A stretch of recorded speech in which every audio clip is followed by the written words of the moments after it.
Let's see. I should be live on all the platforms right now.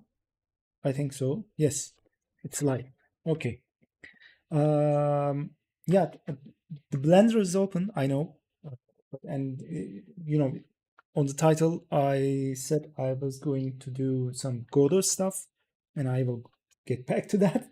But just let me do the the checklist first. Okay, this is the chat window. So you and I both can see the chat as it is goes on, and it combines all the chat from Kick, YouTube, and Twitch. So before we start, like I said, let me see the platforms. Let's go with Twitch first. Okay, how does Twitch looks? Bluetooth disconnected. Why Bluetooth disconnected? It should be connected. It is connected. Okay. So this means, yep, this means I can hear my voice and the sound level is okay, I guess. It should be audible enough. Yeah. At least my words are clear, right? Okay.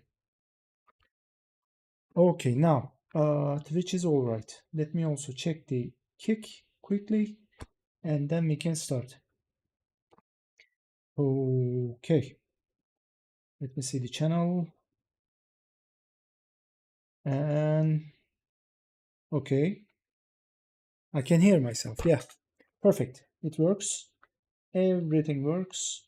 So that means we can start. Okay. Now, first thing first, let me open Godot. Okay, let me open this app first, this game first, because this is my cheat sheet. This is the tutorial game, actually, tutorial 3D game on the official Godot website. And there are a lot of scripts,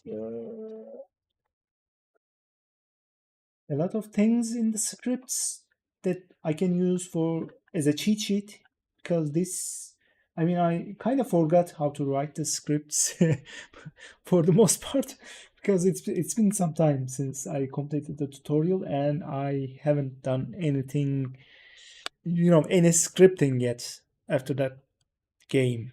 So okay, that is open on the background. Now, Delos, this is my game. Okay, let's see.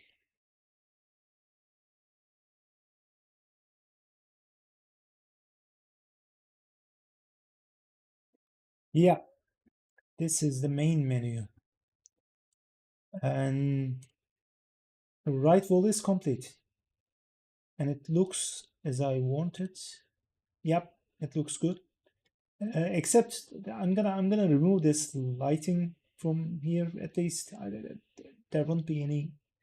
Um, I'm just gonna put the light on the Cal mask on another. I don't know. On another layer probably. So we won't see any shadows here. We won't see any lights on this wall.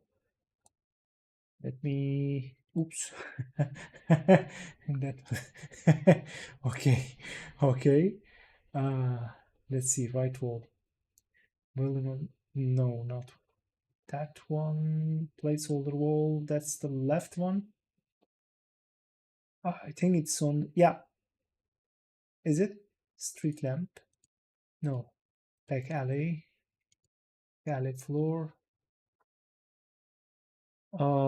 Street. No, that's a street here. Building of street. That's the background building. Placeholder wall, not that one. Where is my right wall? Oh, back alley floor. Oh, interesting. Why did I put it here. Back alley floor. I should put it under back alley, maybe. Yeah, yeah, right. Yep.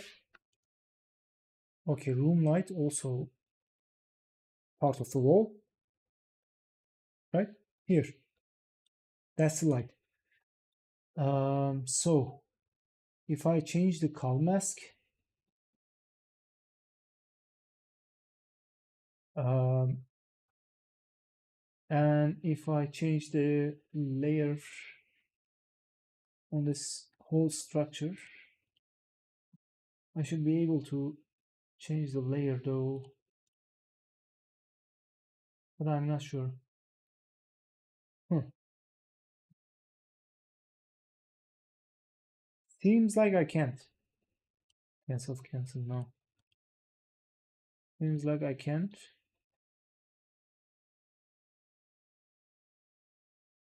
I'm sure I'm missing something, but you know, it's just I'm just starting, you know. So yeah, I think I'm gonna find it somehow. And this is a temporary placeholder wall, so it really doesn't matter much.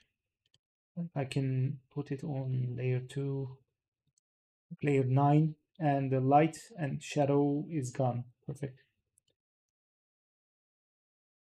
Hmm. Second layer, third layer. Oh, okay, yeah. I put the light on first two layers. Yes, that's why. So placeholder wall. If I put this on 8, for example. No, not 8. Maybe 2. And remove the light from the second. Yeah, yeah. I think this is better. Yeah. Okay.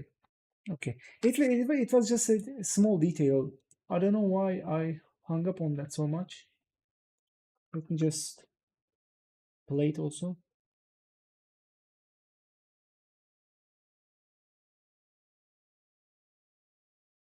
Okay. Okay. Yeah. This looks like I imagined. So if I turn off the light, it only lights up the room. Nothing else is affected. Perfect. Perfect. That's what I wanted to see, you know? Because I'm kind of emulating this picture. Let me find it. Back alley. Yep, this one. Okay. I am kind of making something like this, you know. I just want to see the light here.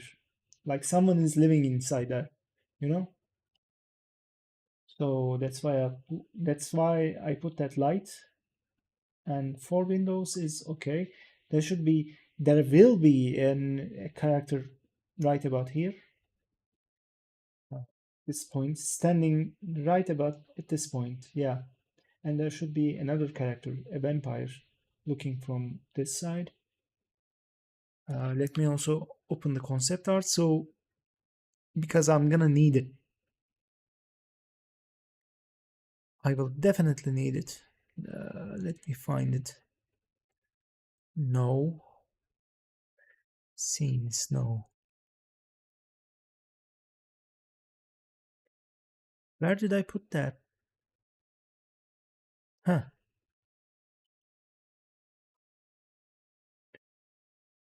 It should be here. Yeah. Found it. Yeah, I'm gonna need it for the main menu creation. It's not gonna be exact, but I want this. I want it to look like this. Yeah. Let me start the game again, just to see the camera angle. Okay. Yeah, it's the yellow border for the camera. So there will be a vampire character, just the head. Only the head will be visible on the right side. And our character will be looking left. Yeah.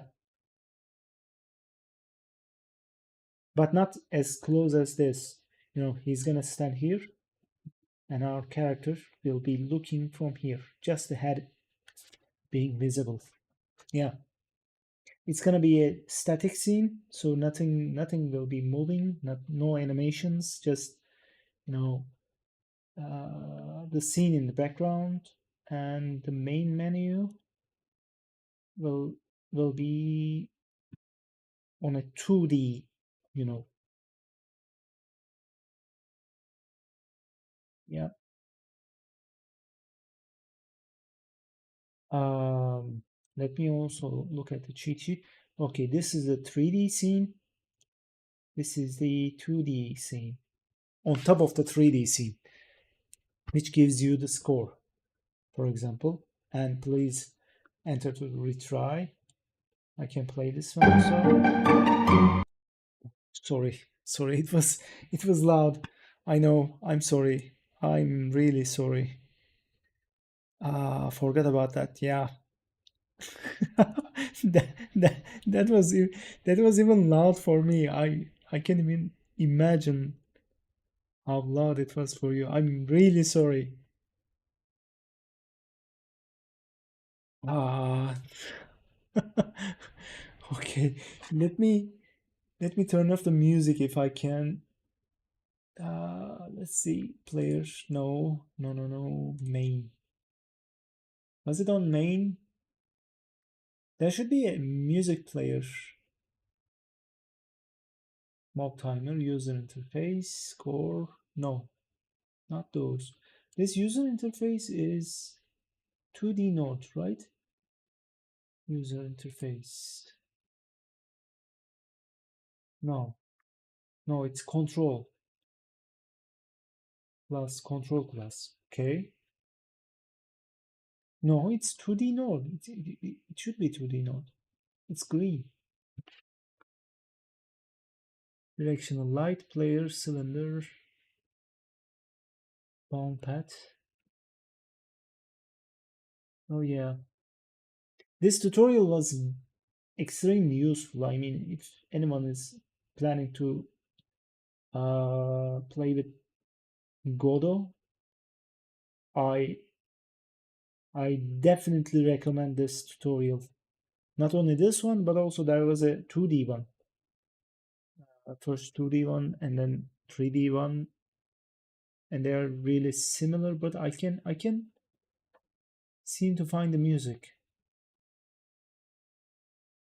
source. Huh? Is it on the player animation player? No, there's just animation player.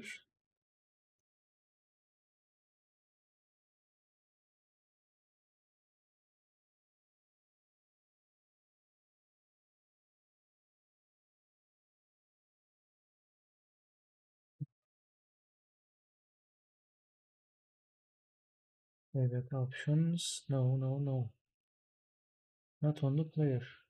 Where's the music? Collision shape, camera. Am I blind? Is it me not seeing, or it's not here? It's not here. Maybe I scripted it onto the main, not camera. No, no. I don't think it's on the camera.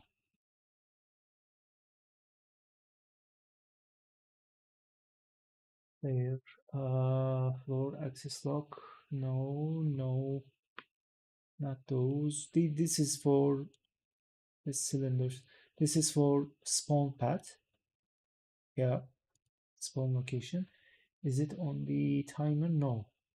Is it on the user interface? No.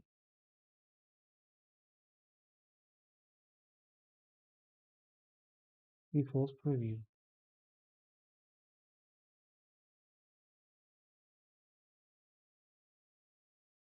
Oh yeah. Um,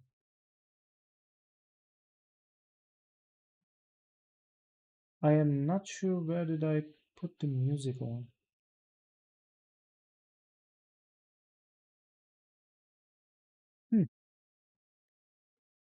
You know what? I'm kind of curious actually. Let me check it out.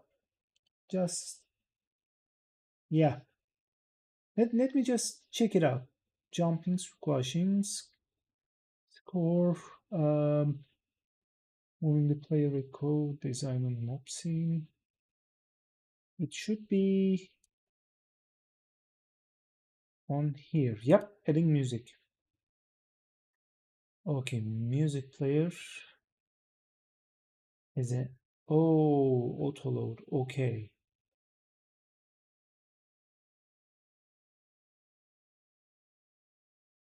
main from player. Huh. So it should be visible.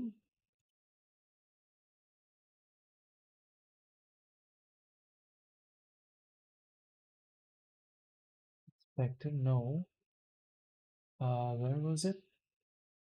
In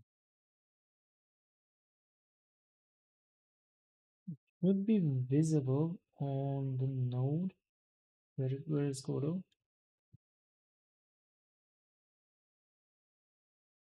This is the main.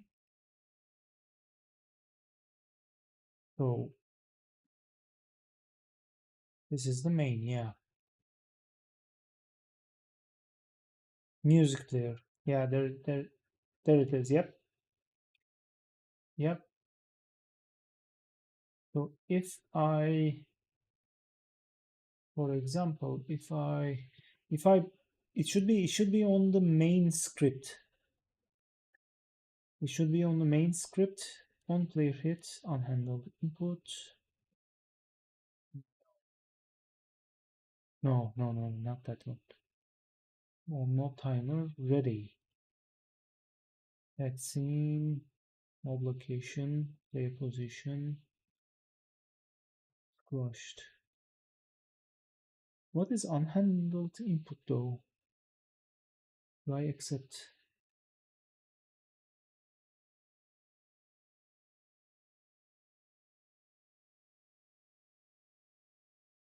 This restarts the currency. Okay, okay. Then maybe it is on the. Let me check the guide again. Here's the complete. So I didn't add it on the script, but I used autoload. It seems I don't even remember what that autoload does. Like where was it? Autoload.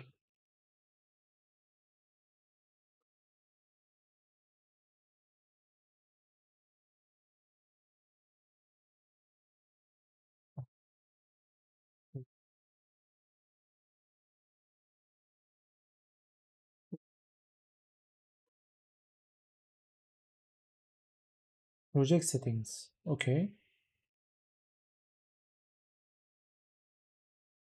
So project settings, auto load, music player. There is. If I disable it,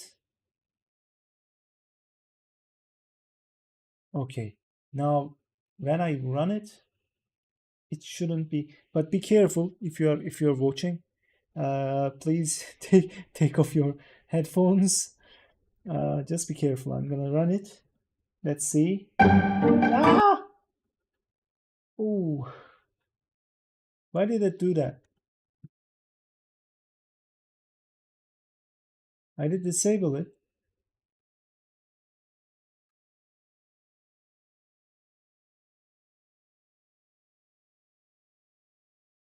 I'm not doing this just as an obsessive thing. Although I'm kind of obsessive, and I'm kind of obsessed with this at the moment. But it is important, It's important. It's part of the tutorial that I forgot about completely.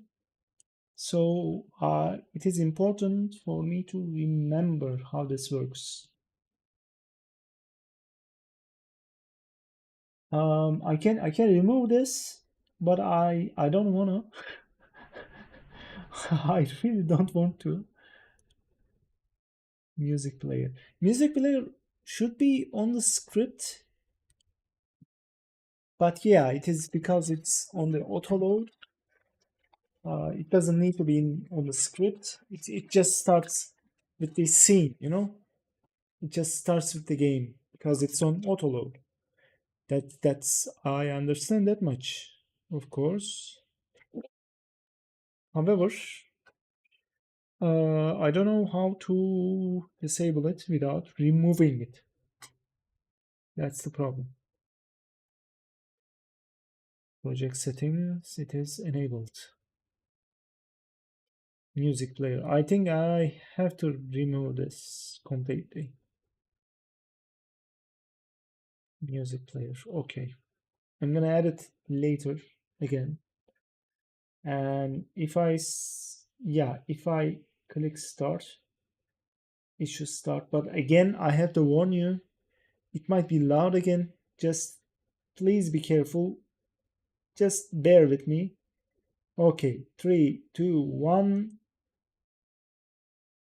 Whew, okay. Okay, there is no music. Woohoo! Woohoo! Woohoo! I can jump. Woohoo! And I died. Okay, let me die again. Just yep. Yeah. Score and the yep, it's on top of the 3D scene. So yeah, you can see the score here. Just yep. Yep. You know, the main menu should work just like this.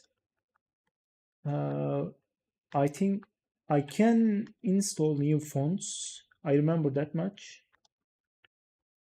Uh, yeah, it's a hard game actually. I The original game was a little bit smaller. The screen size was a little bit smaller, so I kind of played around with things just to learn. Made it a bit bigger, changed the camera angle and stuff. You know, I didn't follow the tutorial exactly in that respect, and I am actually winning. Nice. So yeah, so yeah, um, yeah, 2D screen will be on top of the 3D screen, 3D scene. Sorry. Okay, okay, that's out of the way. Now let me add the music again. Um, let me see, music player. Yep, music player scene. Add. Okay, it should work as it was intended now, but I'm not gonna try it. Don't worry, I'm not gonna do it again. Okay, okay, we are done for now, but the cheat sheet will stay here. As I said, I mean, yeah, this this tutorial is actually really a generally a nice cheat sheet. Not just the game itself, but you know, the tutorial pages, the instructions, everything. Yeah, keeping track of the skill. Creating UI team. Yes, this is what I'm gonna use. This is what I'm gonna use. By the way, I'm aware there is no music, there is nothing, there is no song except for me talking and my bad English spelling. But I was actually planning to yep. I was actually planning to watch a video while working. So let me just let me start that and let's watch it together. It's about World of Warcraft, but I'm kind of curious how it goes. From my experience, ironically, Cataclysm feels more like you're experiencing expanded vanilla WoW content with improved class design and raid mechanics. Okay, what the video is about is the guy actually plays Cataclysm for 100 hours to see how it is it if it is bad as everyone says, you know. So this is his experience. I played World of Warcraft Cataclysm expansion back in the day, so I remember the headaches about it. But I'm kind of curious about his experience playing the game after so many years. Ever since Classic WoW launched, everyone has wondered, when will Classic WoW end? When will Classic WoW no longer feel like Classic as we go through all of the expansions? And many claim that this definitive point is Cataclysm. This will be the point in which many players will simply stop playing Classic, which probably means in a year or so my YouTube career will be over and I have to explain to employers why my 4-year employment gap is because I made videos about video games on the internet. Unless I start selling my post-shave sink water on OnlyFans. Well, personally, I don't remember Cataclysm really being that bad as people make out, so I decided to find out for myself. For the past 6 weeks, I have poured over 100 hours into playing the Cataclysm expansion. How is this possible, you may ask? I used a time machine. I made one in my backyard out of a tin of beans and drywall nails. Anyway, these are the topics that I want to cover. First of all, we'll talk about my first impressions of playing the expansion, the major changes and added features in Cataclysm. We'll talk about endgame, raids and PvP, the leveling experience, and then I'll finish off with some final thoughts. So one of the principal sentiments in the community is that Cataclysm is too much like retail. Now that I've both played retail and Cataclysm extensively, I can confidently confirm they are worlds apart. Honestly, Cataclysm just feels like a natural continuation of Wrath of the Lich King Classic raiding. Gameplay and endgame wise, they really aren't that drastically different. In a weird way, Cataclysm feels more like playing a Classic Plus server. The expansion is set in the original Azeroth. The new zones and raids feel like restored cut content from the original vanilla. In some cases, they literally are.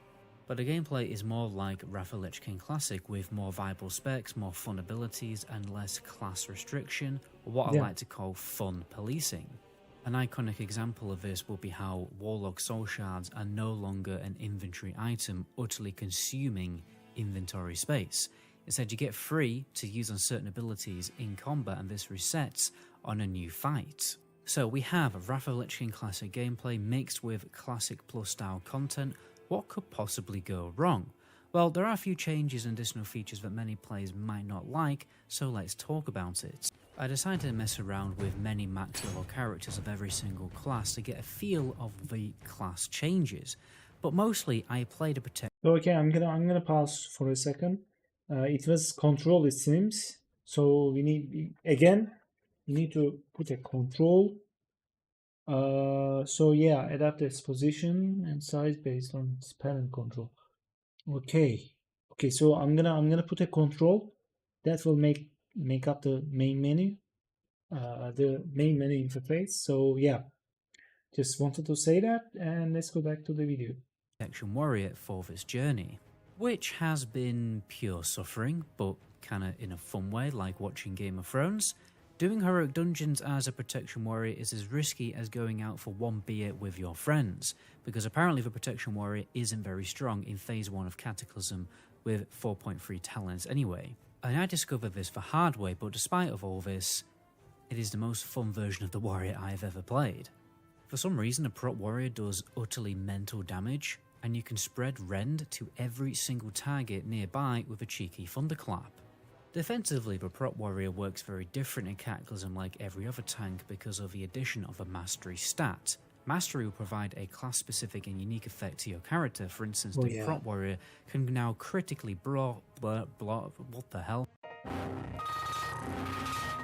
critically block to prevent 60% of total damage rather than the usual 30%. And a frost mage, for example, when they cast frostbolt to build up these things called icicles to a max of 5, and then they can then Later, launch at the target all of these icicles with a simple one ice lance. Usually the mastery stat does provide an extra creative layer to every spec, but sometimes the stat honestly is a little basic. Hunters no longer have mana and instead have focus like pets do, so you no longer have to care about mana, Focus. which makes sense because, let's be honest, you're not a wizard, you're a hunter. Paladins now have a holy power resource system, a little similar to combo points. Certain abilities are generated and then others will consume it. Both DPS and healing abilities consuming holy power, but they are totally mana free. Warlocks have more unique AoE and no longer just spam Seed of Corruption. Demonology gets Hand of Gul'dan, and Rain of Fire finally actually becomes viable for destruction spec. And they also get the ability Bane of Havoc that mirrors 50% of their total damage to another target. Mage get Time Warp, which is exactly like Bloodlust, so you no longer have to always bring a Shaman to your raid. Shadow Priest and Affliction Warlocks, or any Warlock spec, their dots now fully benefit from Haste and Crit by default. It's no longer a talent. And you'll also notice that much less of your damage as a melee will come from your basic melee attacks and more from your actual abilities, meaning many melee classes are now much more bursty.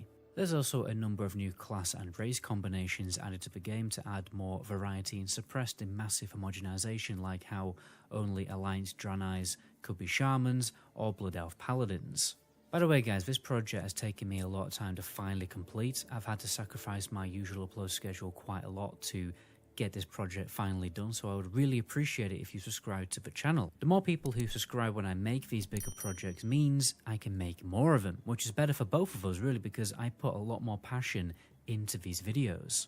Also, all subscribers can get access to my best add-ons and week orders spreadsheet guide for every single class in the game for Wrath Classic and Classic Era.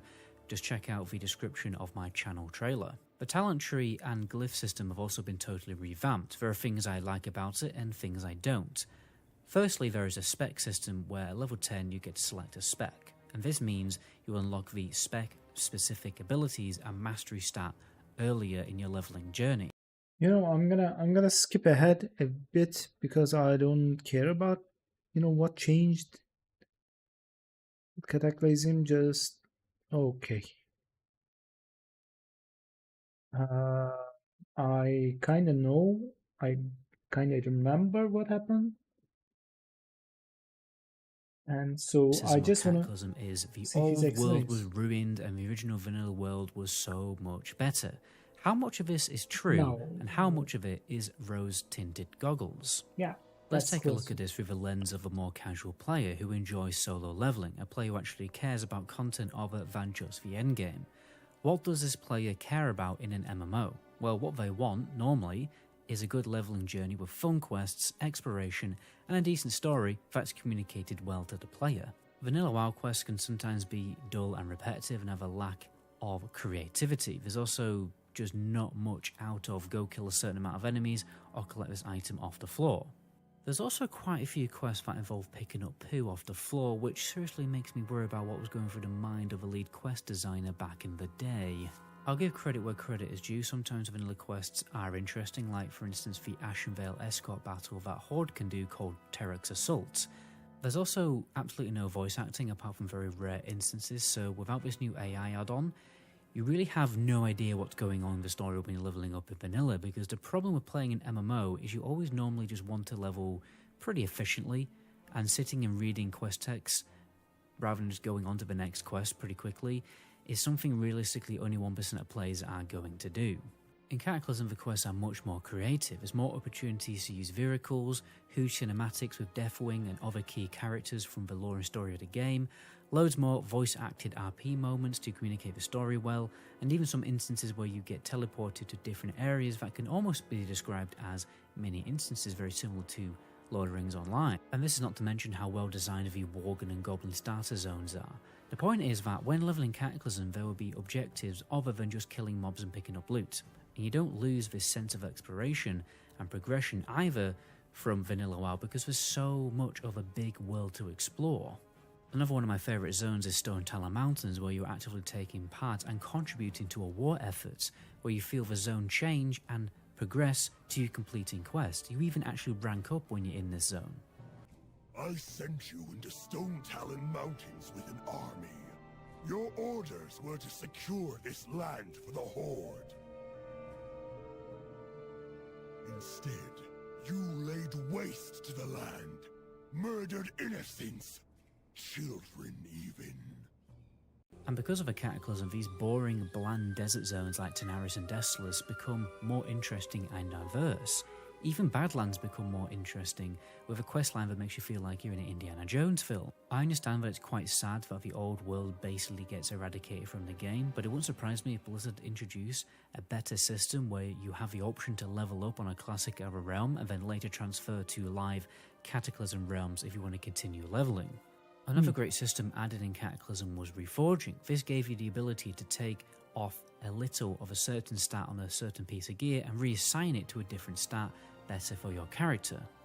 It's a very useful system to optimize your gear to make your character more powerful while you wait to get your full best in slot loot. The only irritation is sometimes tanks will need on DPS gear and vice versa on mastery pieces because it can sometimes be an improvement.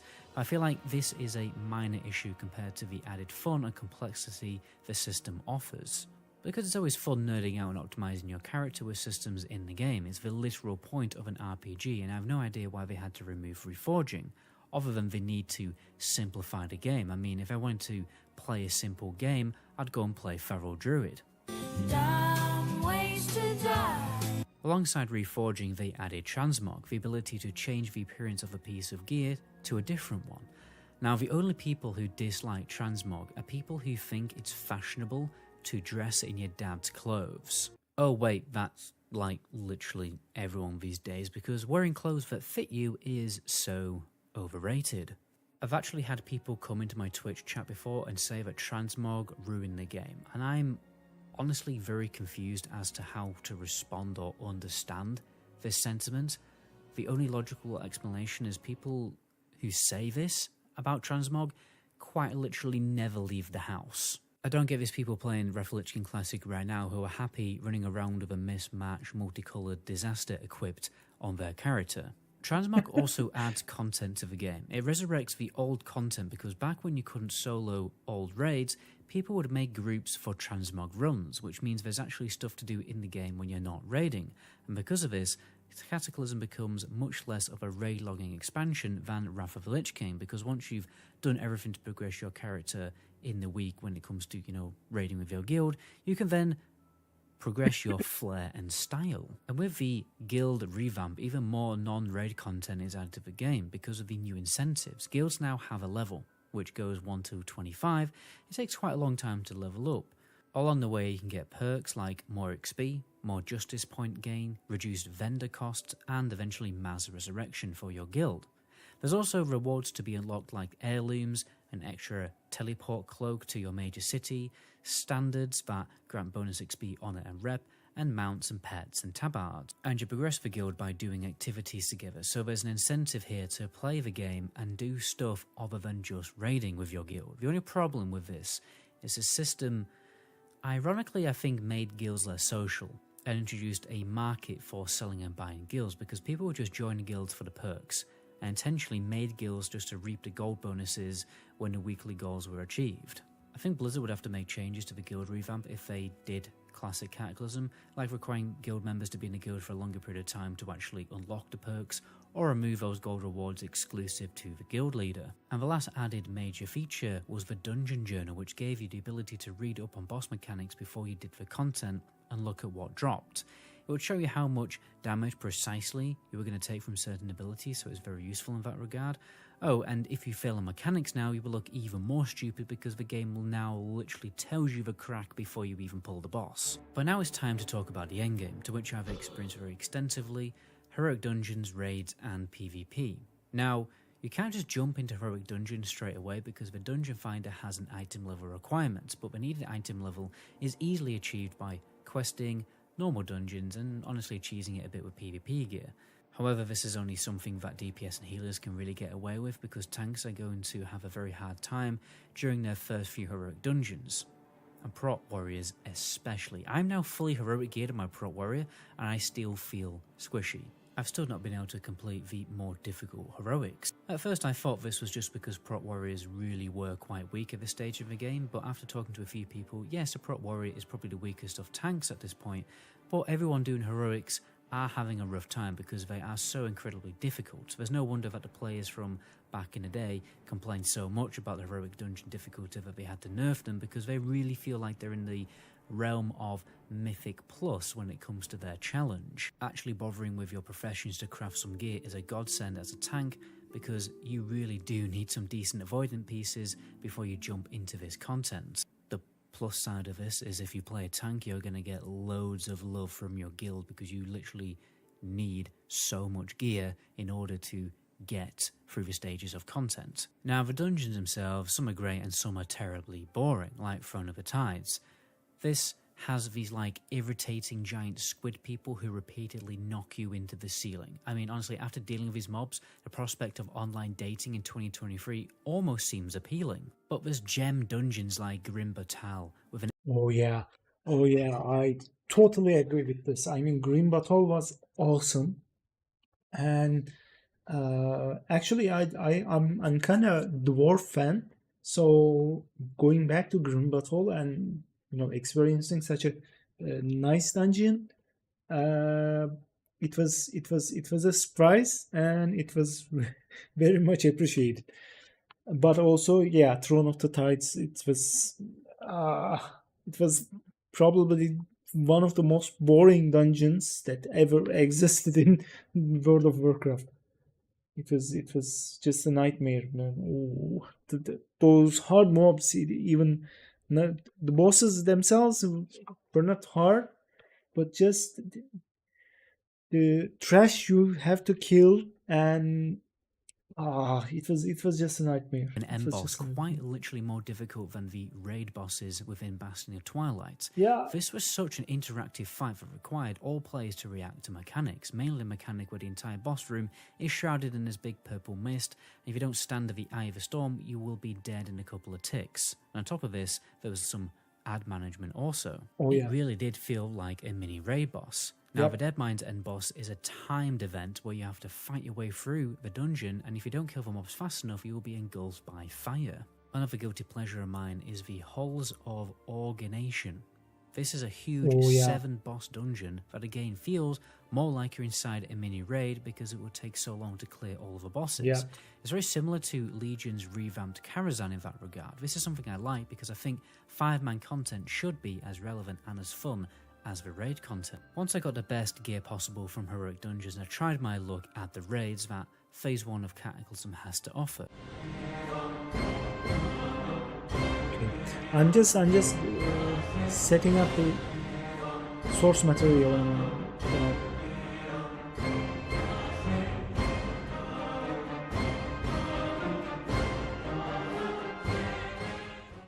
You have the 4-boss raid Bastion of Twilight, the 2-boss mini raid The Throne of the Four Winds, and the 6-boss raid Blackwing Descent. When you think about it, it's not a bad amount of raid content for an expansion launch, especially compared to the Wrath launch, because let's be honest, you just had a recycled raid and then 2 1-boss mini raids. No wonder everyone quit Wrath after playing it for 3 weeks, really. Wrath Lich King Classic Nax was the equivalent of copying your mate's homework at school but then changing it slightly so it doesn't look copied.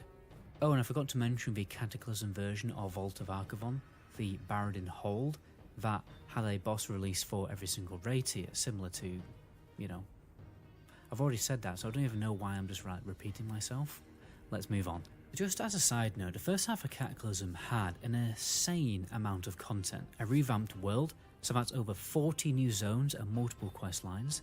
Phase 1 and 2 raids were huge with normal and heroic difficulty, plus they revamped ZA and ZG into extremely difficult heroic dungeons that were the size of mini raids, not to mention the 2 new battlegrounds and a rated battleground mode with some new arena maps.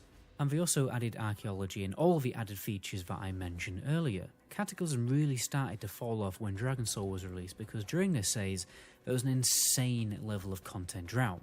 This phase was out for nearly a full year, similar to the last phase of Fade? What the hell's a by the way, second raid Firelands, it was also a really fun raid. and it was different. It was you were going to this fire elemental, uh, I don't know, dimension kind of, and it was different. It was the bosses were fun, and one of them is literally you need to kill trash to summon the boss actually, and if you don't kill that boss, you can go further, and he comes with two dogs. You need to tank them all. Find some way to tank them all. Someone would take one dog, one tank would take one dog, another tank would take the boss, and the third one, the second dog, would chase people around, and you need to kite it. It was, I mean, it was fun. There was a spider boss. Um, there was a boss you need to DPS the legs to direct the boss. The boss was walking, and if it touches the magma, it just keeps doing AOE and kills the group. You wipe it for certain, and you need to make it walk around the aisle and never touch the borders, never touch the magma.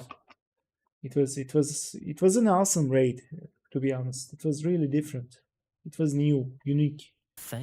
Phase of Warlords of Draenor. And I honestly think that this bad second half of Cataclysm is one of the main reasons people dislike the expansion. The content drought has distorted the opinion of Cataclysm in the community because they have bad memories of getting bored because there wasn't anything left to do in the game. Fair enough, many players probably just dislike Cataclysm for Cataclysm itself, but classic Cataclysm won't have this content drought issue. So this is why I feel like Cataclysm gets a bad reputation that it doesn't fully deserve, especially as the starter Cataclysm was just so ridiculously strong. I mean, I've not even mentioned just how good Firelands was as a raid. My experience of playing Cataclysm has been nothing but fun so far, and I loved playing the expansion back in the day. But anyway, let's get back to the actual topic. I was supposed to be talking about raiding. Holy shit, the raids are good. Although I was struggling to stay alive on my prop warrior, Cata raiding really does feel like it will light the candle for every kind of World of Warcraft raider. For the more casual raiding guild, they can play normal mode and just enjoy it. And for the more experienced hardcore raider, they can have a spin on heroic difficulty. These two difficulty modes strike a great balance in satisfying the two different kinds of raider in classic WoW. And eventually the normal mode will get too easy for casual raiders, but that's no problem, because they can just progress on to heroic. And trying heroic in nothing but blue dungeon gear is definitely going to be a very good challenge for those hardcore raiders, so they're definitely going to be satisfied. Mechanic wise, everything is very creative and challenging. I think my favourite fight so far has been Cho'Gall, because it was a real challenge for me as a tank to survive tanking him for as long as I could with his stacking debuff. It was also really cool when you defeat him on heroic and the entire floor just disintegrates beneath you, and oh wait, there's another boss. Deathwing's girlfriend that you got to take out, which is another great fight. And I still haven't even mentioned the last boss, obviously Nefarian of Blackwing Descent, where you have to take on both Onyxia and Nefarian in the same fight, and the whole room fills with lava, and you've got to survive by jumping on these platforms. Raid sizes are also done differently in Cataclysm. You see, 10 man drops the same loot as 25 man, which means you can easily have a small close-knit progression raiding guild of 10 players. Theoretically, guilds should have less roster problems. You will no longer be forced to build a 25-man core team. You can have one 10-man team, or two 10-man teams, or a 25-man team, but if you can't get enough people to join the raid on a particular night, then there's no problem, because you can just split into two 10-man teams. It's very flexible in that regard. I also love how emblems have been reworked. It's just so much simpler. You have Justice points and Valor points, and that's it. Justice points drop from heroic dungeons and can be used to purchase heroic level gear, and then there's Valor points that drop from raids that can be used to buy raid level gear. And when the new raid tier comes out, the previous raid tier Valor gear can be purchased for Justice to help returning players and alts to get caught up on gear.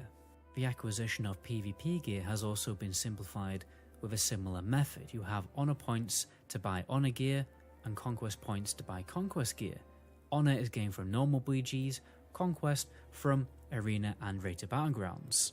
There's a cap on how many Conquest and Valor points can be achieved every week, but a cap on Conquest points can be increased by gaining more rated BG or Arena rating. And if you get to 2,200 rating, there's a new set of PvP weapons and gear that you can get, but they have the same stats, so technically they are purely for cosmetic reasons. This leads me onto the new PvP content available in Cataclysm Rated Battlegrounds. Now, I've not had a chance to experience it yet in Cataclysm, but I was a massive chain RPG addict back in the day, so I know enough to talk about it.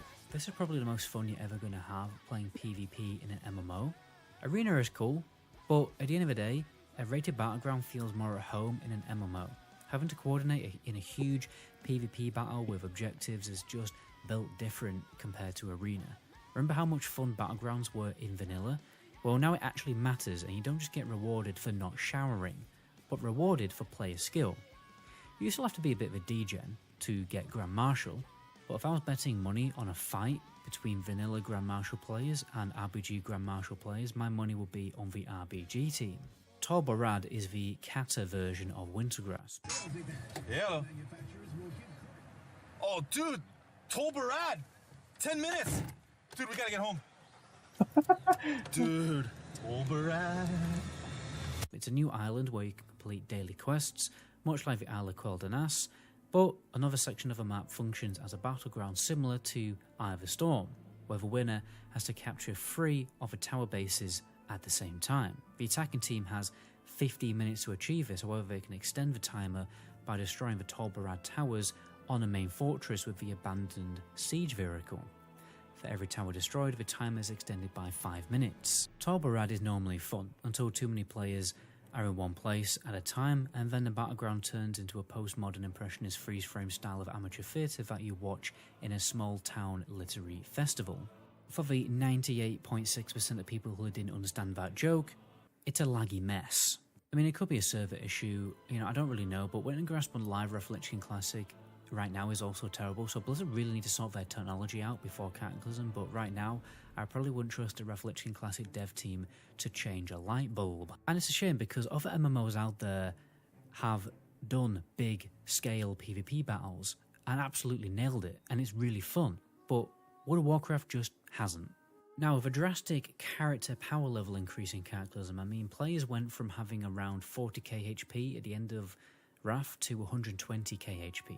This means it's much easier to either solo or make small groups to do the old expansion content. Cataclysm is when the game has collection content. You'll be able to collect mounts, pets and transmog. It's now possible to do this, and with transmog in the game, there's a bigger incentive. People will make groups for Wrath raids, mostly ICC, just for transmog and mounts, and to be honest, it's normally a pretty decent way to make gold too. This means that there's a reason to actually log into the game other than your raid night. Like I said before, Cataclysm is much less of a raid logging expansion than Wrath Classic, because there's something to do and get from the old raids. People will be farming their perfect transmog for months. This makes guilds more social and servers more active, because think about it, in Wrath right now, what's the point of logging in other than raid night and playing your ults? In Cata, there's more stuff to do just on one character, because the game isn't just about power progression, it's about style progression. Professions were massively balanced in Cataclysm to where the bonuses of professions near enough, in most cases, have the same stat bonus. So, we're not going to have a situation where everyone is just going to go engineering. Like, for instance, how alchemy is providing an extra 80 strength on flasks, and blacksmithing giving you 2 extra sockets where you can put 2 gems with plus 40 strength. Engineering gets a cogwheel gem, that unique gems that can only be put on engineering goggles, which provide a huge secondary stat bonus, for example over 208 hit rating. You can also get new unique belt tinkers with different combat bonuses like a plasma shield to absorb damage or boost your primary stat for 10 seconds. Also adding Cataclysm obviously was the archaeology profession.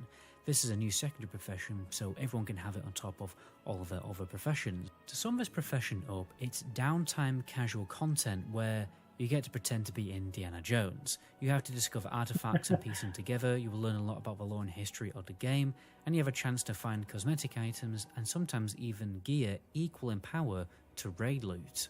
Again, just adding to stuff to do when you're not raiding.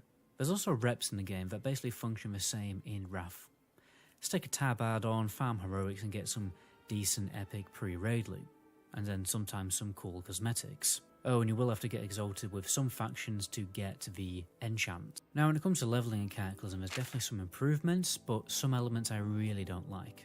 When you jump in at level 1, the game is definitely better at helping new players understand the mechanics and playstyle of their class, because there's a mini quest where you have to practice your class on a training dummy. For instance, as a mage, you will learn about how your casted abilities will trigger your arcane missiles proc. But one of the biggest problems with the leveling is that the difficulty is non-existent. You're basically one-shotting mobs, never running out of mana, and are easily able to run around AoEing 10 mobs at a time. It's especially ridiculous when you have full heirlooms. So the solo leveling experience is kind of ruined and boring because there is no threat in the open world, unless you're pulling over 10 mobs. So leveling solo is pretty boring. To make leveling interesting again, you really have to, do some leveling with your friends by doing dramatically huge big pulls when playing the Dungeon Finder. Or alternatively, make a pre-made group with your friends and do some low-level BGs, because low-level PvP, honestly, is probably the most fun I've had in WoW for a very, very long time because of how the PvP plays out. Basically, most classes have the potential to one-shot each other. Definitely two-shot, because player power is ridiculous low level, but this is weirdly fun, and you also get loads of XP doing battlegrounds. Also, all of the battleground PvP vendors have been moved to the major cities, so you can just keep a character upgraded by getting better PvP gear along the way, so you can just exclusively just level doing PvP, and yeah, it's probably the most fun way to level in Cataclysm, to be honest. I suppose when you think about it, you only spend about 10% of your total time playing WoW leveling characters, but I still think the leveling experience should be fun in the game to encourage new players to keep playing. Most people I've talked to who play Wrath right now just want the leveling to be over and done with, because for them, World of Warcraft is all about the endgame. Cataclysm definitely will light the candle of those players, because I honestly think the endgame is stronger in Cataclysm. But the die-hard Classic Andes who have gone back to play Classic Era are probably not going to enjoy Cataclysm leveling unless they make some serious changes to low-level content and make it more challenging. Because the leveling difficulty in Cataclysm is just a joke. I mean, mobs need to be 3 times as powerful to catch up to the power of players. Which I think is a huge shame, because I think the revamped vanilla world has so much gold and strength for players to enjoy, more creative quests, better storytelling, and more diverse zones, but a brain-dead difficulty of leveling makes the content boring. Honestly, it's about as brain-dead as watching a Marvel film after you've seen like 1 or 2 of them. How dare you? How dare you? There's no wonder this became the era of people just spamming the Dungeon Finder. Blizzard should seriously think about making major gameplay changes to the low leveling experience, otherwise all the work they did to polish and revamp the old vanilla world was just a waste of time. It's ironically made players dislike content that they would normally love to experience, especially the die-hard vanilla fans who love storytelling, questing and exploration. So after 100 hours of playing Cataclysm, do I think the expansion is as bad as everyone says? Definitely not. I understand the sentiment behind it. The original Cataclysm has serious content drought issues. The expansion could have easily fit in another raid tier before Mists was released. And with the old world being replaced and the difficulty being made redundant, I can also understand why a lot of a casual audience are not too keen on the expansion and feel like a lot of the classic feeling has been lost. But from my experience, ironically, Cataclysm feels more like you're experiencing expanded vanilla WoW content with improved class design and raid mechanics. For the people who love raiding in Wrath of the Lich King right now, and for people who want to experience a Classic Plus experience, Cataclysm will definitely satisfy that itch. Cataclysm in the grand scheme of things is not going to feel that much different day to day than Wrath Classic. Good raids and fun classes to play, what more could you want? It's Bob's your uncle. On top of that, with transmog in the game, there's more reasons to play old content for cosmetics. So I don't really understand why so many people playing Wrath Classic right now are saying that they won't play Cataclysm, when the same reasons that people enjoy Wrath of the Lich King Classic are also there in Cataclysm. I mean, what are these people going to do? Just delete your character? Or go and play the many other great MMOs out there? No, he's got a point. I think Cataclysm definitely doesn't deserve its negative reputation. I'd recommend for everyone to at least give the expansion a try if Blizzard go ahead and release it. Until Ashes of Creation of a right MMO is released, Classic Cataclysm is probably still going to be one of the best waiting room MMOs that you can play, since the content has already been fully developed and you can guarantee yourself that the content will consistently release on a good schedule. Blizzard have also expressed in interviews how they are enthusiastic to make changes to Classic Cataclysm to preserve the classic WoW aspect of the game. They really want to make changes to the game to preserve and please the classic player. And I think this is mostly true. They have shown this with all the changes that they've made to Wrath Classic, like adding Heroic Plus dungeons and class buffs. I definitely think with Cataclysm they will take this to the next level. I'm 99.9% sure they will not add Raid Finder in Classic Cataclysm, for example, especially as they have mentioned in interviews that they wouldn't want to. But they do want to make further changes. At the end of the day, they are interested in maintaining the most amount of subscribers to Classic WoW going forward. They've already sent out surveys to collect opinions on this topic from players, so you can bet that Classic Cataclysm will be a very different product to the original Cataclysm. It will be dramatically improved to keep people playing the game. I wouldn't be surprised if there were many out-of-the-box changes or additional features to get people excited, like time walking vanilla raids, for example. But that's a topic that can have its own video for another time. Before I jump off, guys, please do me a huge solid and subscribe to my second channel where I basically make videos like this, but not for MMOs. My name is Metagoblin, and until my next video, ciao.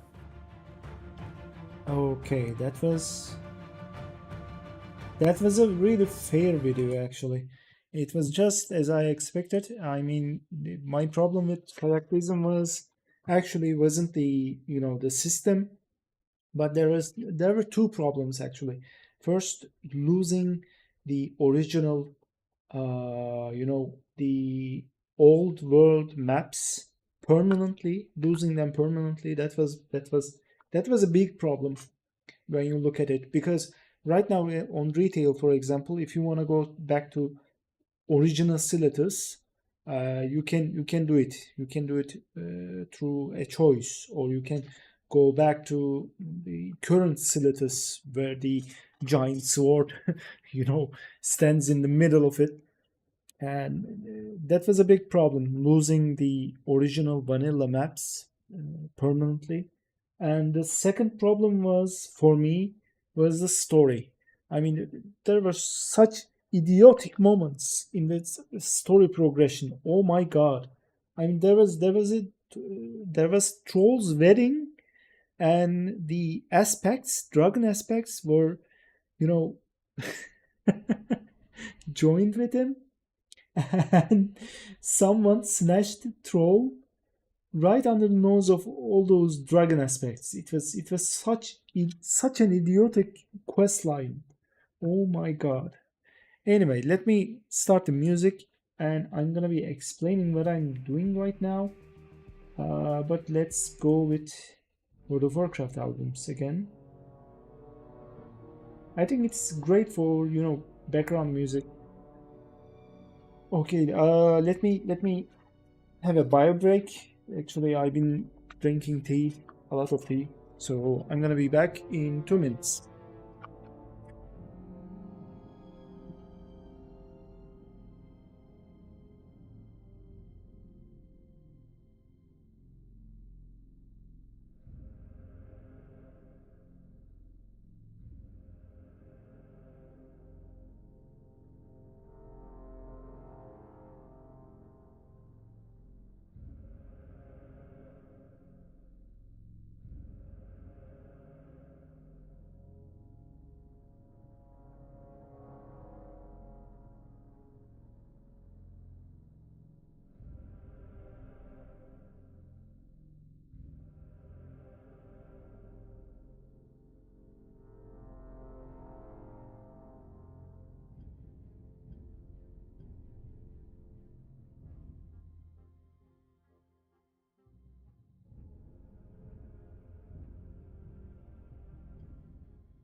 Yep, I'm back. Just as I promised. Okay, now this is my cheat sheet. I keep going back and forth, but here's how it works. Okay, 2D. This is my menu, and I created the menu interface, as a control. No, control node. I created a control node to put all the buttons and everything, all the interface items on that control tab, on that control interface. And I did, let's see, anchored it to center left. So when I change the resolution like this, it stays on the center left. If I don't do that, I mean, I don't know if you noticed, the default was the menu would move on to the left top corner. Yep. So this is the best choice, I think. Keeping the menu buttons, the same size, or maybe I should adjust them also. I don't know. Anchor full rect. What does full rect do? So if I I mean, anchoring is okay, but left wide, top wide. Let's see, bottom wide, center right. Maybe I should do it like this. So if it's, let's see. No, it doesn't change the size. I wanted to change the size automatically whenever the resolution changes, but it doesn't do that. This is just, oops. Okay, this is just for anchor.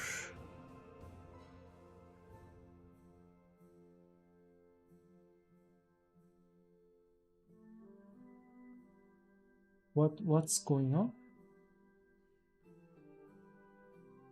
Why it went small like this? Excuse me.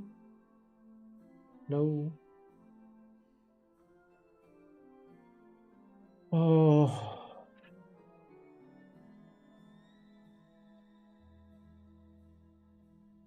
Where are the buttons? Okay. Now, menu interface. Layout inherited.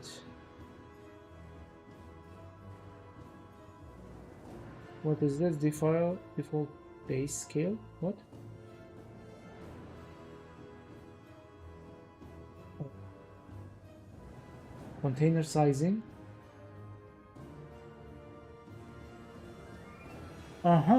Expand. If I say expand, vertical and horizontal, will it expand the buttons? No, it doesn't. No, it doesn't. Okay. So menu interface, for some reason, no, it didn't lose its, no, it did lose its size, the original size.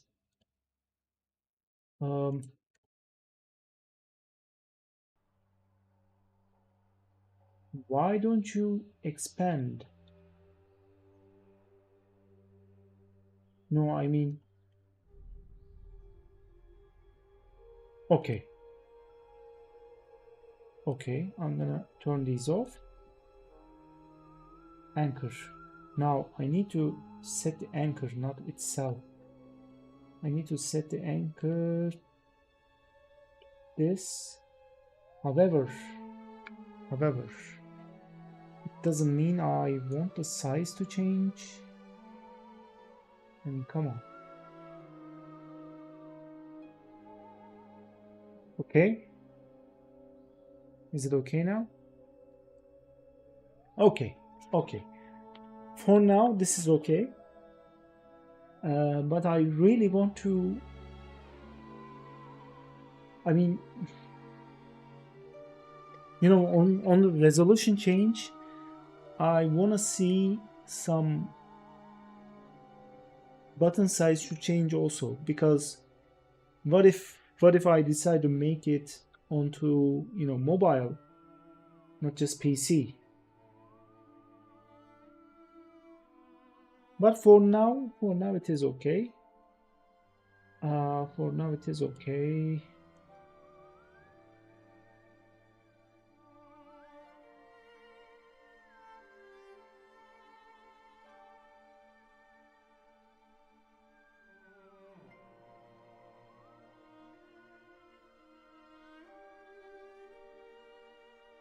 Yeah.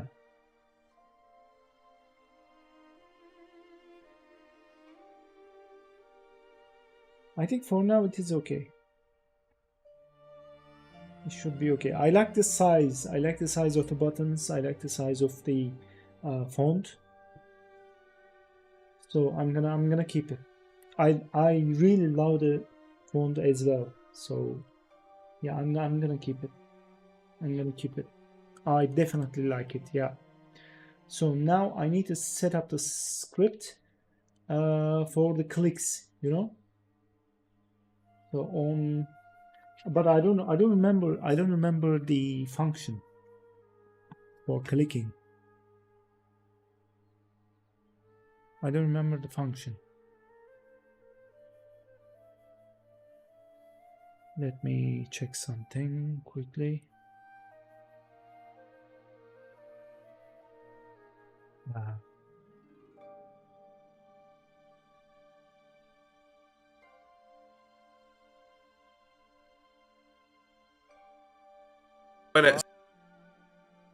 Yeah, I'm just checking something. I'm sorry.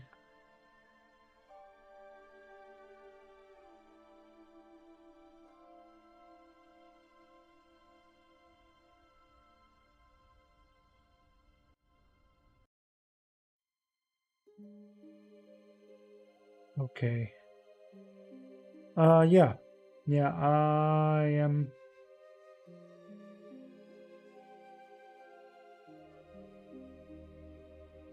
Yep. Okay. Okay, let's see. Yeah, the menu. Now I need to set up the scripts. But I don't remember the function for clicking. I think I can find it here. Like there was a script for, you know, moving physics process. Okay. But we're not in physics process. All right. Okay, this is for movement, right? These are for is action pressed. Button press function. Button press function. Isn't there something on the node about it? Hit input event. Ready. I remember something like. Okay, let me choose the start button. Let me check the button down, button up, pressed. Yeah, pressed. I need to pressed. Yes, I need the toggle, not toggle. I need the pressed function.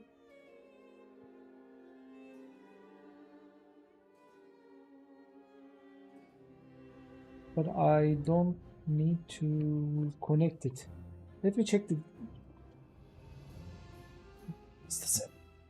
Let me check the. Let's see, base button. Button pressed. False. Methods pressed. Emitted when the button is toggled or pressed. This is on button down if action mode is. Action mode button press. And on button up otherwise. Okay. So we need button up actually. So pressed is the right one. Action mode. Action mode button press. Require just a press to consider the button clicked. Require a press and subsequent release before considering. This one.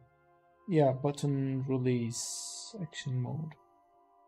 But we're not gonna be doing action mode. We're gonna be doing is button pressed or something like that. Button pressed. If true, the button pressed button states. Meaning, okay. Okay. I kinda forgot how to write the if input is action pressed. Okay, yeah. I need to use physics process or maybe just process. I don't know.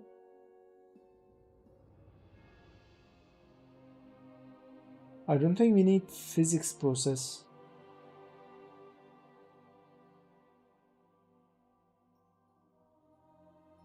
Let me also open the 2D version of the game.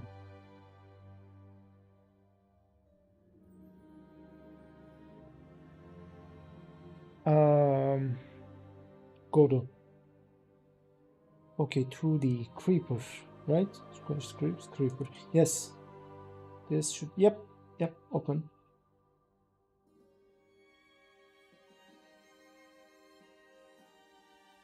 I remember something like that on this game.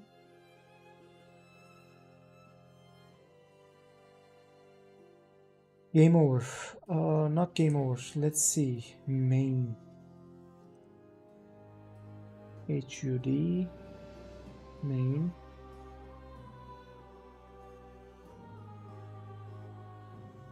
Clear. Ready. Process. Yes, process delta. So if I choose the process delta, I can choose the process delta, right? It doesn't have to be physics process. Process delta also works with, 3D games, if I'm not mistaken. And also let me check the okay, I'm gonna close these, also this one. I already noted down the source. So what I'm gonna do is base button control.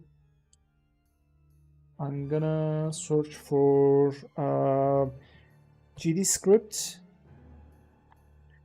quit game, exit game.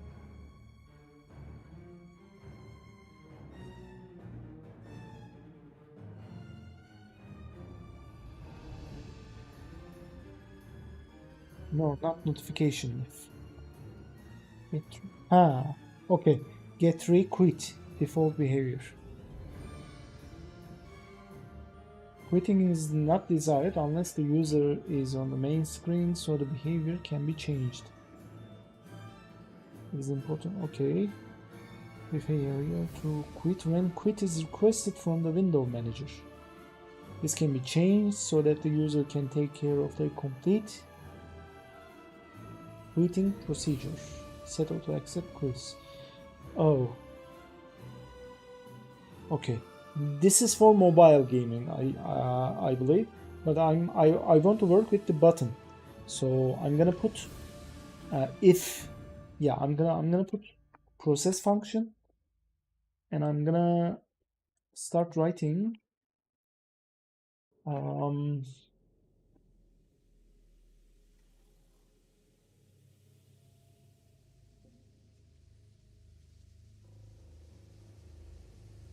no, I'm not gonna use process function. What I'm gonna use is I'm gonna use a pressed, and I'm gonna connect it to the main start menu script. I'm gonna create a script for this one.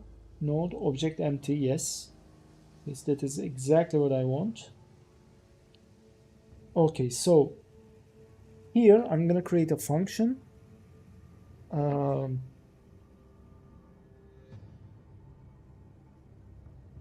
I'm gonna create quit game function. Yeah, quit game. Game. What was the naming convention for the okay for the functions.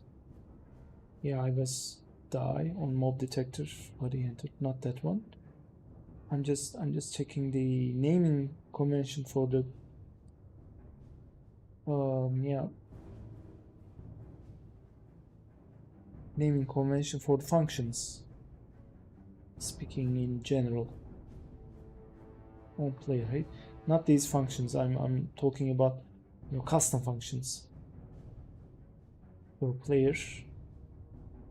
Those are default functions, but this function, die function, is a custom function, so I'm gonna use that. I'm gonna use that convention. Quit game. Quit game function. Okay. If I write pass, it should, yep, looks okay. So what I'm gonna do is, let me just write pass. What I'm gonna do is menu interface start button. I'm gonna connect this node to start menu.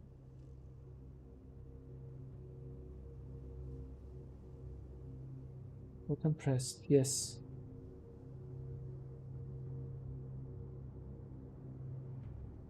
Yeah, let's connect to the start menu. Oh, okay. Okay, it's, I don't need to create a custom function, it seems. Yep. Like I said, I kind of forgot a lot of things I learned with the tutorial, but I mean, they are coming back as I keep doing. Yeah, start button connected to start menu. Okay, on start button pressed, I'm gonna quit the game. What was the function? Get 3 quit. Get 3 dot quit. Yep. By the way, this is not start button. I'm looking for quit button. Quit button. Yep. Okay, save it. Also disconnect. I mean, I can just use it like this, but I also wanna, yes, I also wanna see the visual, you know. Okay, now if I run the game and click, yep. Also another detail, it quits on the button release, so I can press and just give up, or I can press and button release, quits the game. Perfect, works perfect. This is exactly what I wanted. Yes. So now I can connect all the buttons onto the start menu script. Perfect. Yep.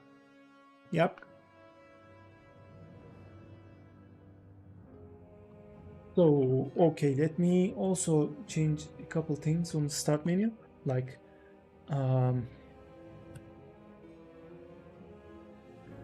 function ready, right? Ready. Yeah. Okay, this means when the game starts, it should do the things I write inside this function. So the ready function is the default function that works on works inside the, you know, Godot engine. It comes from the Godot engine. So what should I write? I should write that the menu interface should be visible. So again, I'm gonna check this one. This is squash the creeps. This is they lost. This is creeper. So let's close the creeper. Okay, squash. By the way, let me restart this this one because I don't want to say the settings. I don't want to say the changes. Let me start from the beginning. Squash the creeps, yes. Okay, now squash the creeps. Ready. User interface. Retry, hide. Okay, user interface, hide. User interface, hide. User interface, show. I'm gonna put it. Not pass. I'm gonna menu interface. I'm gonna use menu interface dot show. It should work, right? But if I say hide, for example, I want to try it. So yes, it is invisible. And show. But if I connect another button to hide function, like I'm gonna just copy this one function. Let's say settings button, right? That's the name. Settings button, yes. On settings button pressed, I'm gonna write menu interface dot hide. So I just wanna check if it works, you know, the button. But if I menu interface hide, doesn't work. Why it doesn't work? Setting, because I didn't connect settings button. Yep. So it's not a visual thing. It's not just a visual thing. It also actually makes a connection. So now I start. I click the settings. It becomes invisible. Perfect. That works perfect. Okay. This is why I want to try it. You know. This is why I wanted to try it. Okay, so we need to connect through node signals. There is just no alternative. Just writing the function doesn't work by itself. There should be a node connection. Okay.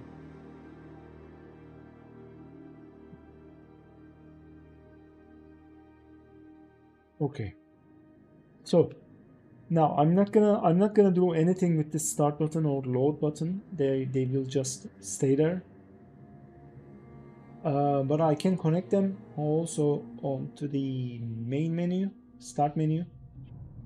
So let me just do that. But I'm just gonna put pass. Yep.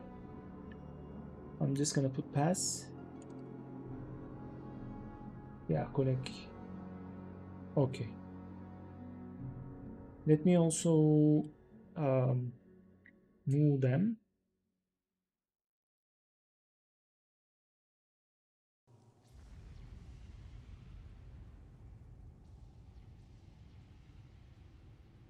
This is just like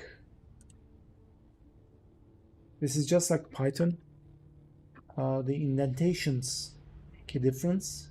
Indentations means you are inside the function, so you gotta be careful about them.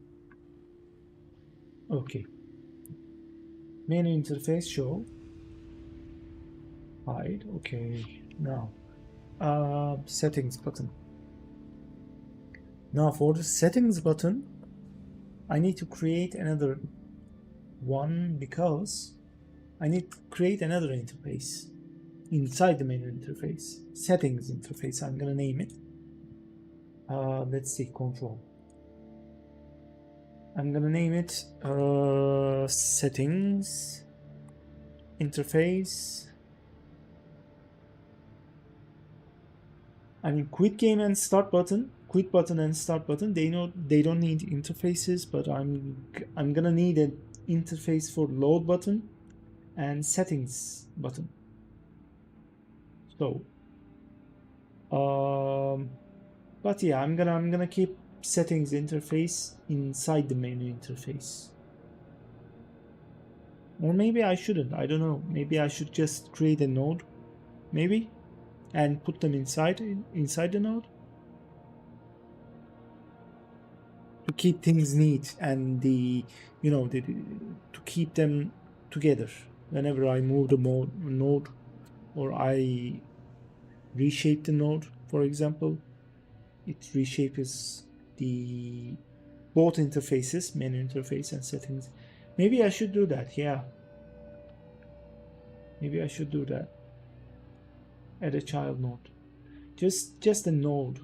I just want a node. So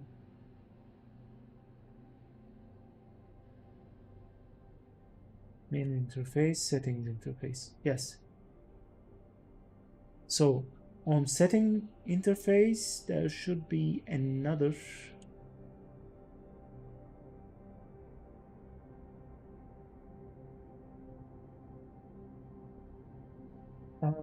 now let me go back to the script. First of all, if settings button pressed, you need to hide the menu interface. You need to hide the menu interface. Also on ready, you need to hide the settings. Let's see, settings interface. Interface. Oops. Yeah, I need to change all the names. Interface. Now this is inside interface. Yep. This is also inside interface. Settings interface. Dot hide. Okay. Also need to change this one. Interface, menu interface, hide. Hide and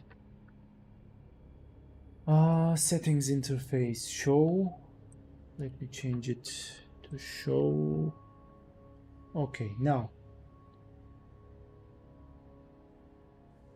am I disconnected from the chat?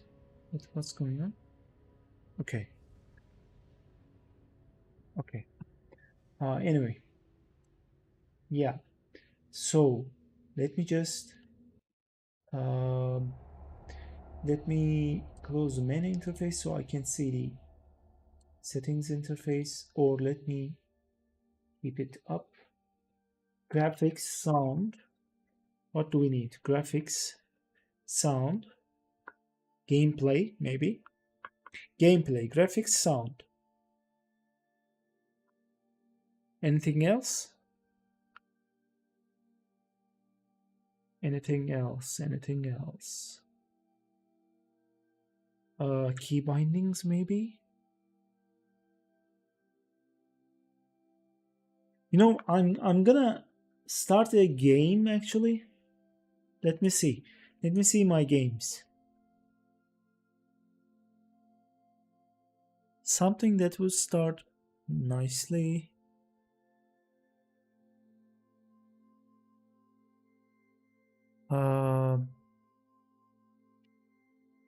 Without music, ideally. Let me start Half-Life. Okay. Let me just start Half-Life. You won't see it. Oh, no. Too loud. Okay, options. Video, audio, aim, keyboard. Yeah. Keybinds. Key bindings, content, multiplayer. Yes. So I'm gonna put graphics option, graphics settings, sound settings, graphics sound. Let's see, keybinds and gameplay. 4 options. For now, gameplay options. Okay, then this means I can simply duplicate this one instead of using settings interface, right? And just name it to settings interface and graphics button.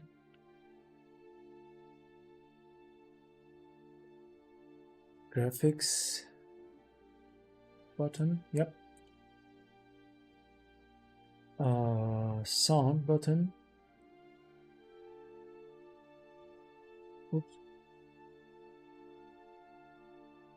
Keybinds button and gameplay button.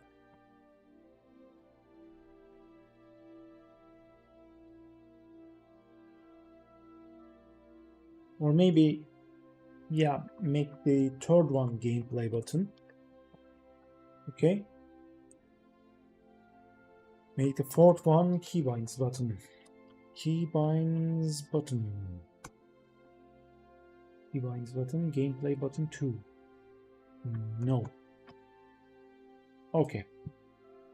Okay, now name them properly. Let's see. Graphics. Yeah, I can hide the main menu now. I just duplicated it. Graphics, sound, gameplay.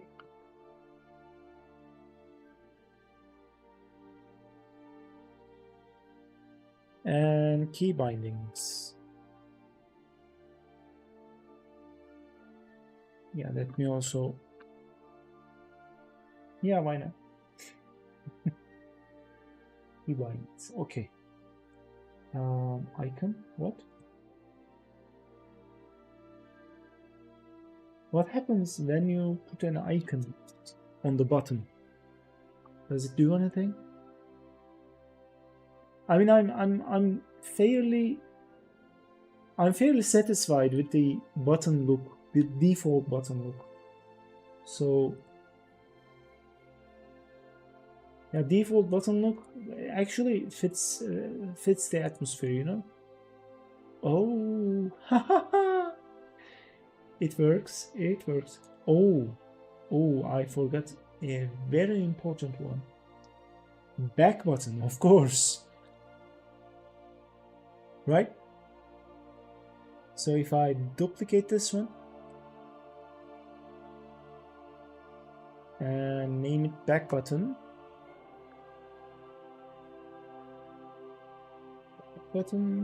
yep.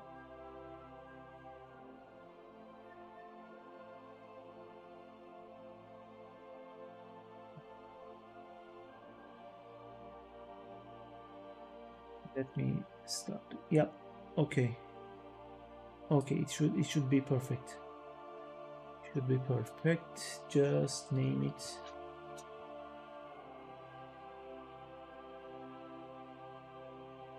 Key bindings. Okay, just let it name back. How does it look now? Okay, settings back.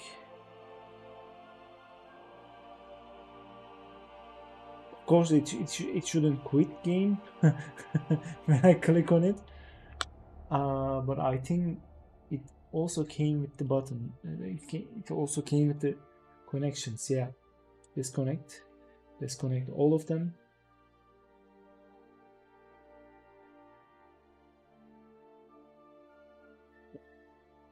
Disconnect now. Okay, back button pressed. Connect it to start menu. So when it's, yep. There's load game. There's okay. I can. Yeah.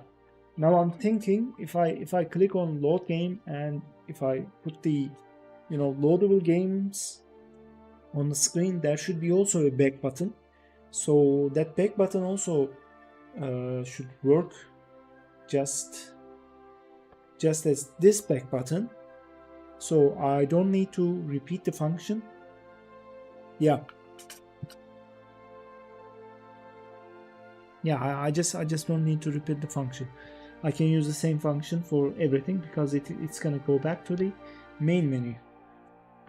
Actually, I know, because I'm gonna. I can edit. I can edit. I'm gonna have to hide the load game menu. You know, it's also another interface. You know, load game interface. It's gonna be. I'm gonna need to hide it, so I can simply edit to the back button pressed function later when I made it. Tab container. Hey there, Fubar. You mean instead of interface, tab container, tab container. For what you mean? Use tab container. You mean? Oops. What? Cancel? No.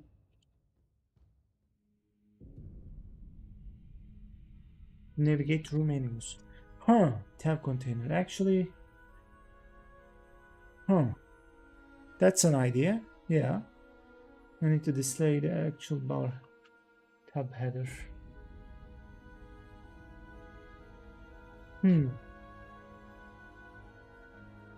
You mean, okay, let me see.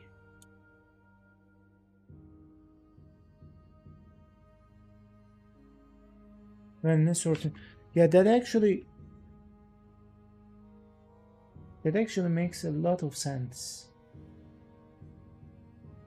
Just the body, you can hide each body when in any certain menu.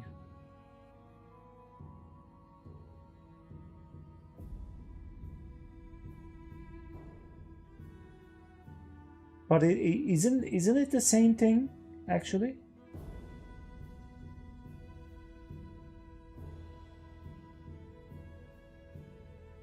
Have you on it? Okay. I think I get what you mean. Yeah. So that should let me check the menu interface.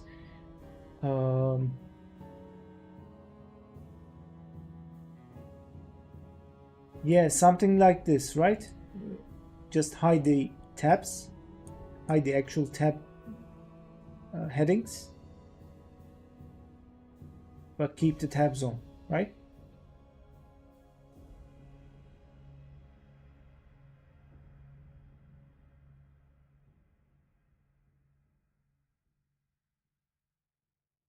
Debug container, okay. Margin containers, center. Tab element is in a control base node. So I got. Yeah, I think I understand what you mean, but I'm not sure how I can implement it. I never worked with tabs. You just set the tab you want to navigate to. Yeah, okay. So I can just use the for example this one. If I make this control interface instead of a node, instead of a default node, right? So I'm gonna, yeah, okay, instead of tab I'm gonna put a control node, right? And make it this. Let me, okay, name it interface. Put these both inside the interface. Remove the node. Yep. Okay, now how am I gonna use tabbing? That's my question. That's as a child of the tab container. Yeah. Okay. Just like this.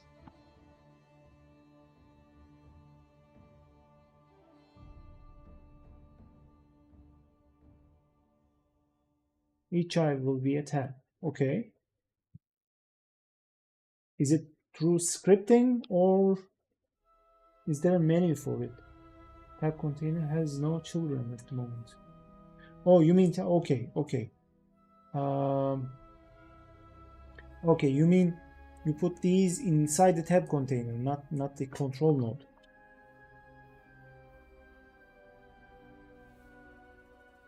name it the interface. Yeah.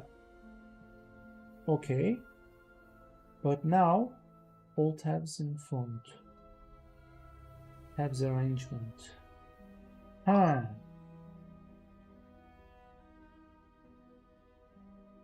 Cool. Yeah, yeah.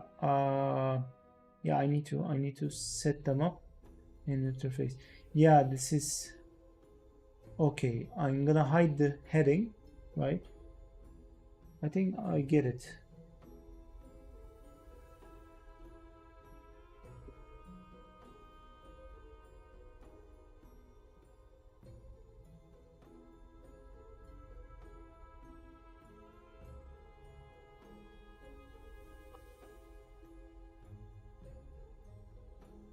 Yeah, settings interface menu. Yeah.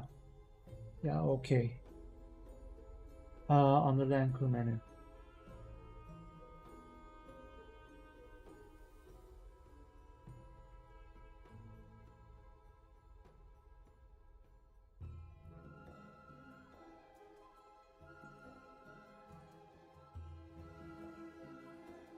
Anchors present. Let me check center left. I mean inspector, yeah. Hide the tabs. Tabs visible? No. Okay. Okay. Headers are gone. Perfect. Yep. Current tab 0. So if I okay, 0 is the main first tab, right? Menu interface.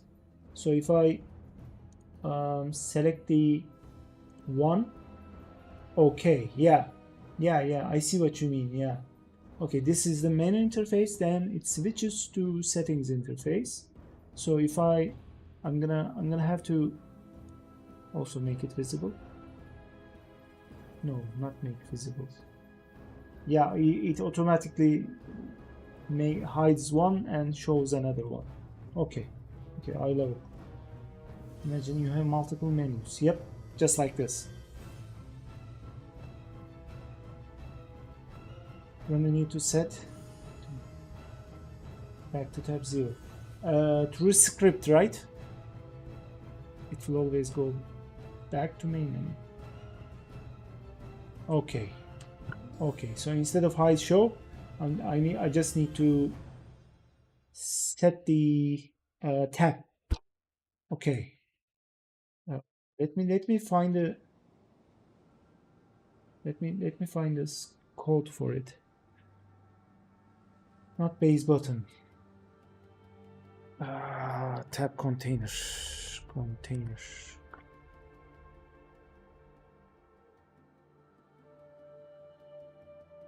On ready.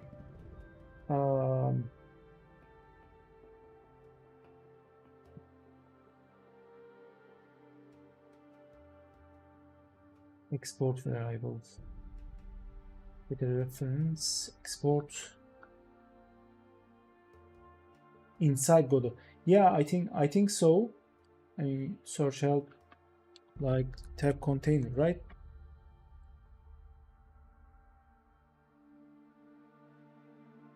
So I need to get current tab. No.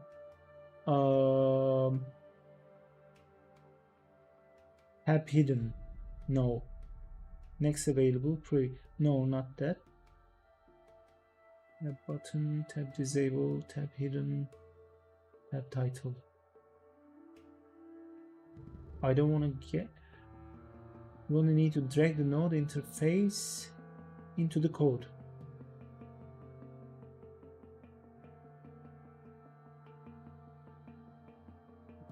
Ready variable. I think there is an already. I mean, I put the ready function. Don't you mean that, or do you mean?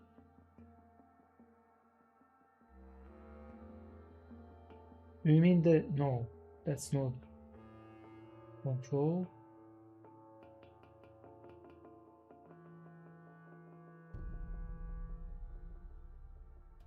Create a reference to interface so you can use it in the script.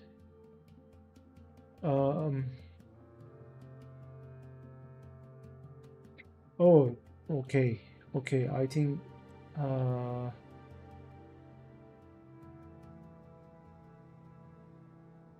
wait a sec. I actually can't see it.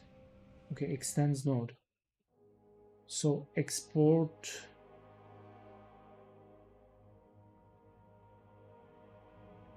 Oh, okay. So you just mean to make things easier, make things, you know. But I actually like this reference. It makes things clear, you know. I can see it clearly. So I don't have a problem with that. I actually prefer this. Set it once, set it scripted. Yeah, you mean I mean yeah. I get what you mean. I get what you mean. Yeah. Let me check my cheat sheet to get node. Yeah, let me check my cheat sheet. I know what you mean, but I just don't remember exactly how it was written. This is the tutorial game, by the way. I use it for a cheat sheet. So export. Okay, packed scene. No, not that one. How was it? Let me see the main. Yeah, 3D version. I use it as a cheat sheet because the scripts are kind of very useful. Let me see main. This is the player. Signal hit. Export. Oh yeah.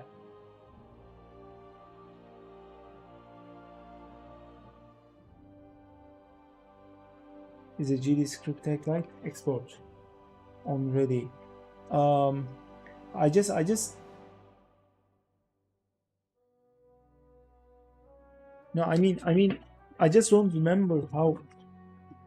Where do I write it? Is it I need to create a script for interface on ready loads node interface into a variable once the node is loaded? Oh, not needed, right? I don't need to add a script to interface. Just go to the start menu, start menu script you're already using, and function ready instead of ready on ready. Is it? No. You mean yeah. Okay, get node. Interface node into the code like this. Yep. Let me move it so I can. Yeah. Okay. On ready. So instead of export, this one imports on ready as a variable, interface variable. So I don't need to write it every time. Okay. Yeah. Okay. So I don't need to write this every time. I don't need to show height.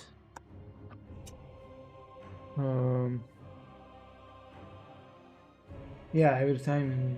Yep. I mean, it doesn't matter. If it doesn't affect the performance, like I think it affects performance, right? Every time it runs the code, it needs to get the node separately. Yep. This is better for, yeah. Not in this case. Yeah, this is better. So it loads it into the memory. So it is better for the performance actually. Okay. Preload into the, yeah. Okay. Function ready.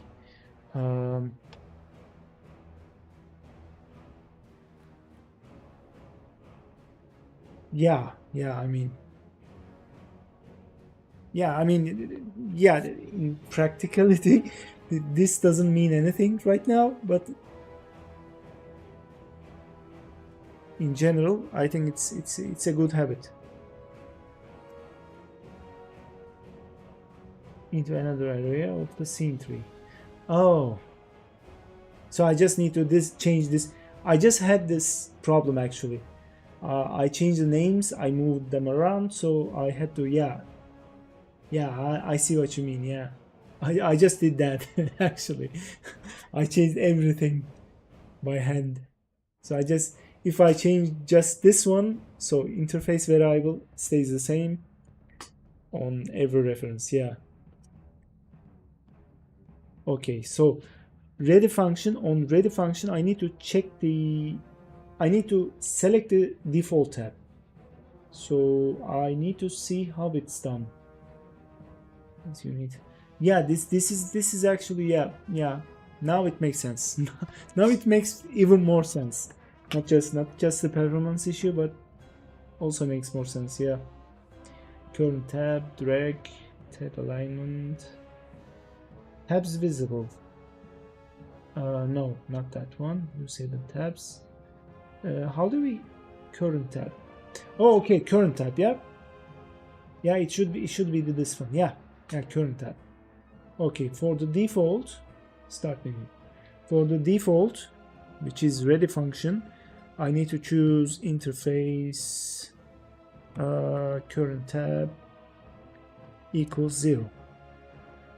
And then, whenever the settings button pressed, I need to change it to, let's see, again, interface, interface current tab equals 1, because it is 1, right?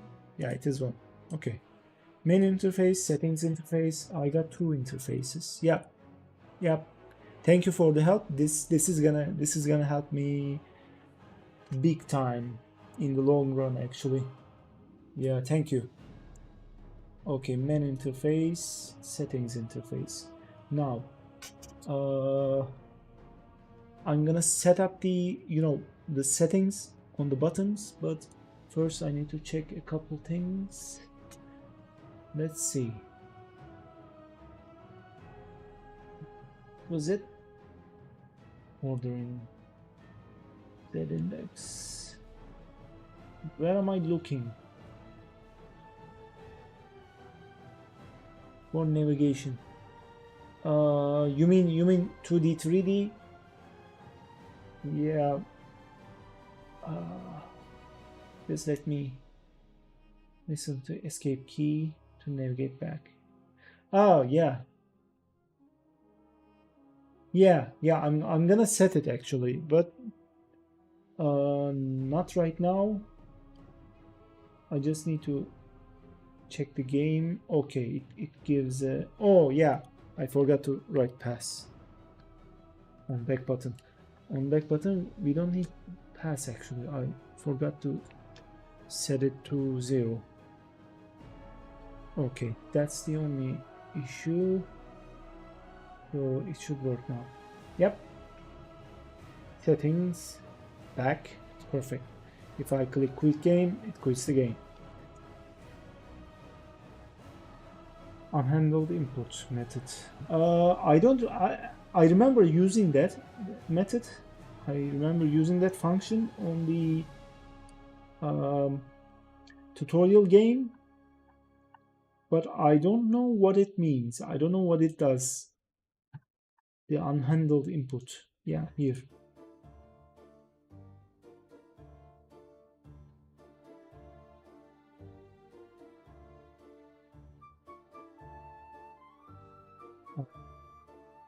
Yeah, I mean there's a script way, right?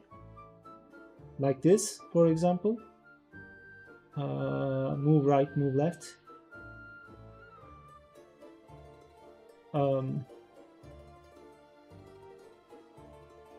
Editor, project settings, input map, right? Combined with this. I remember this one.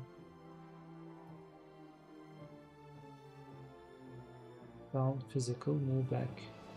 Yeah, calling the function. Botrix. That Botrix, yeah, it. Let me see the Twitch chat just a second. Okay.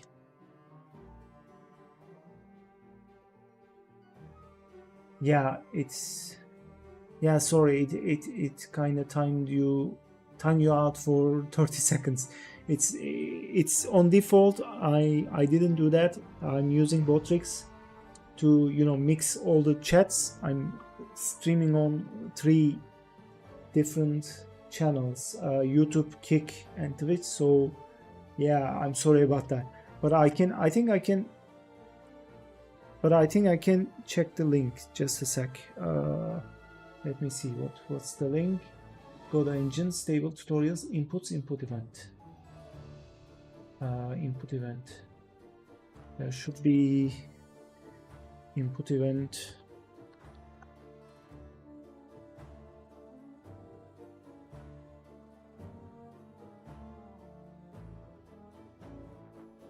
Input event, yes. This one, I think.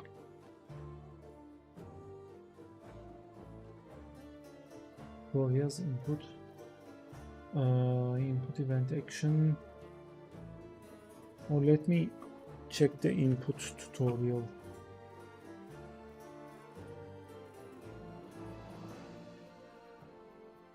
Input tutorials.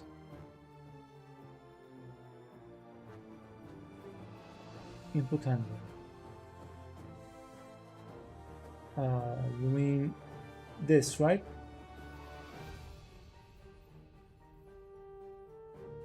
Using input event, input examples. Let me check the examples. Yeah. Using input event. Okay. How does it work? Anatomy, actions, input map. Event press. Get, yep. You mean this diagram, right? Unhandled key input event. Unhandled key.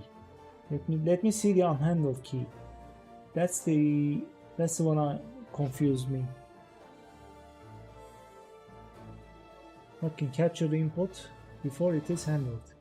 Oh, so if there's, you mean if there is like input event, it captures it, but there is no input event, then it goes back to it goes down to GUI event.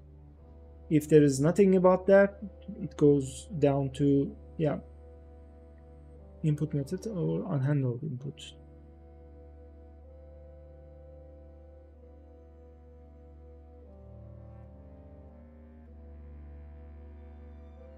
Yeah, physics speaking event, unhandled event. Focused window. Viewports functions of a window manager. Oh, viewport functions of a window manager is like clicking on X. Yeah, Windows the viewport. Yeah, resizing of next. If embedded window is focused, the event is sent to that window. Input function will be called in any node that overwrites it. Yeah, escape key. If no one else is using this event, we use in unhandled. Oh, okay. If so far no one consumed the event, node in unhandled key input callback will be called if overridden. So okay, so for example, like I'm not this one, sorry, this one. Like for example, on this menu, settings interface menu, I'm putting a key bindings option. So if the player for example, binds the escape key for something specific, then it doesn't go to unhandled event. So if I put the escape key on unhandled event function, the player it does work to go back to menu when the player press escape, but also but also the player can change it to some other function, so it wouldn't work for going back through the the menu. Yeah, it will be consumed different. Exactly. Okay. Yeah, I think I get it. Yeah, I think I get it. Okay, let me just check it again. Yeah. Okay, so yeah. Let me check one more thing though. Move back, jump, move right, move left. So there's unhandled input event. If is action pressed, UI accept. UI. Okay, this is for enter button inside the game. Inside this 3D game, tutorial game. Or reload the screen. So we didn't set it up on the input map, did we? No. So okay, I can just use it directly. This means, yeah, this is why I have a cheat sheet. It has big time. Not interfere with the possible inputs that other controllers can capture. Did you create anything with Godot before? Like any games on Steam or something? I mean, it sounds like you've been using it for some time. Interface current tab. Yeah, I'm gonna start menu, right? Okay. Function unhandled input event. Yes. For a few years now. Okay. Your name kind of sounds familiar. That's actually why I asked if I was curious if I ever saw something with your name. Unhandled event. How did you write it in the first place? Action pressed, UI accept.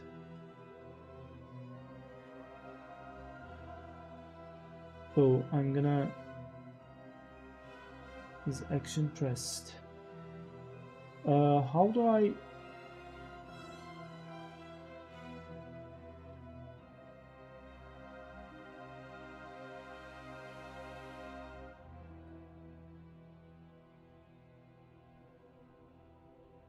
UI cancel covers the escape key. Oh. So if I write it like so, yeah, UI accept is for enter. UI. So I'm just gonna copy this one. Okay, UI cancel, right? And instead of this one, and what was that interface? Interface current tab. Yeah, current tab equals 1. Then what does it do?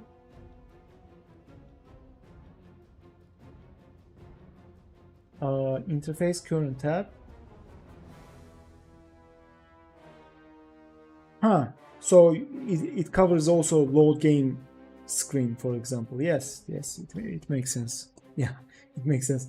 I'm just using one-dimensional right now because I only have like settings interface, but there's gonna be a load game interface. There's gonna be more interface. Yeah.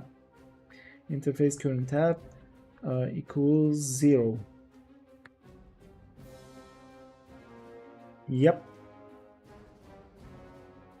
Okay, it should work now. So let me check it out.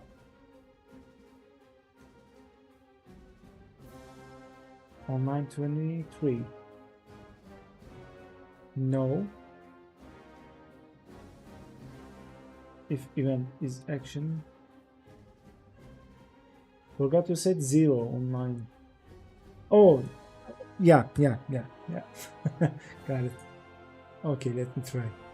Now, settings. If I press escape, yep, it goes back.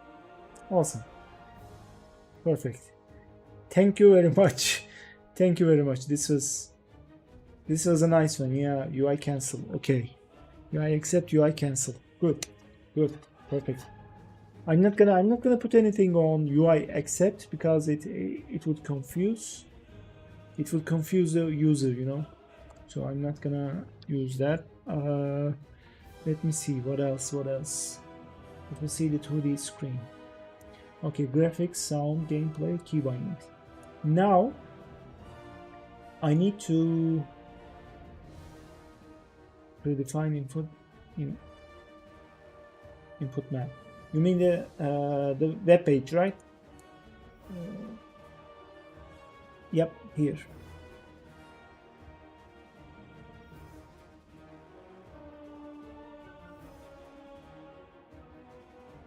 What events? Oh, project settings. Okay. Input map. I mean, show built-in. Okay, built-in actions. Yeah, UI accept, UI select, UI cancel, escape. Good. UI focus. Oh, UI focus. Huh. UI focus also can be useful for menu navigation. UI left, UI right.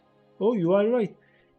I can also use these UI left, UI right just as default because I believe it also covers the touch screen. Does it? Joypad action, joypad button. Yeah, navigating with focus also a good idea. I'm gonna put it, but I am actually UI copy. UI cut. I don't need those. New line, text, new line. UI text, indent, text space. Huh.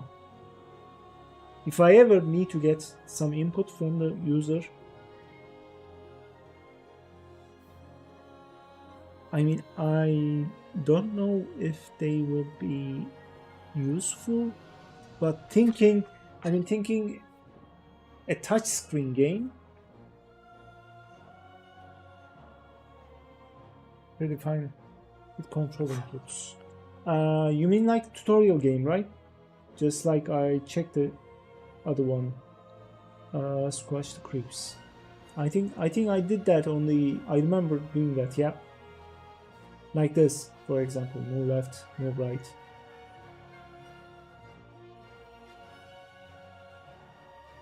Yeah. Joypad axis, left stick, right stick. Oh, left stick, right. Left stick, left. Okay. Yeah. Okay. So let's see. Now, interface. So on the main menu, let me see. On layout, right? Interface. Yeah. Okay. Happy with the team. I'm actually kind of happy with the team. This is a custom font. Where it's gone. So you mean I should add theme to interface, right?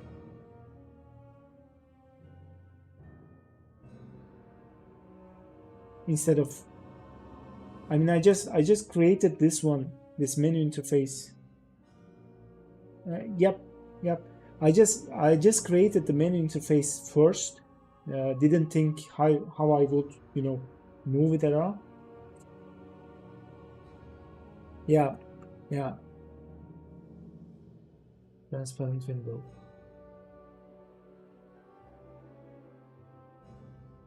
Yeah, I actually need a transparent window because I've been creating a background, a 3D background on the, I'm gonna add a lot of things with the theme by default.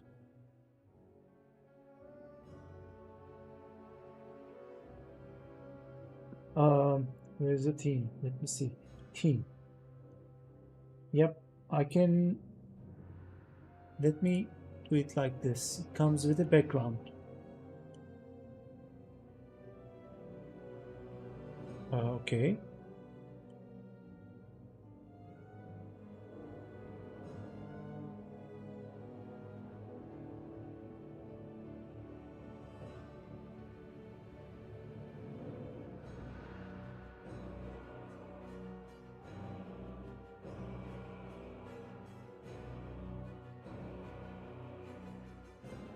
I mean,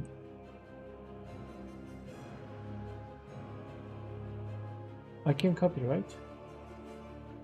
Or, yeah, copy, yes.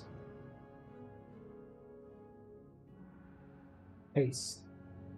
Yeah, it should be, yep. So now I can clear these, and the settings will be same for all of them. Yep. Okay. I was, like I said, this menu interface, the control node was the main one. I didn't think I would switch around, so I was just duplicating the menu interface basically. So I didn't change the theme. Click on the plus button. Here.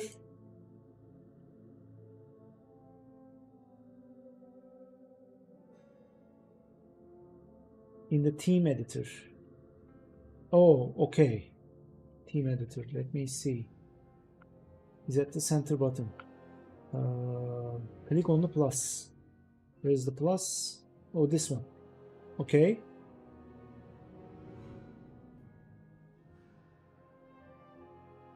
Okay. Select tab container. Let me find tab container. The type. Okay. What does this do exactly? Override all.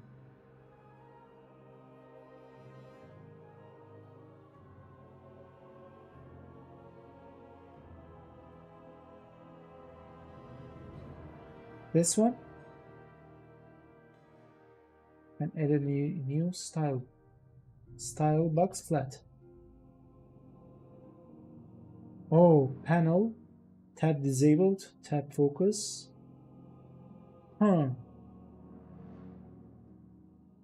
Click on plus. You mean add?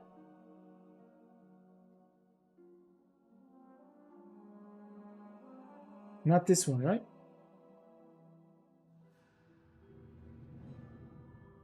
Plus next to the panel. Oh, you mean, okay, next to the panel. Okay.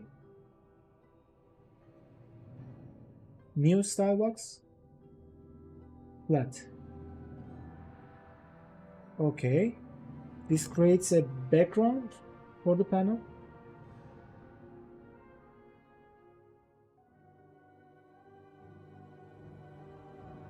New style box flat. Style box empty. Okay. Okay. So this is, I see, and you are done. But I don't get what this do. Is this create a background for the menu? Custom background. Oh, okay. Okay, yeah. So maybe, yeah, actually I created a 3D scene, but instead of, using the computer performance, I can just take a screenshot of it and put it as a custom background. So it would look 3D, but it would be 2D, just a picture. So it wouldn't be,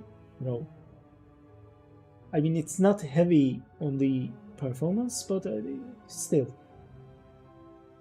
it will be the same because I'm gonna be using a static background. But I wanted to create it because I wanted to work with 3D, with Blender and stuff. Yeah, without 3D world. I mean, it would look 3D, but it wouldn't be 3D. Yeah, yeah, okay. Yeah, I can use it. Yeah. Thank you. Team. Okay, I got in the team settings. I got in the Rust type, tab container, and there's the panel. And disabled. Okay.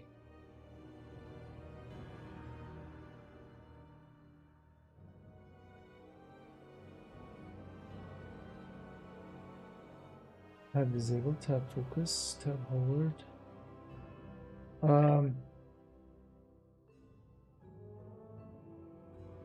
That are children. Huh.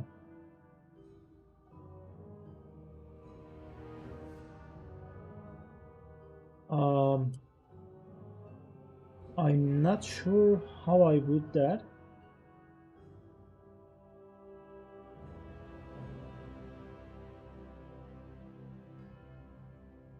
Okay, what is that? Text font file.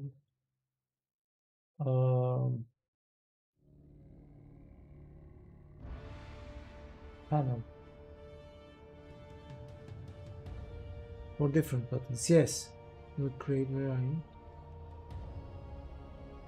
I mean, instead of that, can't I use just, for example, for settings interface, can't I just go to team again and create a new team?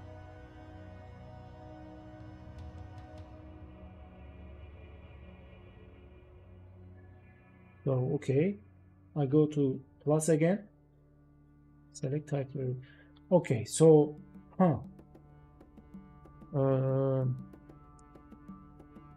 like button.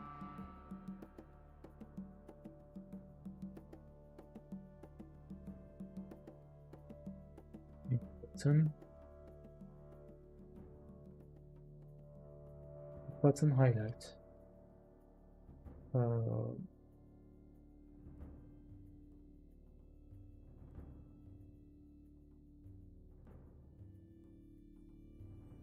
Only get button or select menu button link.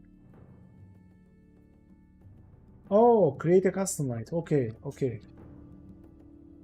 Okay, yeah. Yeah, button, let's say new. Okay. Override all. I can add a style.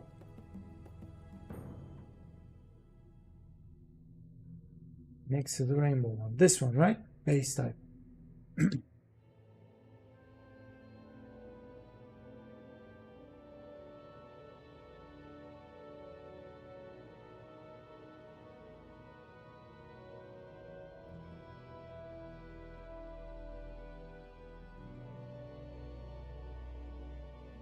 Big button.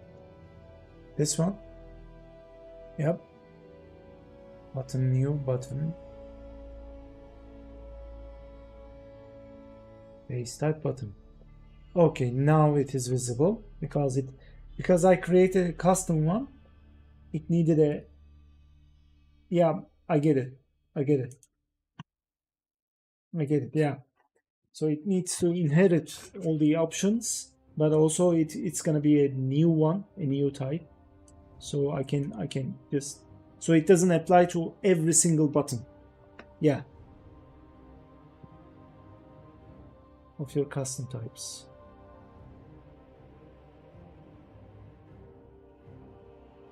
Like maybe make it flat. Best hover. Oh, okay. Now this is useful. Yeah. I mean hover, pressed. I can change all the styles with different font sizes. Yes. Like I can make the back button a bit bigger or a bit smaller. Okay, disabled. Remove this one. You on the team the main button and create very. Huh.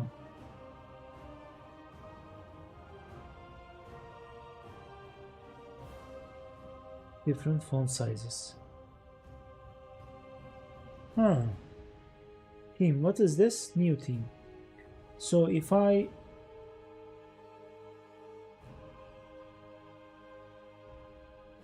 let me see, if I change the name of this one, how though?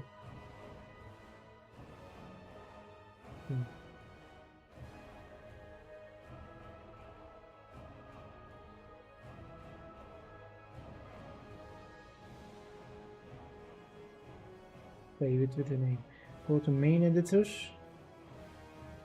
On the save, center button. You mean this one? Yep.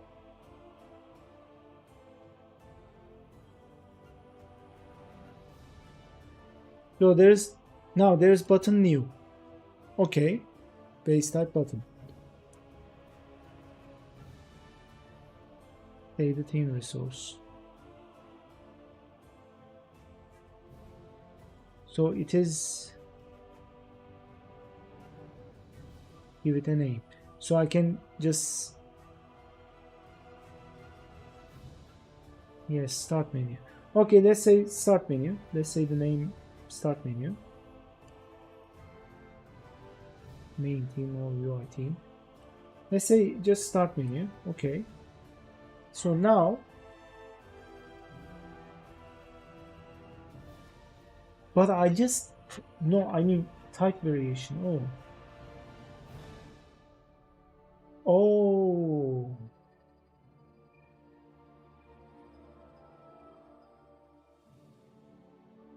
Okay, like button new, because I named it button new. So it inherits the button new things, but I also need to load the team, of course. No, I don't need to. I already loaded it on the interface.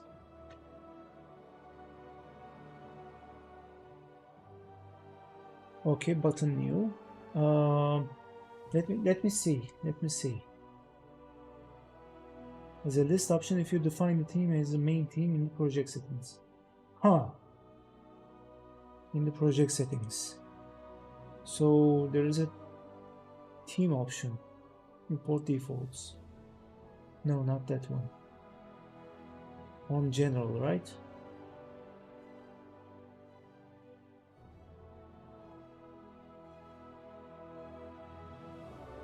Ah, yeah. Yeah, team. Default team scale, custom font. On custom. Okay. I think it's, where did it save it? Art. No.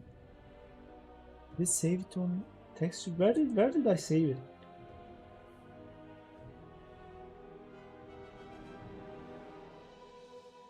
Okay, on the scenes.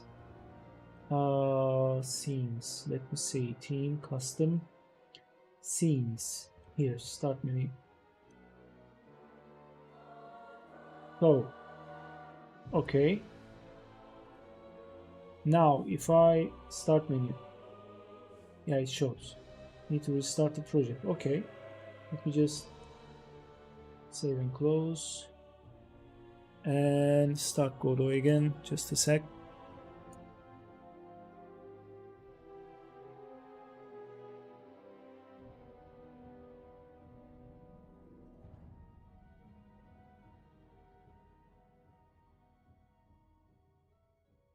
Okay. Now, let's see. Layout. No, not layout. Team. Okay, menu interface. Now.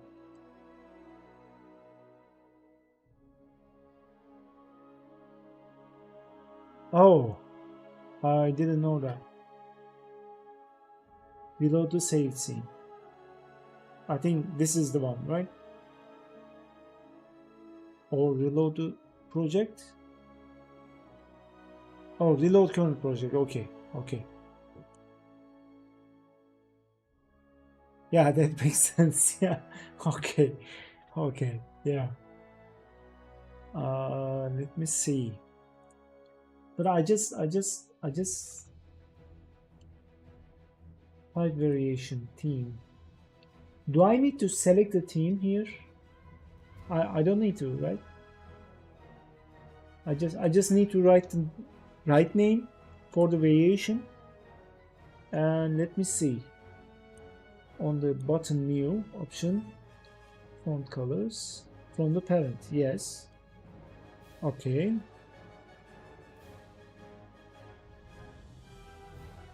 So I have a button new option actually. And for example, for the normal, I'm gonna put a flat new style box. Even change the color so it will be visible. So, but I did it on the wrong one actually. Okay, so if I go to menu interface, for example, and select the load button on the theme or theme overrides, maybe colors, font size, no, theme variation. Okay, flat button, button new. Yes, I select the button new and it changes the color. Perfect. So there's, yes, okay, okay, this is good. Okay, this is good. I love it. Yeah. So actually, I was thinking about changing the how to theme stuff. Yes, yes, that variation settings was important actually. I mean, it was more important than setting the default theme. So this is a big help. This is gonna be a big help. Yep. So like, yeah, hover. Oh, okay. I can change them by default using the arrows on the keyboard. But tab also works, so they are on default. Perfect. I don't even need to set them. Awesome. Yeah, navigate to focus. I mean, tab button also works. I don't need to set it on unhandled key event. Okay, let me change the theme though. this color is killing my eyes. Also, let me see. Button new, tab container.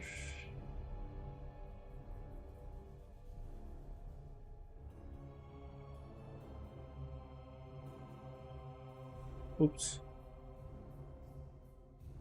Ah, damn it. No, no, no, no, no. Okay. How can I remove these? Is it possible to remove the types on the manage item? Oh, okay. Okay, yeah. Tab container. Tab container should stay just as an empty.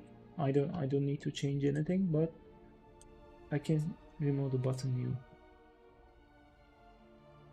Panel. Okay. Okay, this can stay. Let me see something.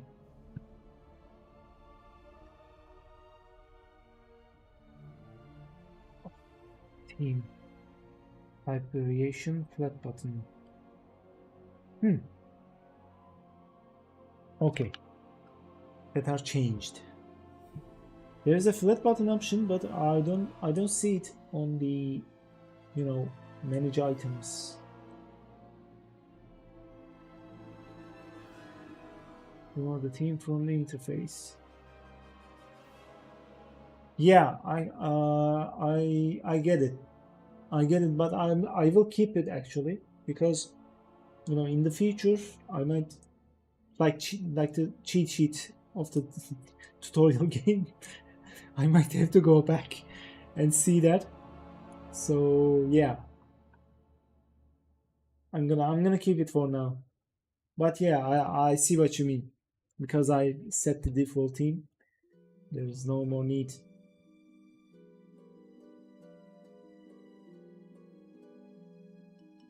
Okay, now let me think.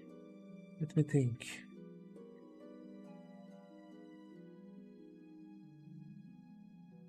Now, okay, this is the second. This is the second phase. Now, on the second phase, I'm gonna set the settings button, not settings button. Sorry, I'm gonna set the graphics options, graphics settings. But for that, I need to create another menu. Okay, settings interface, menu interface. Now, a new interface is needed. I should create it on the interface, right? Yep. Another control. Control is okay for the menu, I think. This extent, yeah. Just keep adding tabs. I just need to keep adding tabs, but I don't see the control. Yeah, show me please.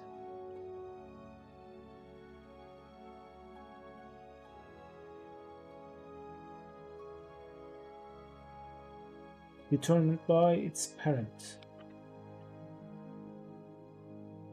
Because I set it like this, I don't need to do any settings on this one. But what I need to add, let me see. Project settings, graphics. Let's see. UI render. Let me see what options I can add on graphic settings.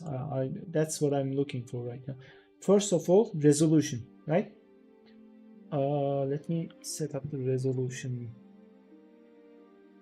What should I create? A text box? Text box? Let's see. I need not text edit, line edit. Text box, menu button. I need a text box, a label to be specific, and next to that, and let's see, an option button has many options. Yeah, that's what I need. So I need to create a label. Yes, label should be enough. Resolution. Okay, now I'm gonna use the, let's see, tab container.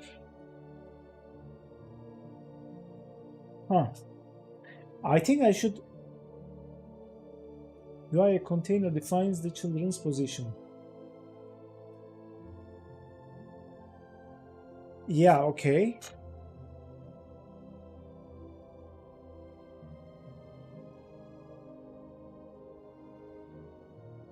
Children's position, children only tell.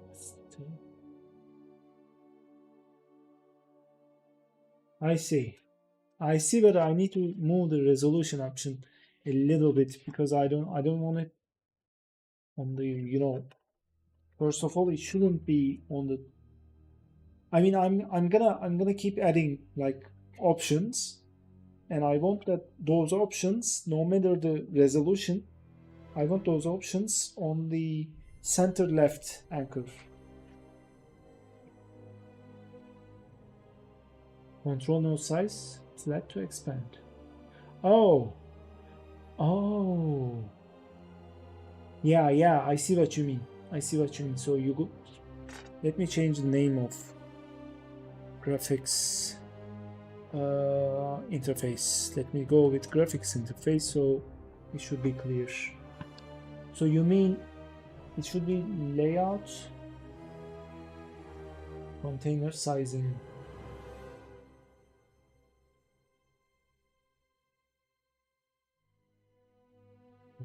Stretch ratio, no. Very contents, isn't it this one? No. Layout direction. Based on location, left to right. Oh, not that one. Transform, no.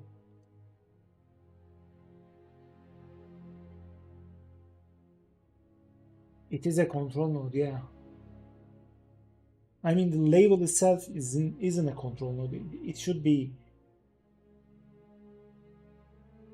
like I can set it. No, not this one. Label settings. Uppercase. Instead of control node, so you say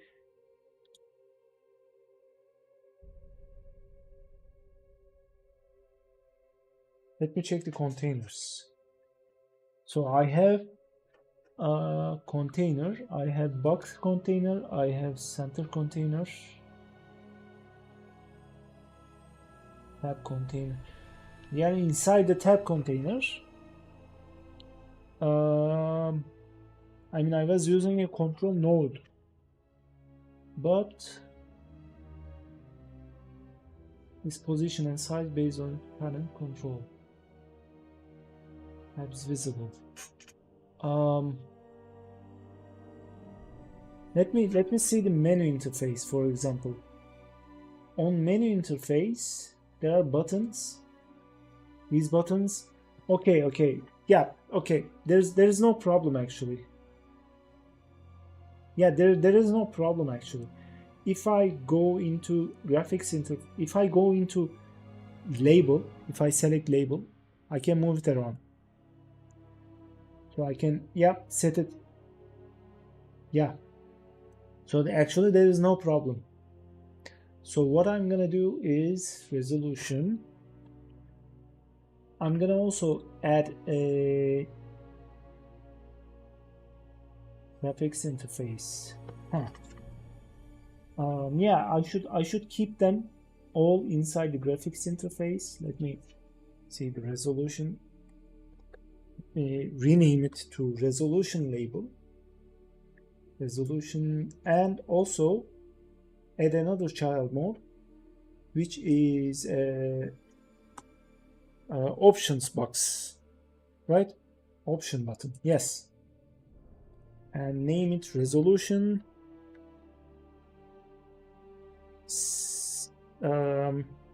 box. Resolution box. Resolution label, resolution box. Okay. Now I can also move the resolution box like this and reshape it. Fit the longest item. Okay. Let. Text behavior. Yeah, there are some options. Disabled. Toggle mode. Button pressed. No, not button pressed. It should be toggle mode.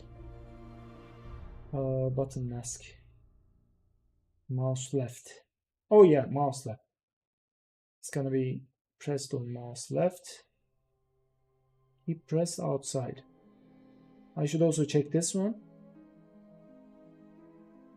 And the layout options.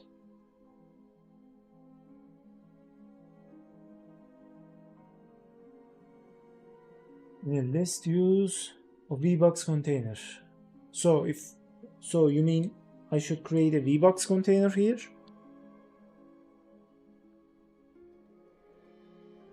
And put these two inside the VBox container and name it, for example, resolution. Like that, right? So I can put, although this way I can move the resolution box. That's a problem. I can move these inside the VBox. Use grid style. Set the sizing flat. Flag sizing.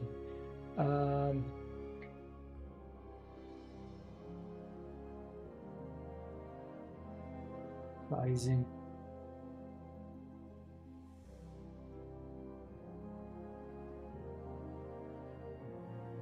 Layout on the child or the parent.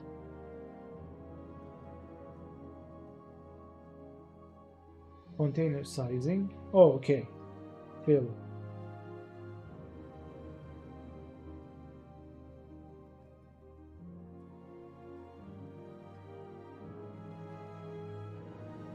Let's give it a minimum size.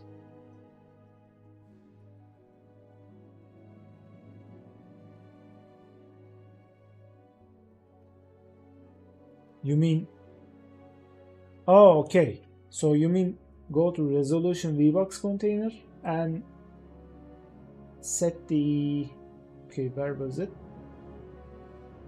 Resolution and minimum size. Yeah, minimum size. I'm checking for it.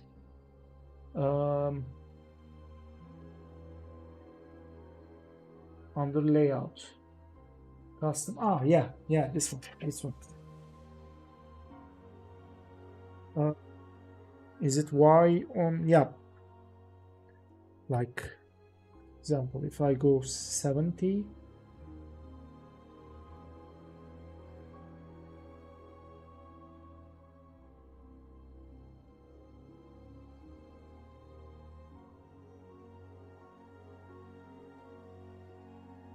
No, I mean,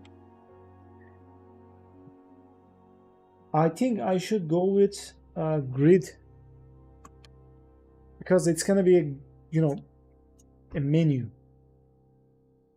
So I should create a grid container. Okay, so I should put these inside the grid containers, not the VBox. Yeah, I think this is gonna work better. Resolution grid. Okay.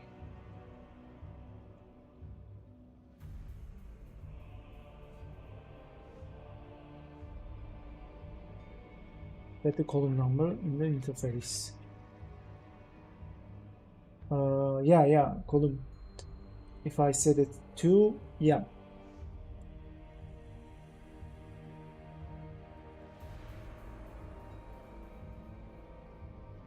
Can I move it? No. But I can. I think I can.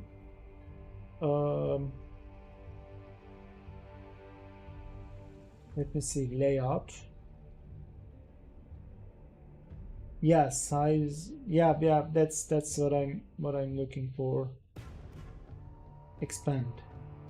Not vertical, horizontal expansion. Yes, this is what I want. So resolution grid. Yeah. Graphics interface. So I can instead of graphics interface, I can use another grid for it. So it will be like resolution grid and another setting grid, another setting grid, another setting grid inside a grid. I think it would work better.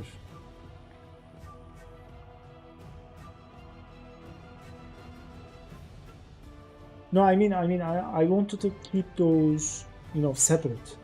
I can just simply use a grid, one grid for every option, but I want to keep those separate, like create one grid for label and box, hbox container.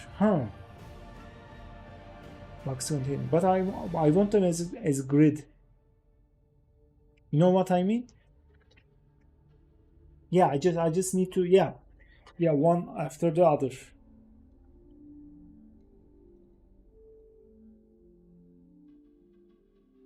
Yeah, that's what I mean. I mean, if I put, instead of control node, if I put another grid interface, another grid box, sorry, not grid interface.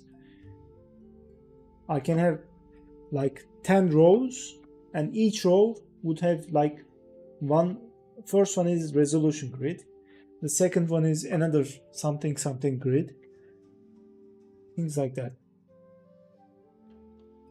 HBox container, what HBox container does exactly? Horizontally. No, I need rows.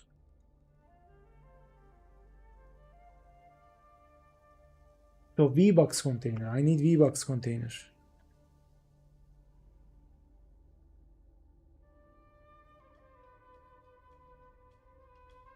Okay, yeah, I see what you mean. Yeah, this is what I'm gonna do, I think. VBox container, inside there is resolution grid. Okay, with the same settings. So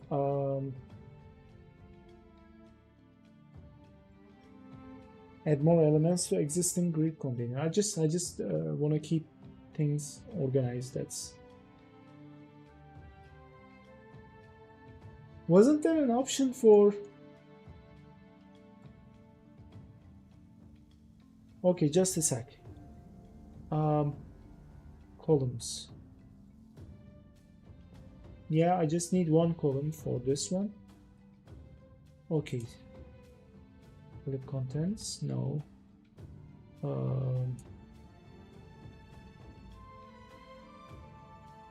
I cannot reshape it, right? No. But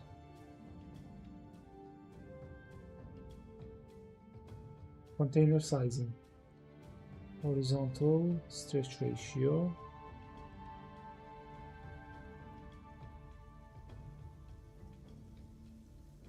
Yeah, I know. I can have multiple rows. What I'm trying to do is creating another grid, for example, instead of VBox container. Let me show you. Yeah, I see what you mean. I see what you mean. What I'm trying to do is this. So I got grid container, I got resolution grid. I put this inside this, so I don't need to, I can just simply put these inside the main grid container, but I want to keep things separate.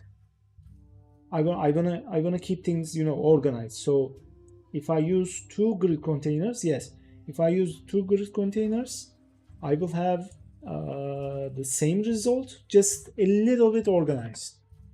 That's what I'm trying to do, by the way, it is invisible, so I can see. Yeah, this should work properly now.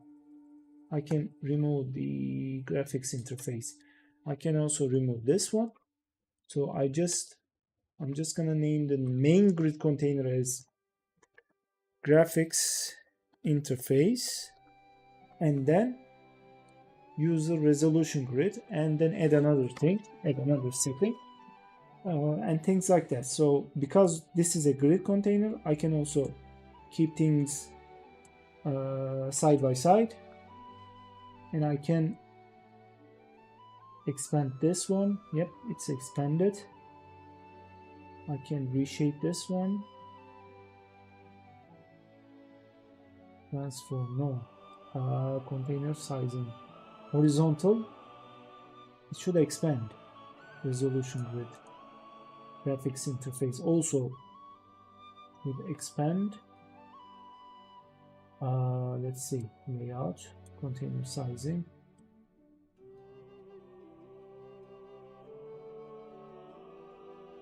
Needs a minimum size. Yeah, you're right. Yep.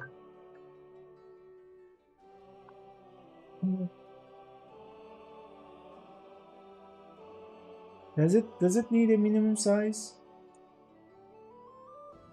Container sizing. Does it need a minimum size? Interface. I actually don't want.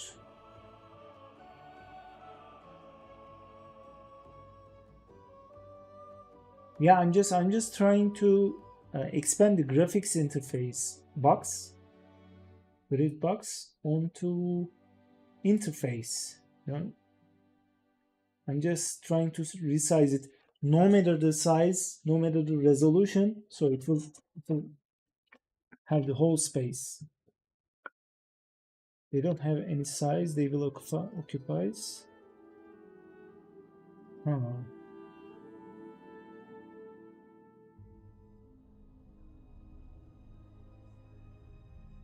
Dependent is a minimum size, children will grow according to size flag. Yeah, I understand.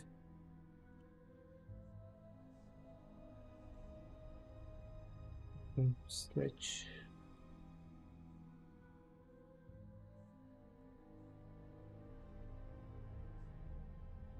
Um,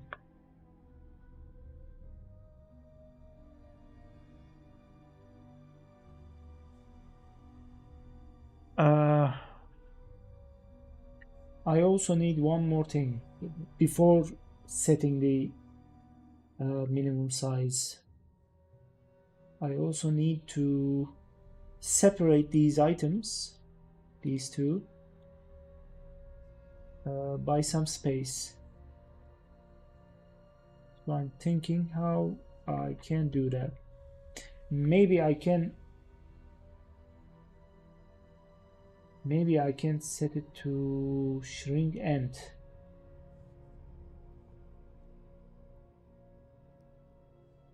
Container sizing. Yeah.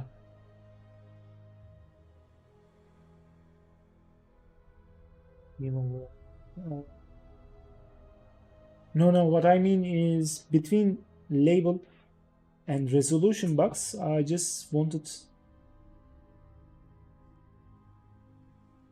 Yeah, I mean, let me show it on the Illustrator. For example, like you have resolution, it says resolution here, assume, instead of start game, okay?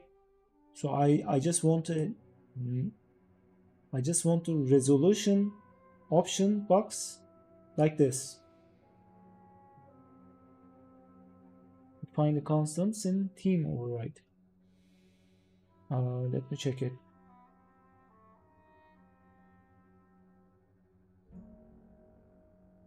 Theme overrides. Oh, constant. Okay. Age separation. Should I do it on this one? Yep, horizontal separation. If I... Yep, okay. Okay, I see. But I mean, I was... Yeah, this is useful, but also I was thinking maybe I should just... maybe I should create two different grids instead of setting a grid, instead of making a grid like resolution grid. Instead of that, I should create one grid for the labels and one grid for the options. So that's, I mean, I was doing a brainstorming, I think that would work better because it would just one grid container. No, I mean, I see what you mean. Yeah, one grid container also would work. Just add elements. Yeah, keep it like two columns. Yeah, because I want this.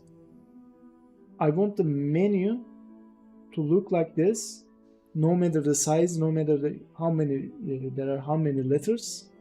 I just want them to end at the same point, okay, and the options to start at the same point, no matter what size they are. That's what I want. They should start at the same point, and they should start at the left option and should look like this, probably. Yeah. Yeah, if I use a single grid like you said, I think it should work. So then I can use the edge separation to separate them. Yeah.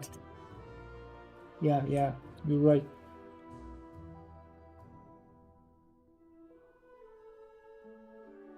Okay, resolution grid. I can remove this one.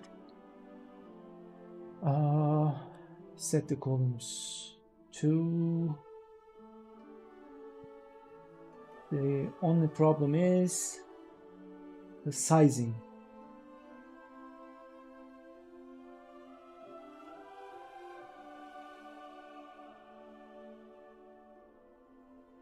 Based on locale. Minimum size, yeah, no, I mean, I understand that, but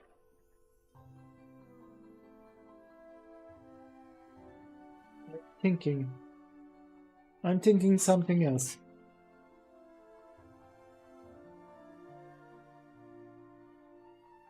It will, yeah, there will be a minimum size and it will keep growing depending on the children. Yeah. No, I'm thinking the visual. Like for example, if I start a game, it looks like this, okay? And now imagine instead of this main menu, imagine there's the graphics option, the graphics options. So how it should look? Should it anchor to the left, or should it anchor on the center of the screen? And I should also give some background, partly transparent background. Should be centered. I agree. It should be centered, and I should create a box. Like, okay, the platform display size. Yeah, I mean the main menu is left center anchor. It should stay that way. It will look much better like this. And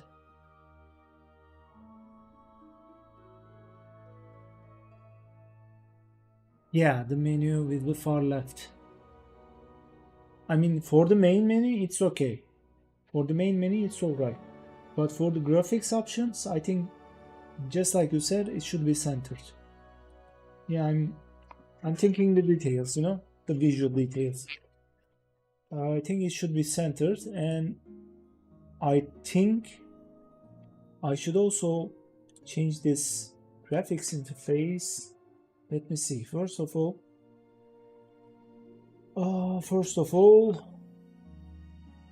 layout direction.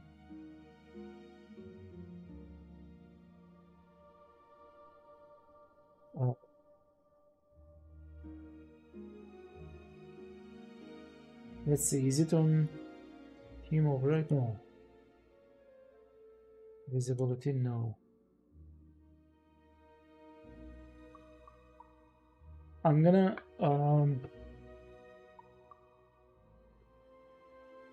let's see.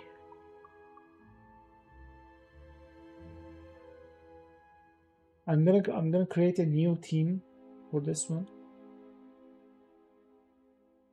Yep. Let me see. I just want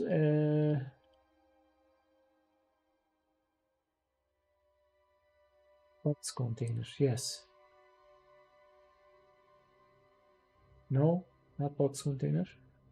I want to create a background container. Is there an option for grid container, panel container? I think it's the panel container, right? Panel. Yeah, style box flat. But I can edit it.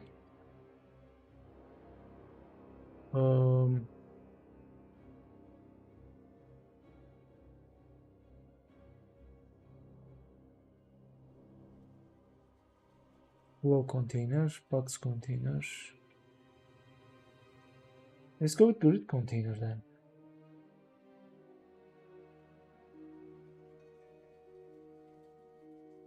Box container, panel. panel container should do it.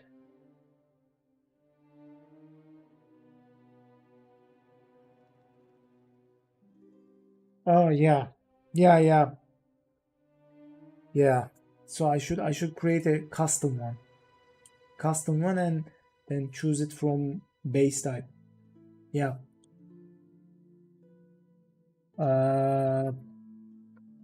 Like the options menu. Let me name it options menu. Okay. Add type. Manage items. Remove the what? Did I remove everything? Yes. Okay, so options menu and go to base type and choose panel.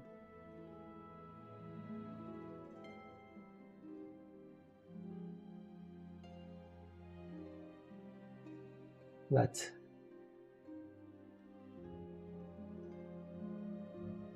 Yeah, options menu. Now graphics interface, default font. No, not the resource. Base type, panel.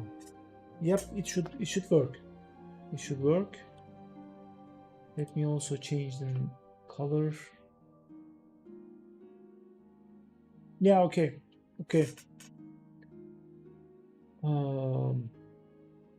Recent colors. Oh yeah, transparency. Like 0.6 should be good, I think.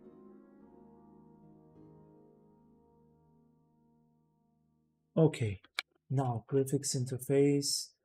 Let me see. Settings button.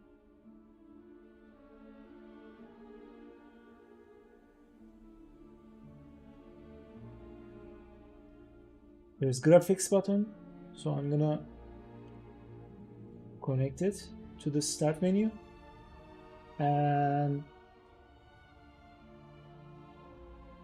do the same thing as I did the other ones. Make it 2. Okay, now let me try. Now settings, graphics. Yes, it shows resolution. Yes, it actually does. It actually does what I wanted it to do. Perfect. Yep.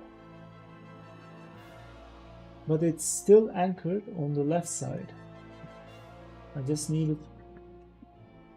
Okay. I'm gonna play around with the settings. I think I can do it. Let me see, 2D.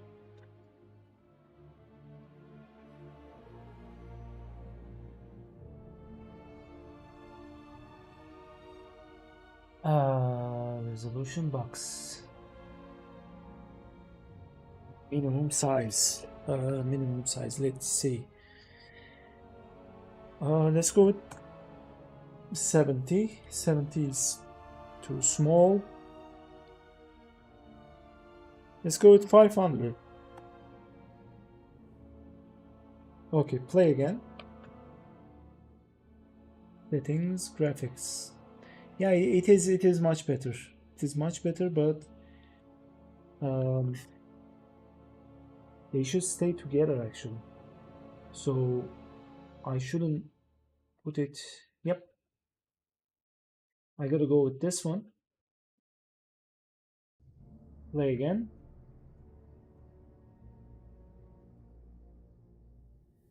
And now it extends. It expands.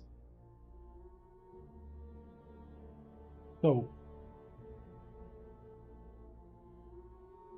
graphics interface. Let's see.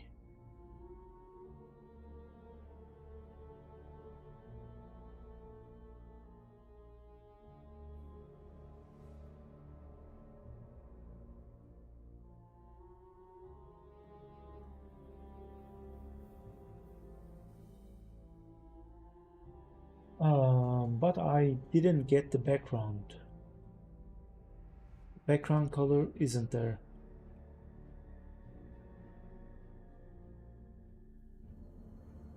The background color isn't there. Default base scale, no. No, I wanted theme options. Default font, not that one. Base type panel, yep.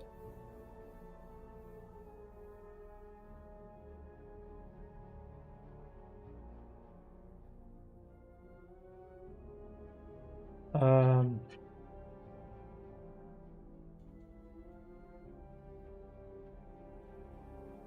hmm.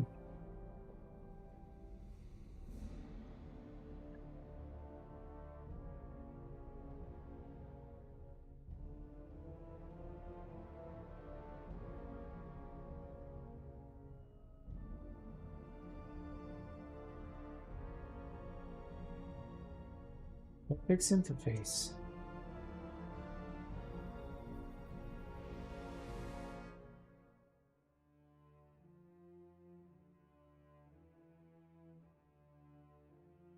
BG color. Let's make it black, or make it like I don't know. Again, I'm gonna make it something visible. Row center skew. Okay. Bend corner, anti-aliasing, content margins. What's content margins? No, but it doesn't apply for some reason. It just doesn't apply. Override all. Options menu. That's the type, right? Options menu. So I'm doing something wrong actually in default font, not the default font.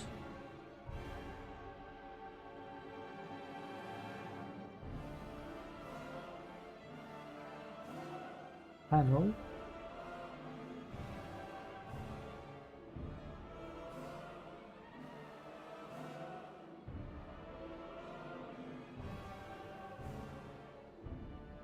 No. Save it as, let's see. Graphics interface. Okay.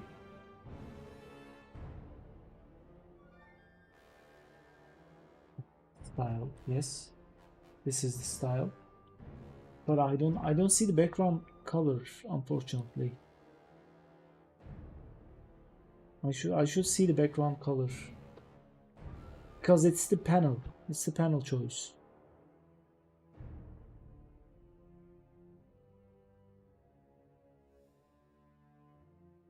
Base type panel, yeah. Panel container. Oh, it's panel container, not panel. Right?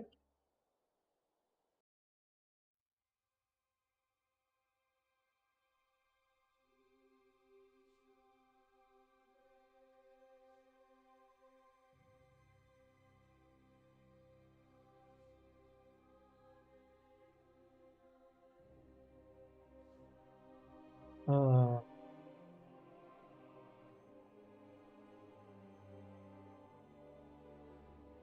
okay, not panel container then. Go with button, maybe. Color picker button, no. Go with button. Disabled focus, panel pressed, normal. Is it like normal? No.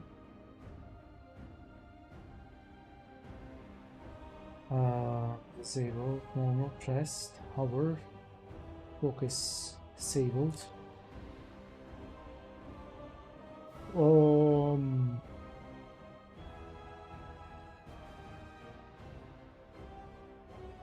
Box container. No, not that one.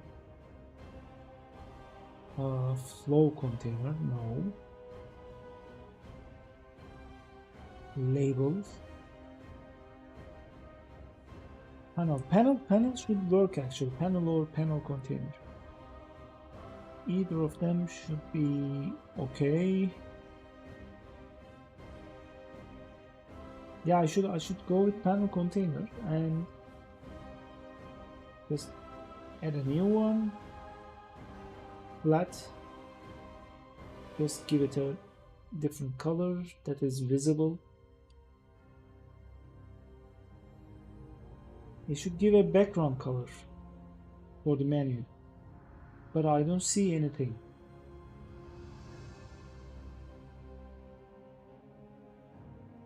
Am I doing something wrong?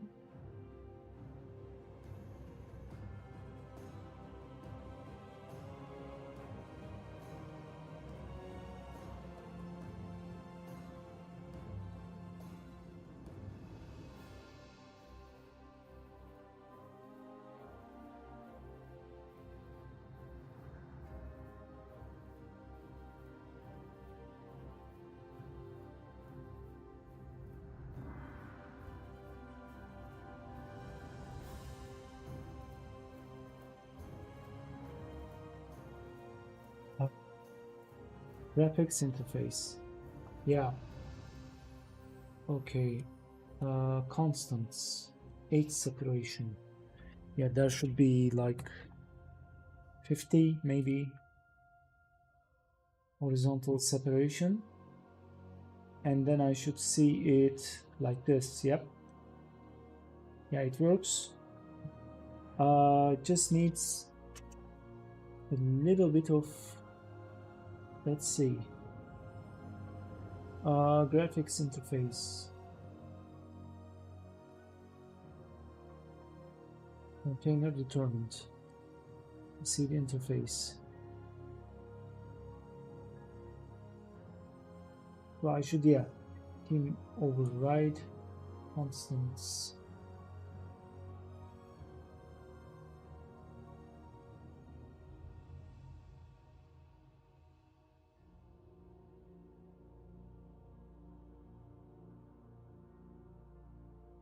These options. People font. Let me check this layout. Okay, this not shareable container. Yes. Click contents. No. Layout direction. Based on locale maybe. If I say based on locale, what does it change? It doesn't change anything basically. Layout mode.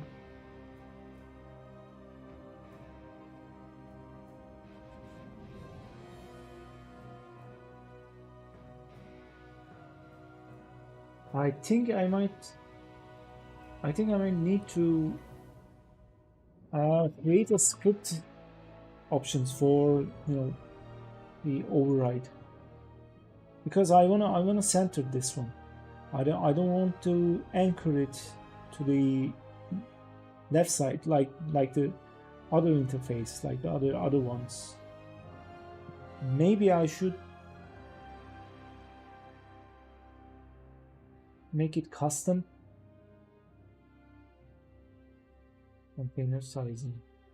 Anchor points. Container sizing.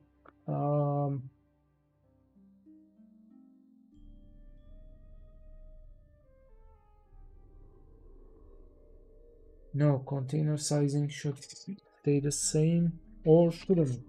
It should actually horizontally expand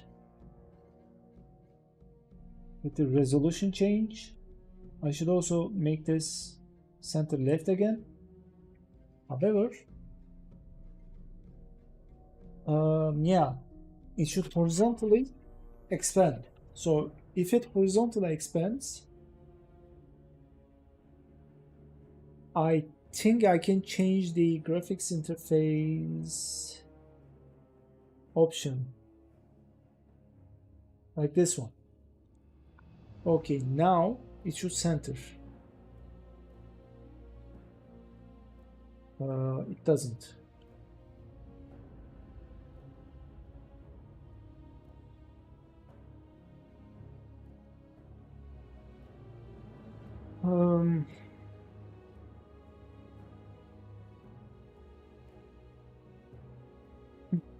Container sizing, stretch ratio, localization.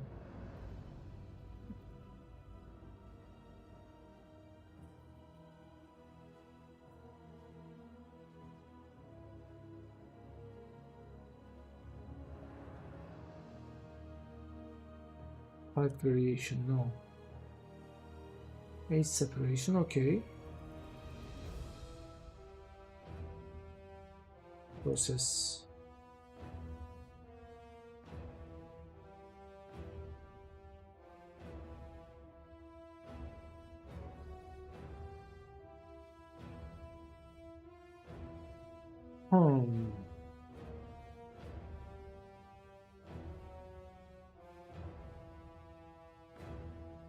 Transform size.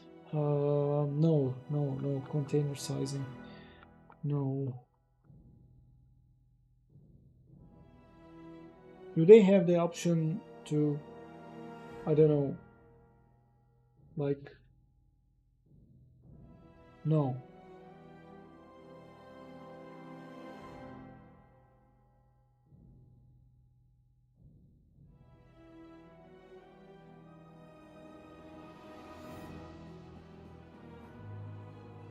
Well, I think I need to do something different with this one. Like, I need to take it outside of the container to its own. Yeah, I think I should take it outside the container. Graphics interface. Or maybe I should create another container for the options, like tab container. But I'm gonna take it.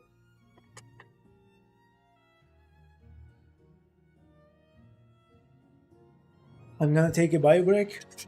I'm gonna be back in 2 minutes. Yep.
Also time to switch the beer.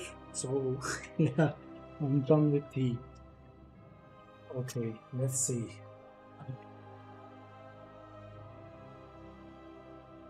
Sec. Let me check the phone.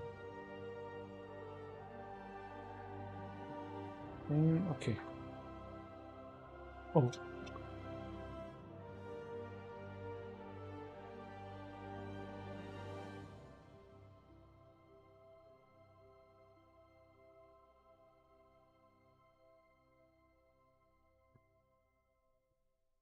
Okay, let's see. Not Blender, no. Now, yes, I separated those two boxes, so I need to hide one and show another one. Just, and instead of graphics interface, no, I should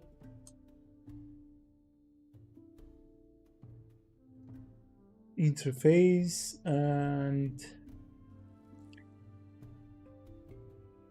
yeah, I should then put another. I should put another tab container, right?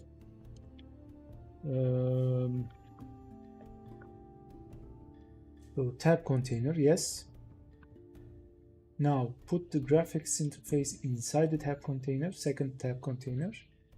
Interface, let me name it settings.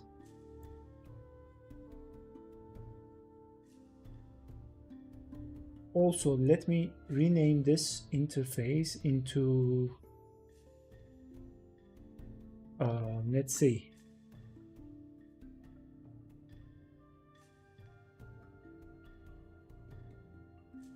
settings, interface settings. Yes, actually it makes sense. Now I need to make it snap to the main screen. Actually, I'm not gonna snap it to the main screen, and I'm gonna layout settings. Yes, layout direction, not anchor. Yes, I should center it, and I should make it a bit smaller than the main screen. Let's see, like this.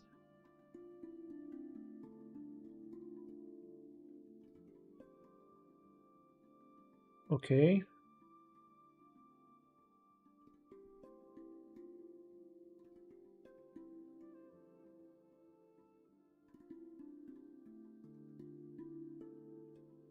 Let me see this screen size. Yeah. Yep. Perfect. Okay. Now, again, I need to tabs visible. No. Perfect. Maybe I should keep the tabs visible. Like graphics interface. Yeah. Why not? I mean, why not?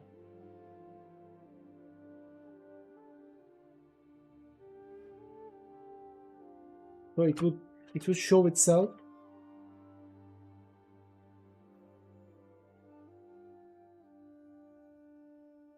Tabs visible. Tabs visible. Should tabs stay visible? Should tabs stay visible? Graphics interface. There's a graphics interface. Yeah, label box. Actually, it looks perfect when you think about it, but it should also go invisible inside the script.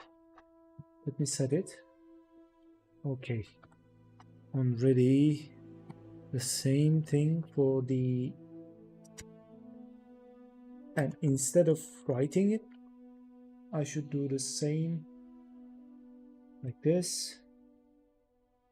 Yes, graphics interface, but I did it wrong because I should be doing that with the settings. Yep. Okay, now I should ready interface current tab. Yep. Interface dot show settings dot hide. Yep. Oops. Dot hide, and okay, that's enough for the ready function. Now start button, settings button. Pressed interface current tab. Settings interface, okay. Graphics button.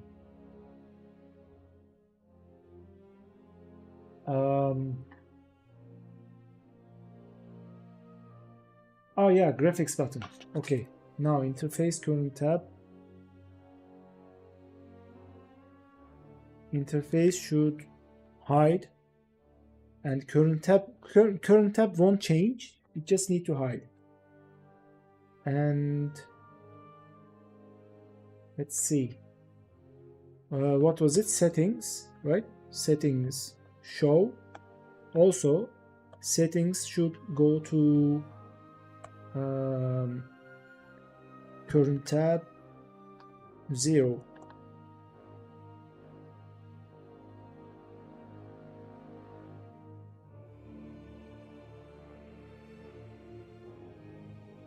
And interface show is true.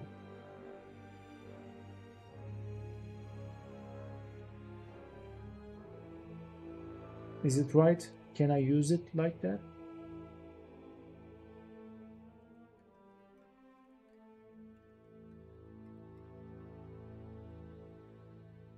No, I can't use it like that.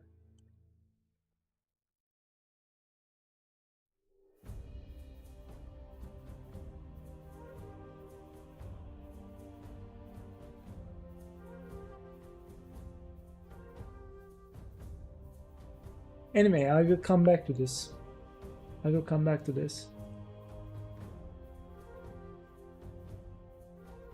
Okay, now, if I go to settings, just a sec. Interface show 1. Okay, go to settings. Yep, it gives an error. Yep, I can use it like that. Visible, yes, interface visible.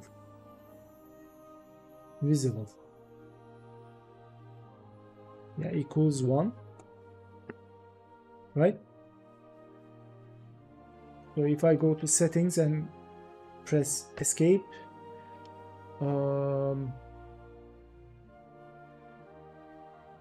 unhandled input, parents bool and int. Oh, okay. So this should be enough, right? So if I click settings and press escape, it goes back. Yep. So I go to graphics interface, shows like that, and I like it. I might disable the graphics interface, thing, but it's okay. Maybe I hide the tab.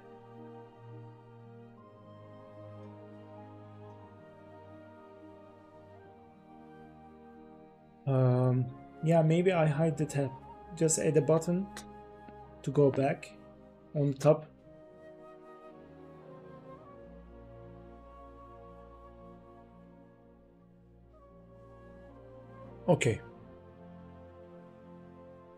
Okay, yeah, I'm gonna hide the tab. I'm gonna hide the tabs. Oh, also I didn't check settings, graphics. Okay, looks okay. Yes, this is what I needed.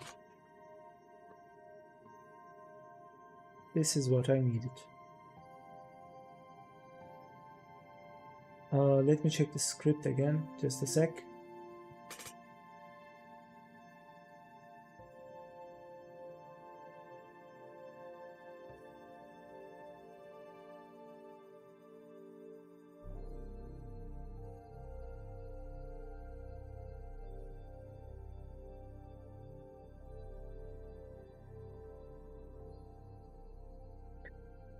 Add another event if, let me copy this same, actually. UI action, yes, UI cancel is pressed. Interface, not interface, settings, current tab, settings, right?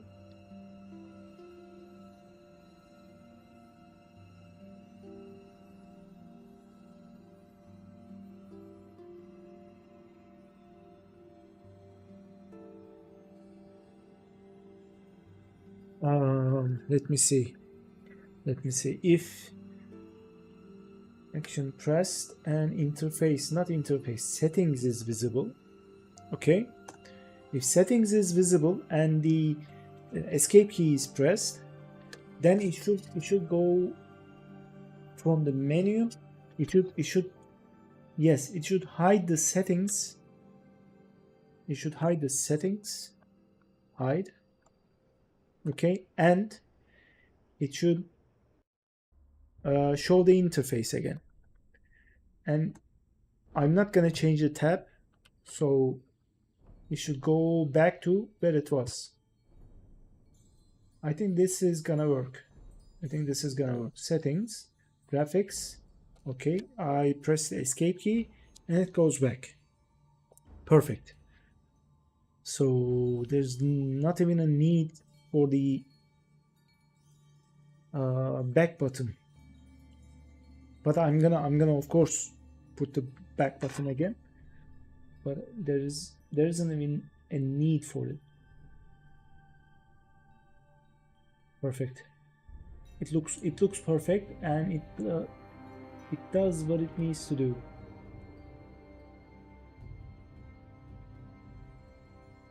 Although maybe I might want to expand the settings container with the screen.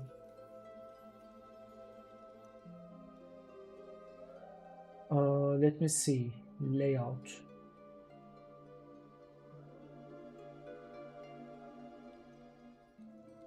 The contents.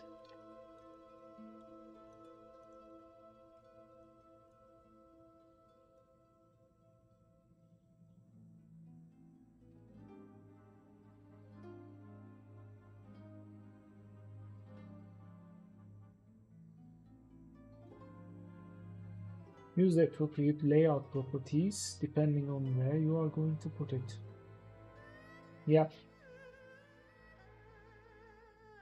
Layout direction.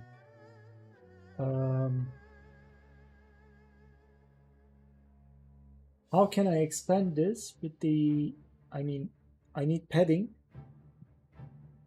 but otherwise, constants. Side margins. Okay, side margin. Icon separation, icon max width, outline size. Ooh, there is an outline. I can put an outline.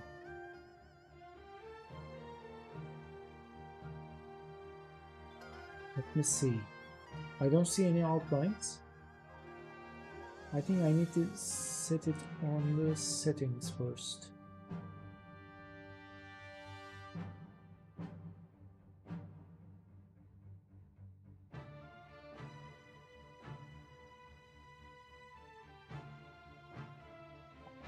Files. Type selected power. No. Yes, this is what I need.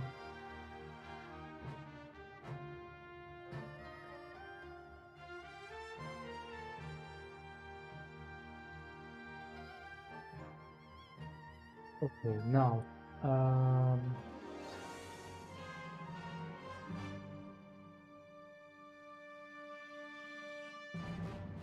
make it 0.7 the visibility.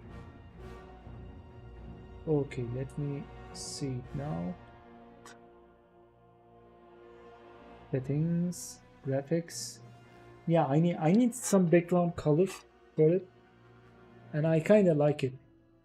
Now I need to let me also try the padding option, side margin. Sorry, not padding. Side margin. Like for example, make it 30. Side margin. Does it change anything? Settings, graphics. It doesn't change anything, I think. No, it doesn't change anything. I don't think it does.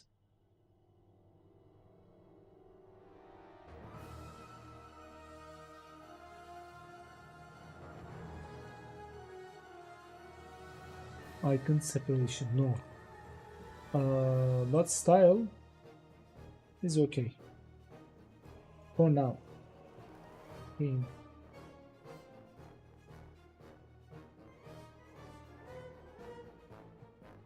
See.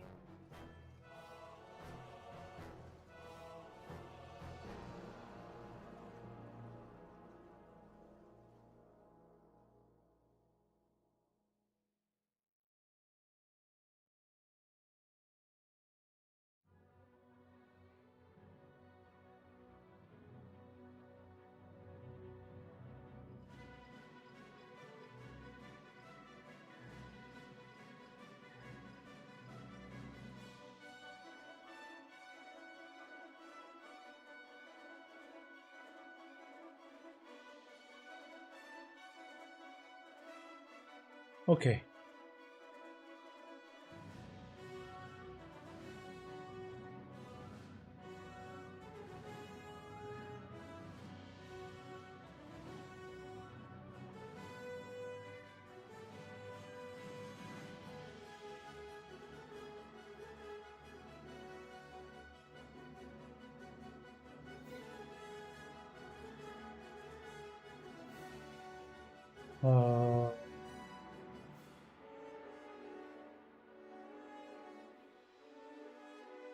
Okay, now settings, container sizing.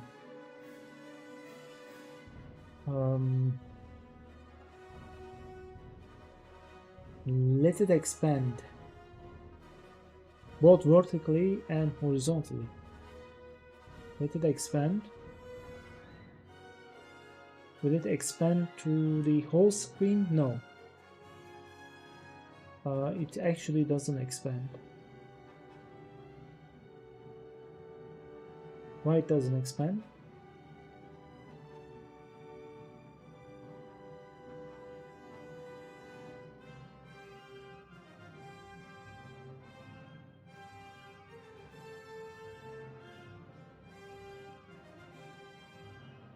Interesting. Have container, yeah.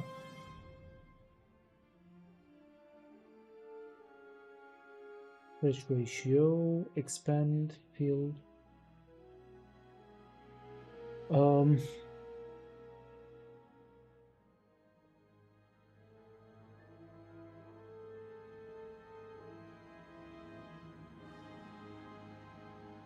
Group contents, layout mode, center, transform. Because I changed some, the sizing of it. Was it a mistake? Position.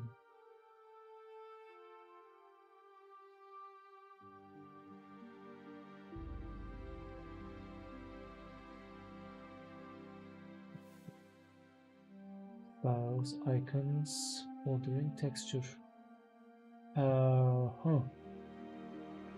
I mean, it should change its size when I change the resolution, but for some reason it doesn't.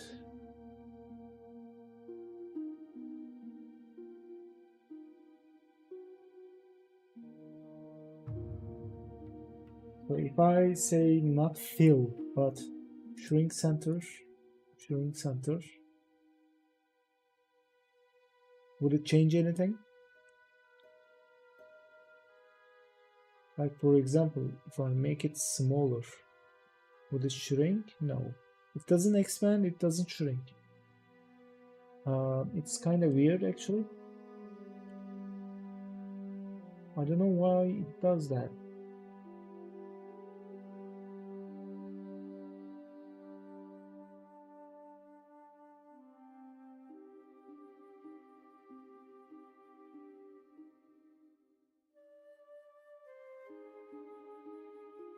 It should shrink, right? The settings box. It should shrink.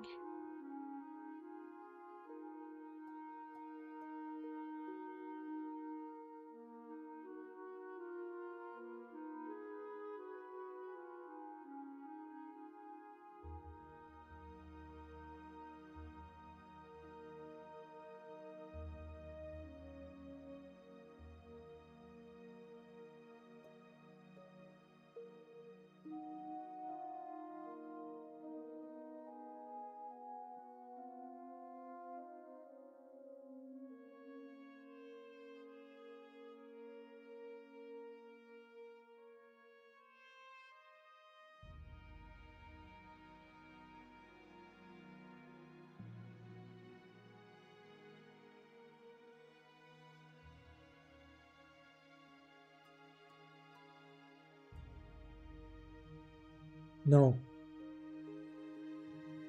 No, it doesn't do anything. It doesn't do anything. And is there a minimum size? No. Weird. Kind of weird. Settings. I mean, it should shrink. But it doesn't. And I'm not sure why. Scale 1, yes. Rotation, position. Anchor, center, yes. The contents, size, position. Maybe it should stay like this for now. Let me check a couple things and then I'm gonna keep writing the script actually.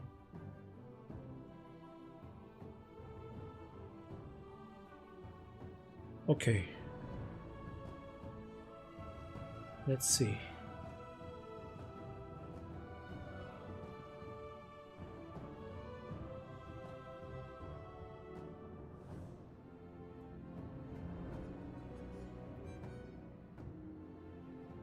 Yeah. Okay, now resolution. Let me see what else I can change. What other setting I can change? Borderless. Always, no, not always on top, but borderless, resizable, okay. Initial screen. Oh, initial screen.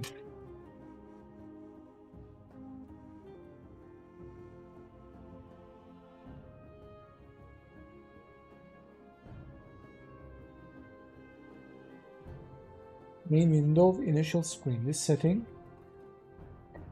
setting is used only if display window size initial position type is set to other screen center. So center of primary screen. Absolute initial position.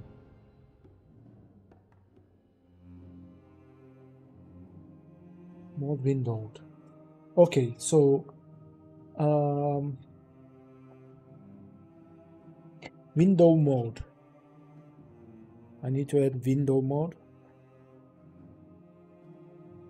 Let me also add the, you know what, actually before adding these I should just add the settings like inside this box, add the options, but I don't know how I can add the options.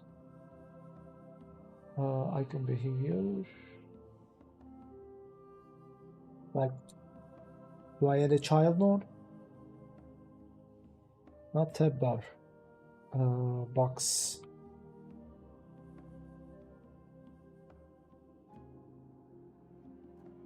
What was the name of it? Option? Oops. Option button. No, not option button.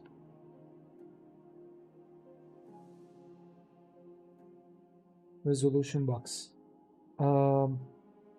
Add child node. So if I add buttons, let me see resolution box documentation. Sorry, option button documentation.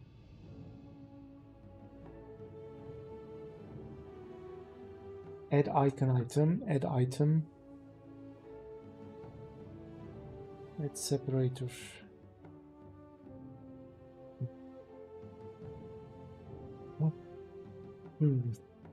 Method. Descriptors, add icon item.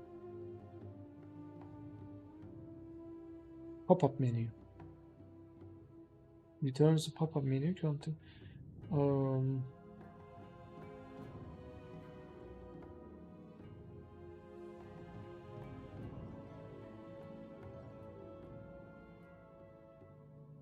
That brings up a drop-down with selectable items when pressed. The item selected becomes the current item and is displayed as the button text.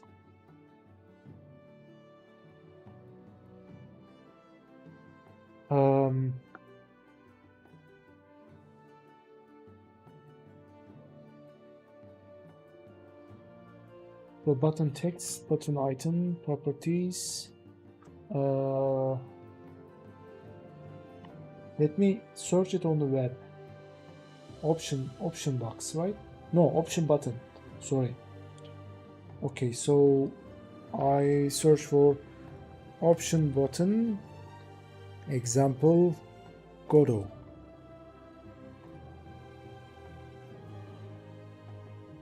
Option button. I mean, this is the same thing. I just option button. Okay, this one. Hello everyone, my name You are too loud. is Godot, and today I'm going to show you how to use the option button, or as it is more commonly known as, the drop down button. Let's start by creating our new project here. The goal of this video is to teach you how to add items, add separators, remove them again, how to disable specific items inside the drop-down, how to change the item text on certain items, how to clear all the items. Our scene prepared somewhat now. So let's start by creating our drop-down button. Perfect. To do something less confusing, drop-down.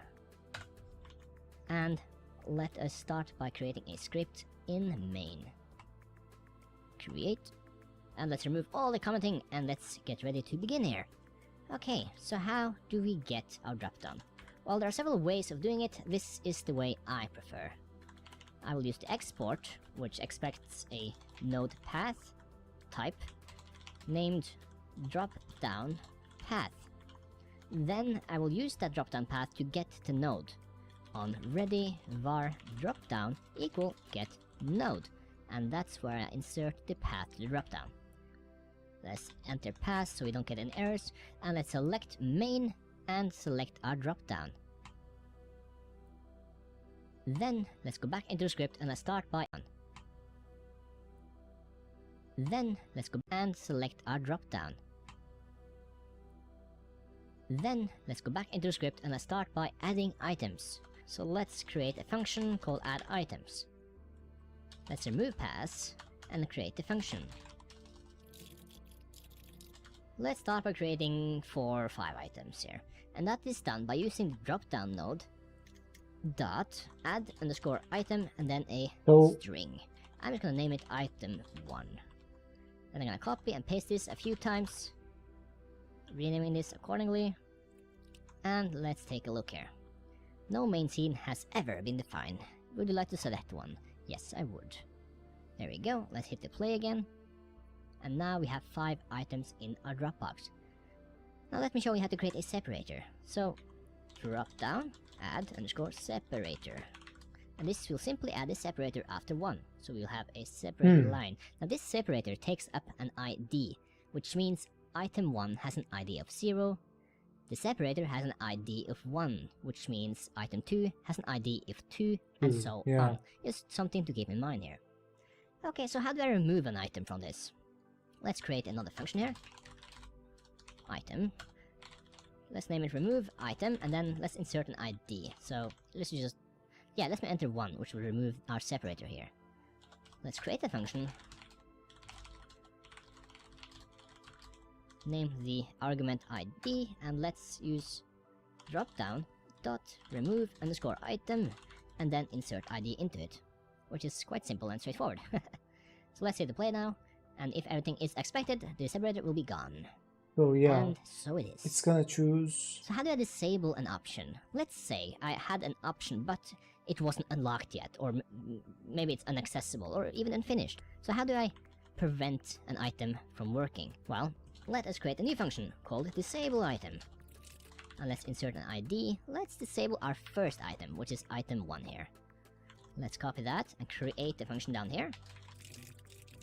Takes in an ID, which will be used to disable it using drop down dot set item underscore disabled, and then you have to insert the ID and a boolean to true. Let's hit play, and if everything works as expected, item 1 will no longer be selectable. You know what? Let's not use item 1. Let's use item 5, which will be 0, 1, 2, 3, 4. Hopefully, that's right. Yeah, that's right. So now item 5 is no longer selectable. What if I wanted to change the text to item 5 and wanted to write disabled or something? Well, let's add another line here. Let's use the dropdown and use the set item. Okay, I think I got text. what I needed. So it seems just need to use the scripting to add items. I thought I would be able to add items to that menu without using scripts, but you know, yeah, seems like the only way. Close. Let's see. Wait button, start menu.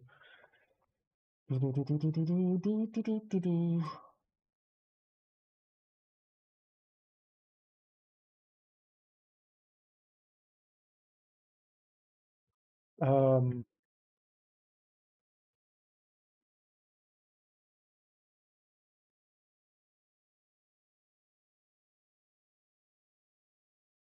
I'm thinking I'm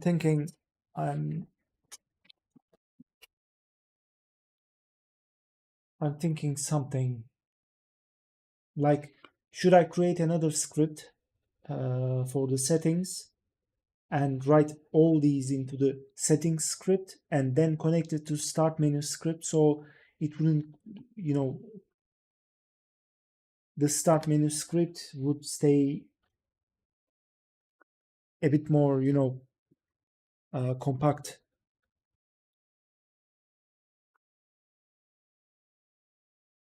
Now for now, let me add them to the start menu script. Maybe I change it later. Yeah. So what I'm gonna do is, let's see. Graphics button pressed. Let me carry it upwards.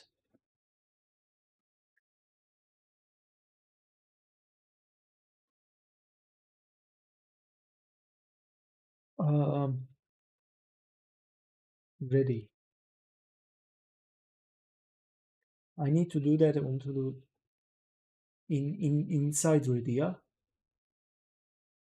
Or I can simply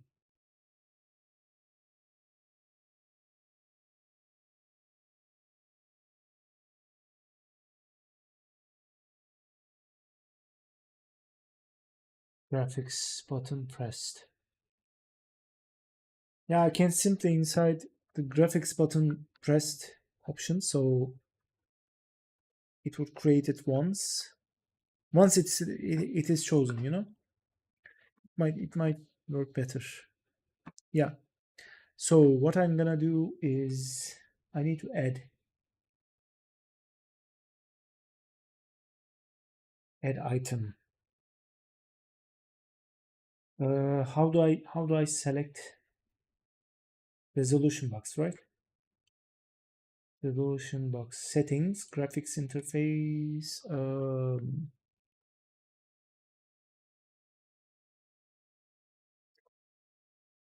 settings. But okay, I'm gonna go back to the video because I want the items themselves, whenever they are chosen,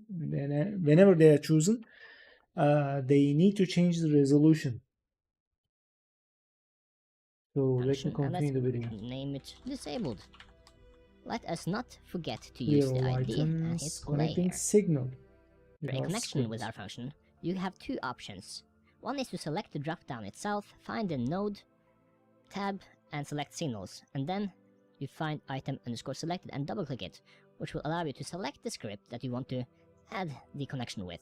So if I were to hit press connect now, it would create a new method called on drop-down item selected, and then take in an ID. But I will also show you the method from code. So let us start by creating our connection from within the code. So setup. Okay. So here's what I'm gonna do. Settings.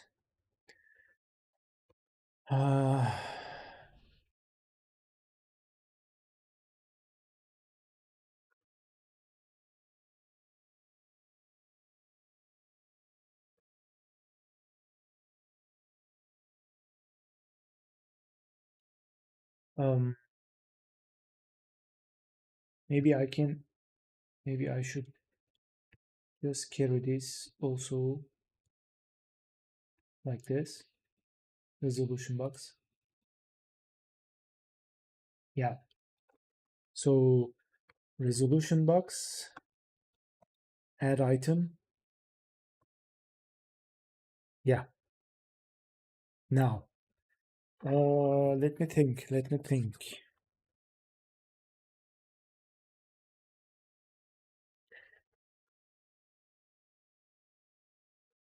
800, 600. Okay. That's first option. Copy, paste.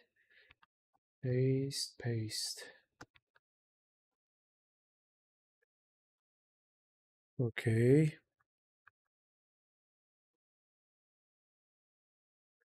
For now, it doesn't matter the,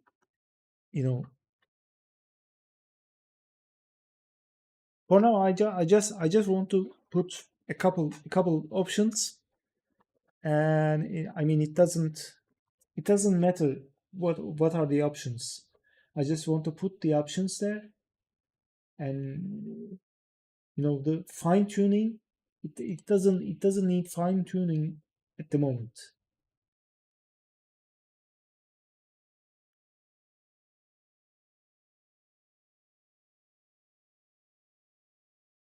Like aspect ratio. I don't. I can simply put another option for aspect ratio, so the user can choose aspect ratio, and then the resolution box items would change depending on that, like clearing all items and adding new items and stuff like that. But I'm not gonna do that for now. What's my, let me see, what's my resolution right now? My screen resolution, display settings.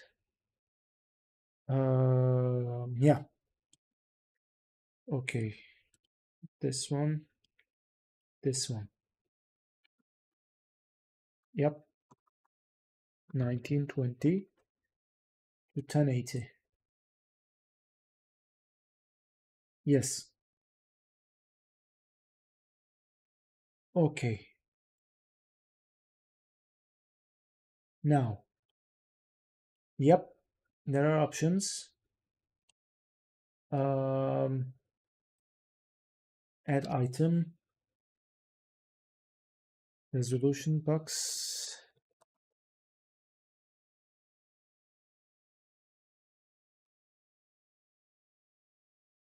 Not add item. Not add separator. Choose item.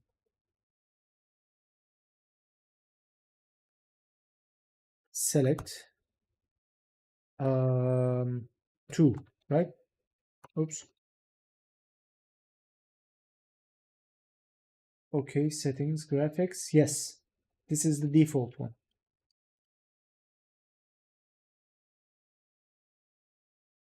select to. For now, this is okay. I mean, in the future, I'm gonna change. I need to change it for it to select the original aspect ratio. The aspect ratio, no, not original aspect ratio. The original, not the original. The current resolution. So it would get the current resolution of the screen and put it inside the menu and show it. Or maybe I would just add another item like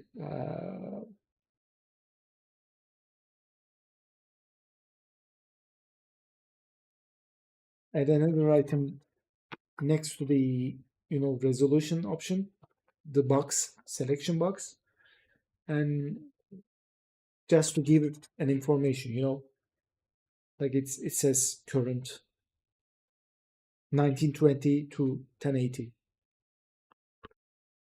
But okay, for now this is okay. Now I just need to make the change. Now item selected, button down pressed. Okay, item selected, connect to start menu. Yes, item selected, index.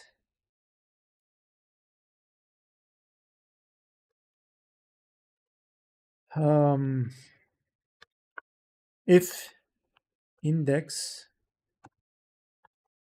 is 0,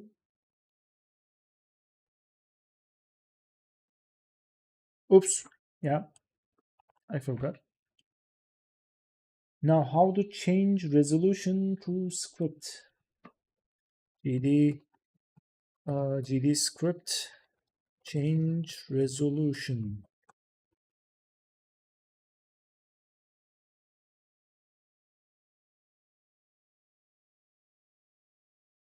Width height. Yes, get 3. Root content scale size. Content scale size. Configure stretch base size at runtime. At runtime from a script, use the property. Changing this value can indirectly change the size of 2D elements. However, to provide stretch scale is recommended as it is easier to adjust. So, stretch mode. Oh, okay.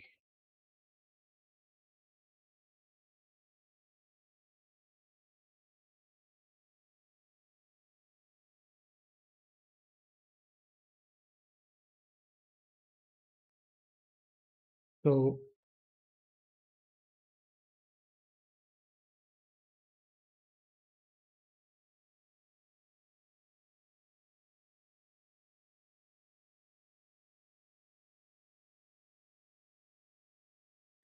mode 2D, aspect, expand. Mode viewport, aspect, expand. I think I'm gonna use the main one. I'm not gonna stretch it. I'm just gonna change the actual resolution. And to do that, I need to use this one. Content scale size. Yes. Use a vector 2i.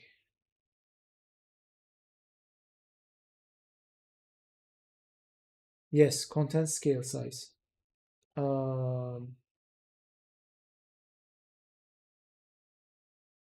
Let me see. Root content scale size. Should I just copy this one?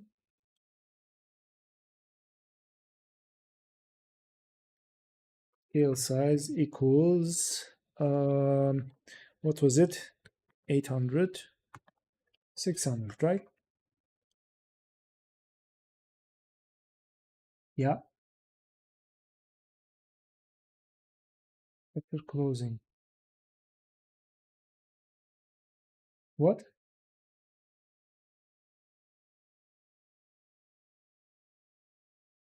What? Oh, you mean it should be like this? is a function, but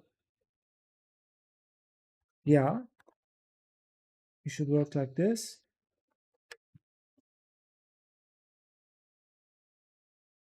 $50. Expected closing after grouping expression. Am I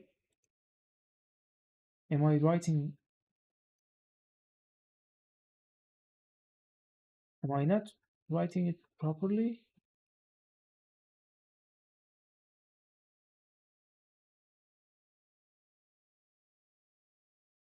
Content scale size. Yes.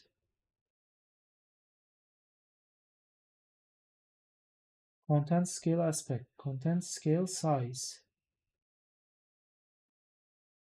Yes, Victor.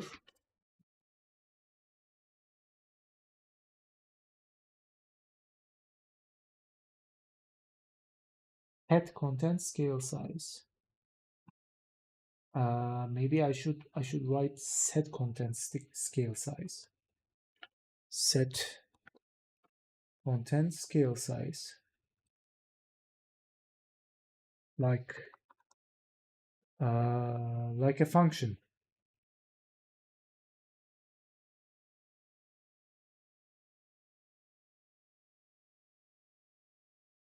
Too many arguments.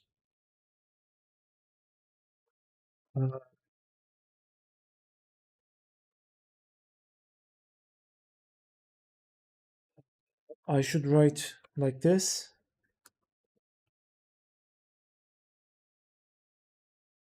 Yeah, that was my mistake. Okay. Now let me try it.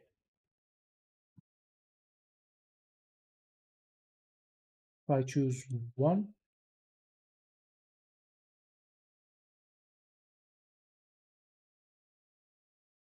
okay, then let me write set.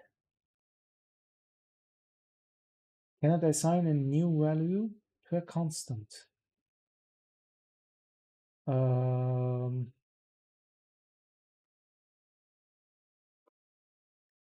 We get tree root content. Probably I'm writing something wrong there. If non-zero, Windows content will be scaled and the window will be resized to a different size.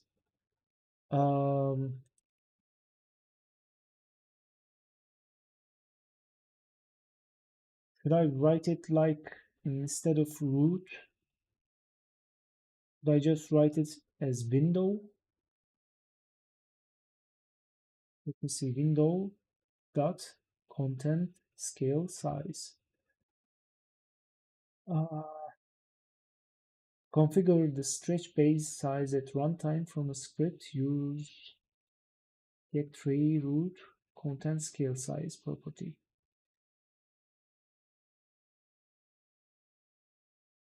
Get node root. Get tree root.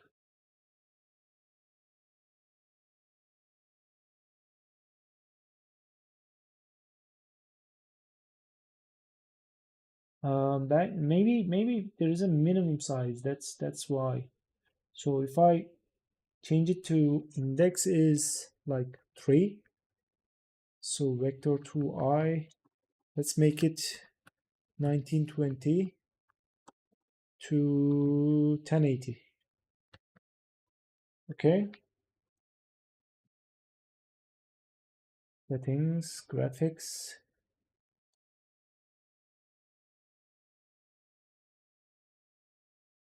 Focus item selected. No. Item selected, yes. Option button.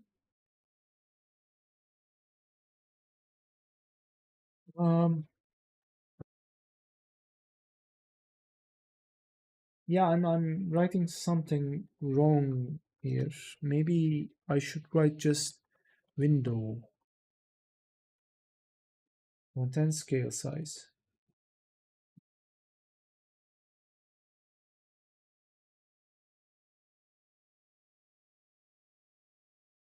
Yep. Invalid set index content scale size on window with value of type Oh,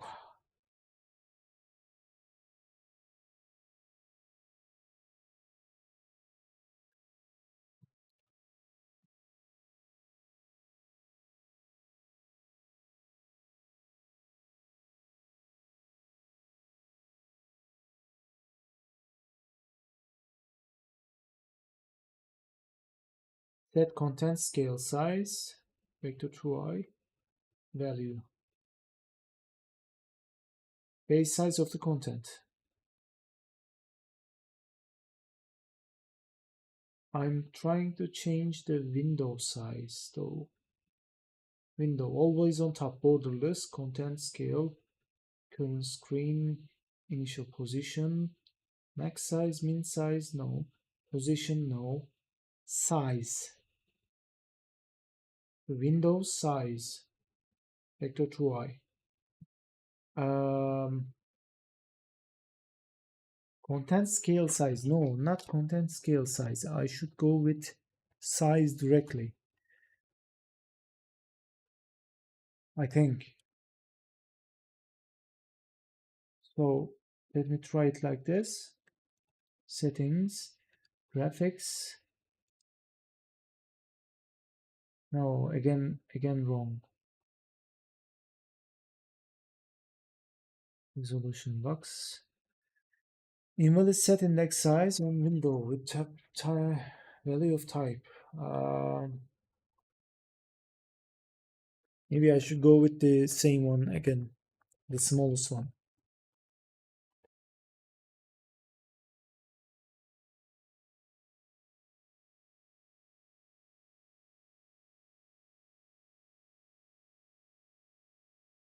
Okay.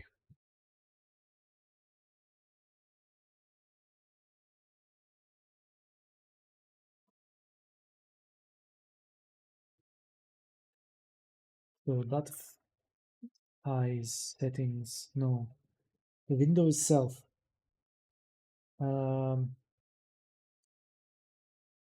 Okay, let me take this one. Project settings. Oh, okay. Project settings, set setting, display window, size, width.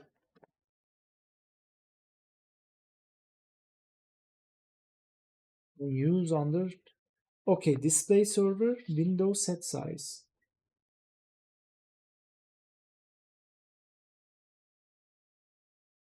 I think it had to be with OS screen resolution or something similar.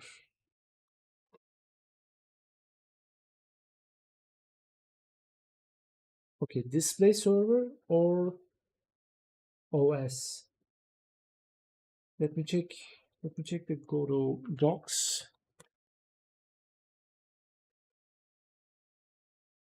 What was it? Display server. Display.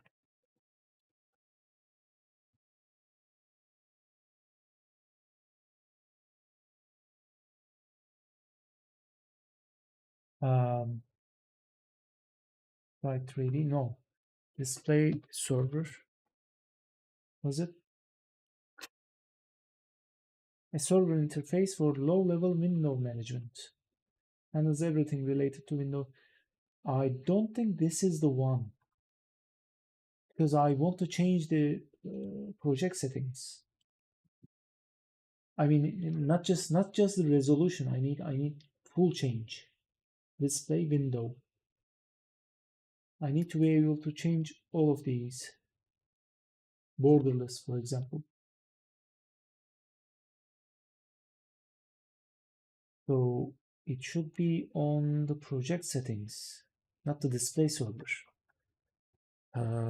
Project settings. Project settings. Source globally accessible variables. Yep. Application config name, for example, for the project name.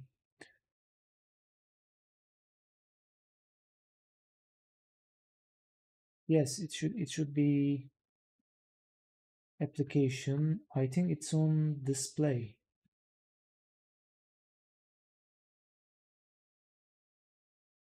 Yeah, general display window. General display window. Either on display window or general display window. Debug. I think it's on display window. Yeah, display window, energy saving. Display window, display, mouse cursor. Display window iOS. Display window size, borderless. Display window size, always on top. Initial position, yes. Mode.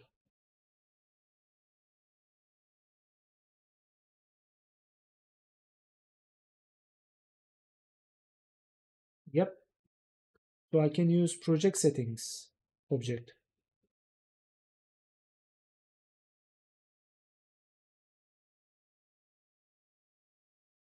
Useful for reading custom game configuration options. Oh yeah. So what I'm gonna do is project settings, right? Project settings object. Yes. So I should be able to change project settings, viewport width, viewport height.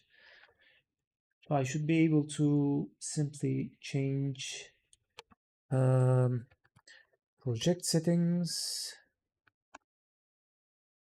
dot, what was it, display or slash display. No. What was it?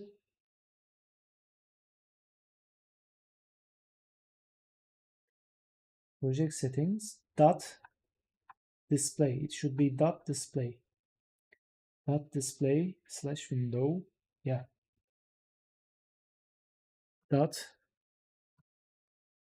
display slash window slash yeah, I know. Display size, display window size, viewport height. Why don't I just copy these? By the way, music. Yep. Okay, project settings. Yeah. Viewport height and viewport width.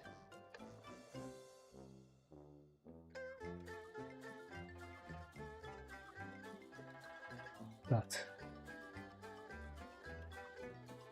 equals viewport height 600, right? And this one should be 800. Only identifier, attribute access, and subscription access can be used as assignment target. I don't get it.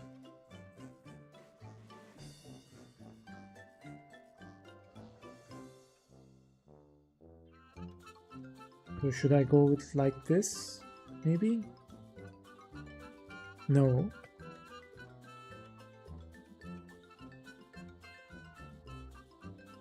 Or maybe I should go like that?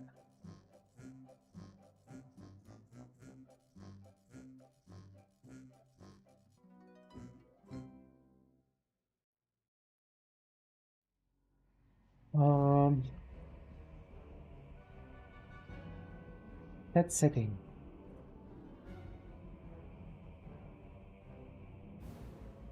So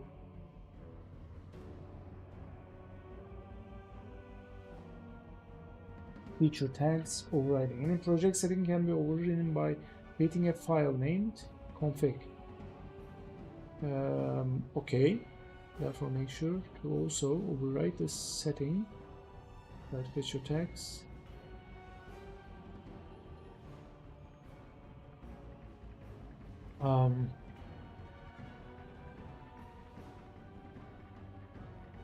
And naming a project setting property. Use the full path to the setting, including the category.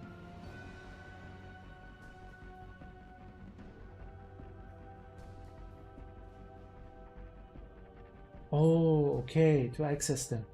So I need to use set setting, like this one. Project settings, that's set setting, and then write these, and yep.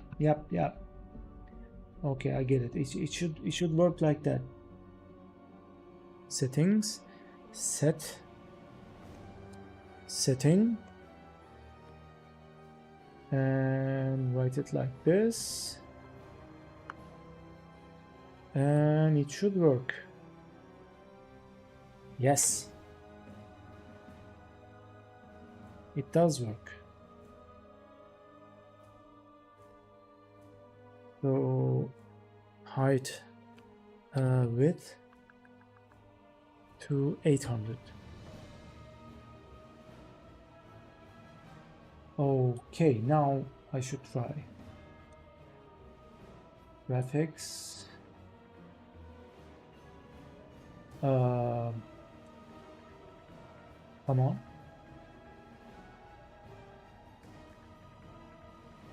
I mean, it should work with project settings, right? Project settings. Project settings.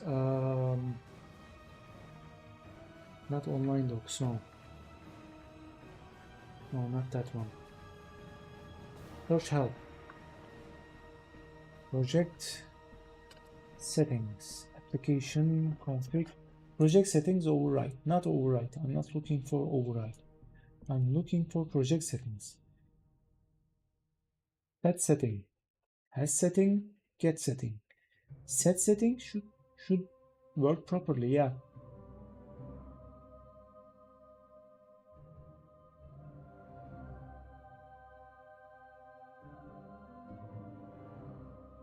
Yeah.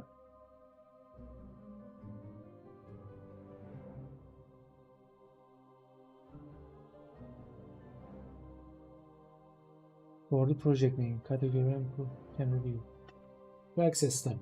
Variables stored in Project Godot are also loaded into project settings, making this object very useful for reading custom game configuration options.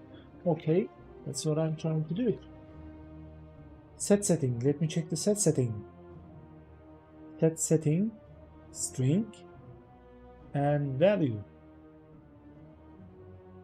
String and the variant, yeah. That's the value of a setting.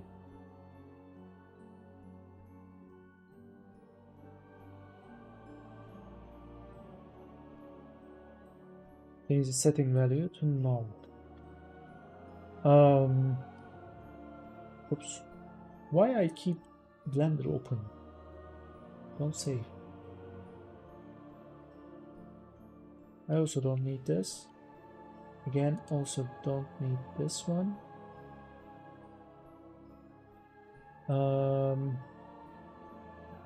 Let me see.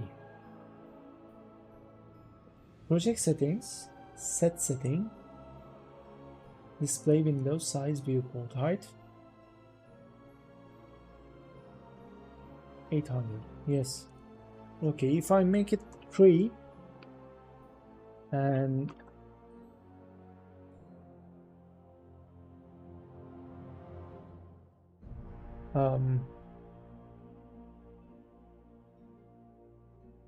value.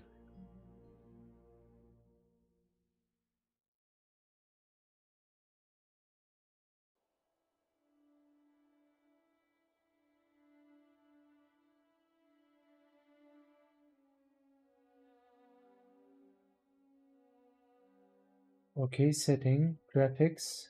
If I choose this, it should change.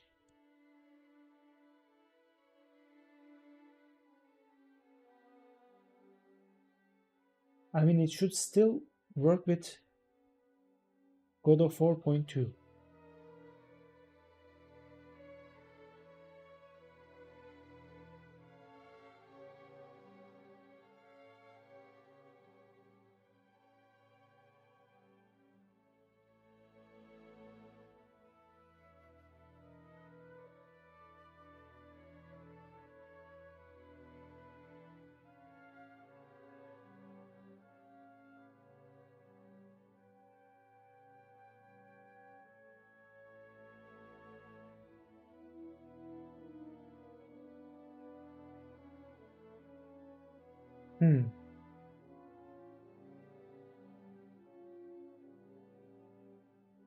So maybe I should window height override. Size window height override. Whoop.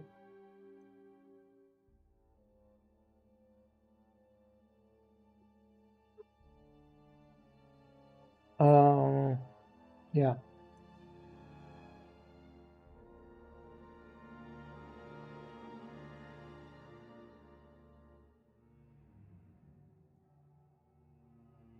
And window width override, right?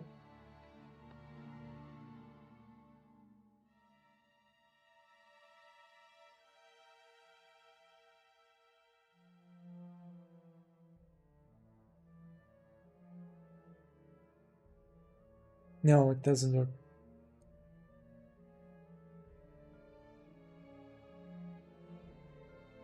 Okay. Display server window set size. Maybe I should choose this one. Display server. Or OS screen resolution. Get reset screen stretch. No, not stretch. Screen resolution. Okay, OS.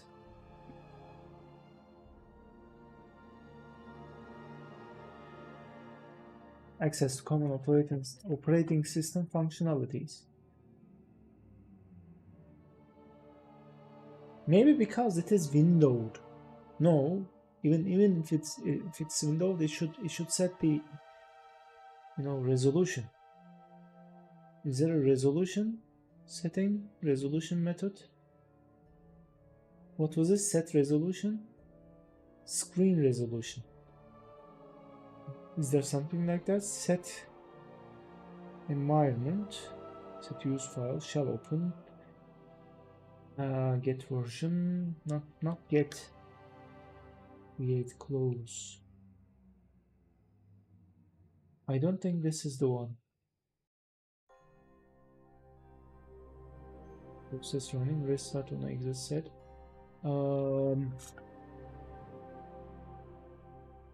Set environment. No. Set restart. No.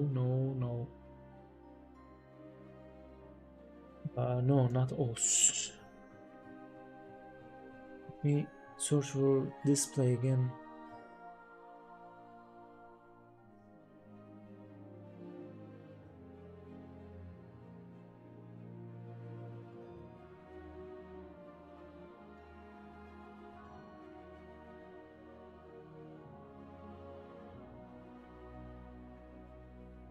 What was it? Display server. Display server. Display server.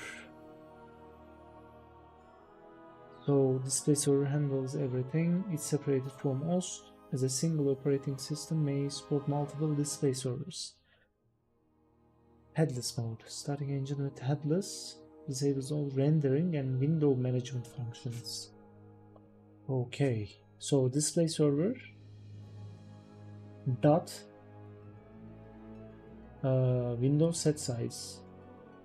Is there a window set size?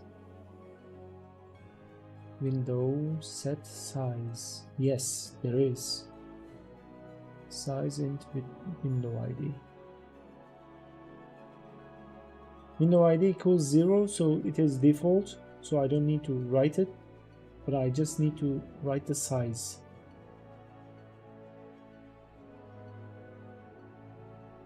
Window set size.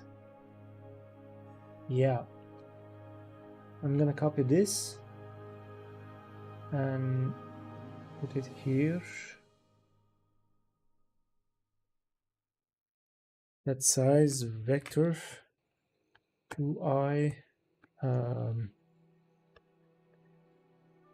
1920 to 1080. Right? I think it should be enough. Setting graphics. Yes. Now it did. Perfect. Perfect. So I just need to copy paste 4 times. Let me also fix this. Yep. Okay. If it's 0, set it to 800 to 600. Oops. If it's 1,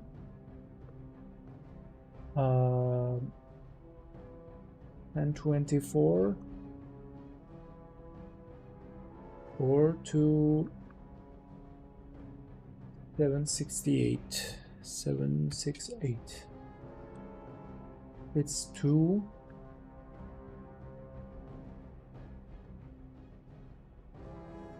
By the way, I should center the screen. There should be another option for that. Set min size, no. Mode, no. Position. Window ID. Position.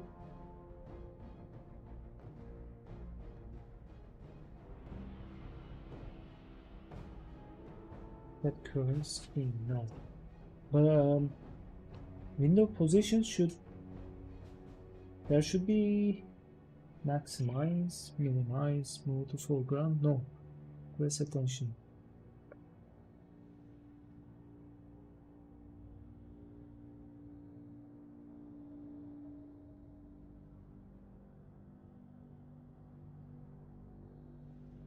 That position. Maybe I can find some information. On multi-monitor setups, the screen position is relative to the virtual desktop area. On multi-monitor setups, the origin may be located outside in a display like this. The origin. Oh, okay. Get position and window set size.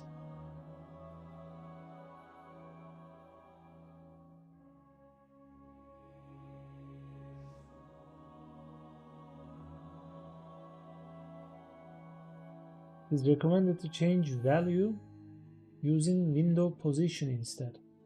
What does window position do?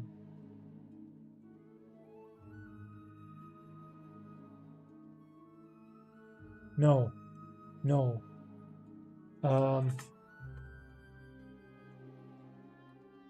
Here's what I'm gonna do. I'm gonna get the position before changing the resolution. Okay? I'm gonna window get position. Yeah.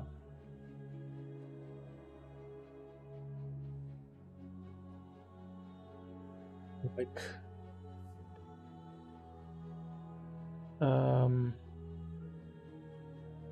create a variable inside this position, inside this function. So it's a local variable. So I'm gonna get the set size. No, get position. I'm gonna call the get position function. Okay.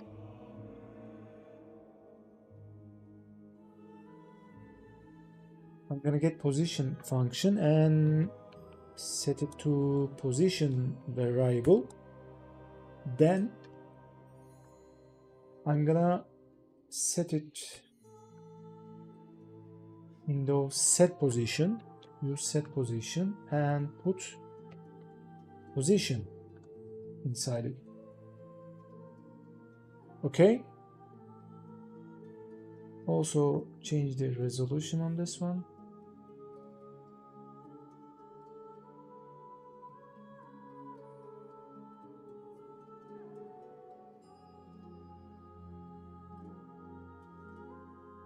Okay, now let me try it with this one first. Gives a weird position. So I'm gonna restart it again and graphics and no, No, it doesn't do what I wanted.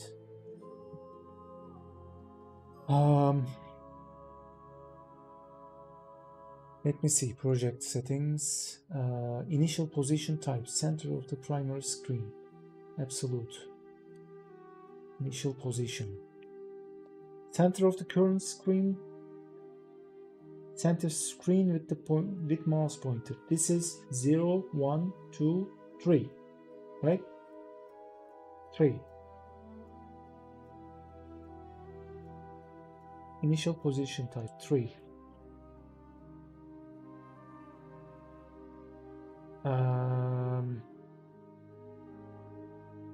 Window initial position.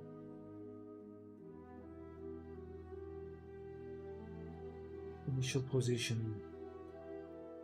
Initial position. Let me see.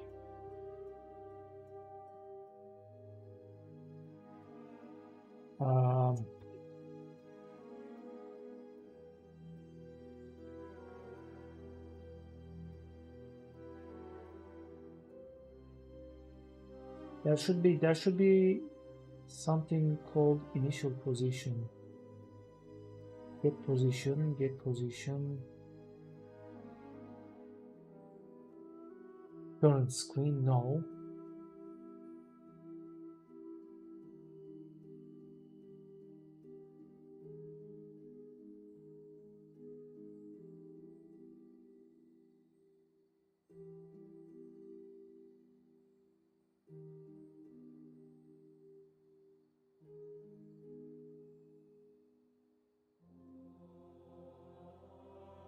Screen get position. Screen get position.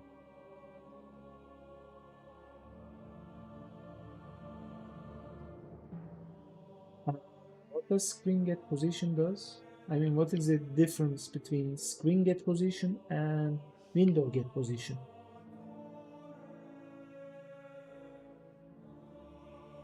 Screen's top left corner.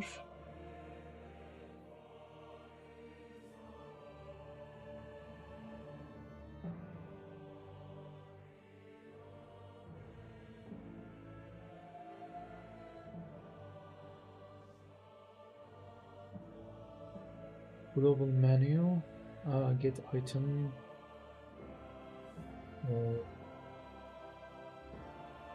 get primary screen, no. Get screen count.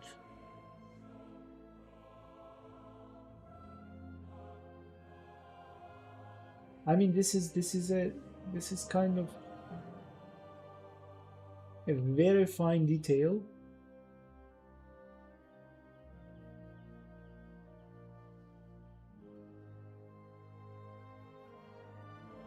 But it is important.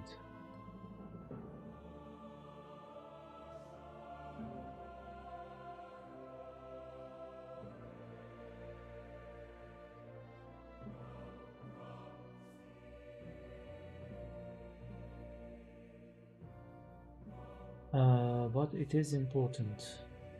Mouse get position. No.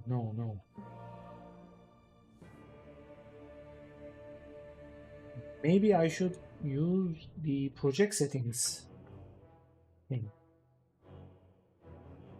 Okay, I can remove this one.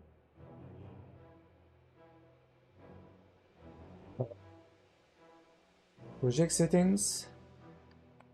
Setting.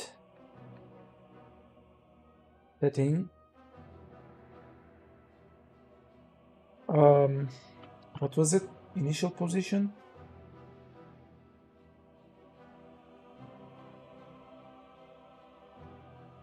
Oh yeah, here.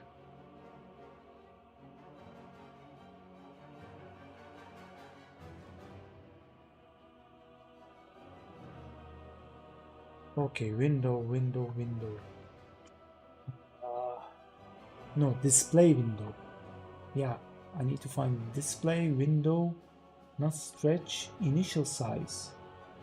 Where's initial size? Sorry, initial position. Initial position type.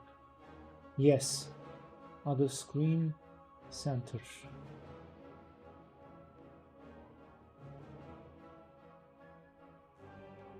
Primary screen center, other screen center, absolute.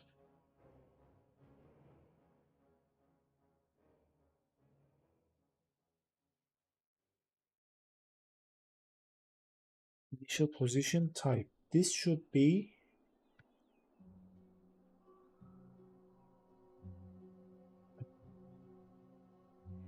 whoops. This should be this should be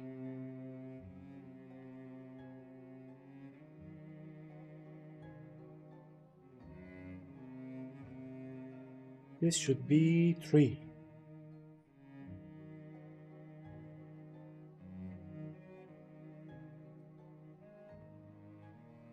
Let me see if it works. Settings, graphics. Good, okay, okay. No, it doesn't work. It doesn't work.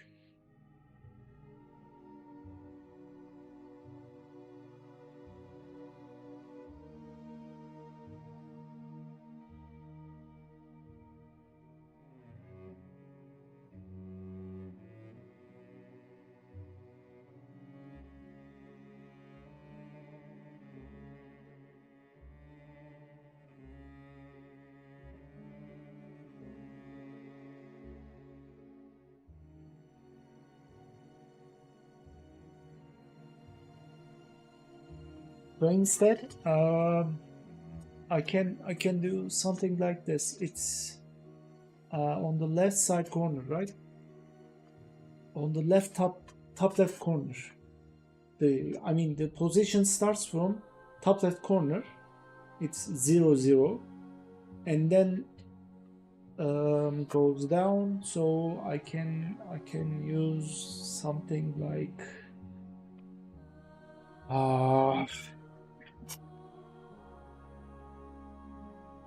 no, it wouldn't work. It wouldn't work, but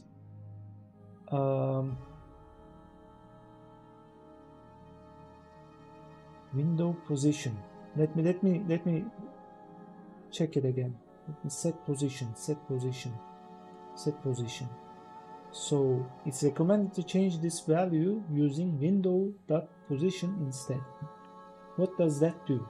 Window.position. The window's position in pixels.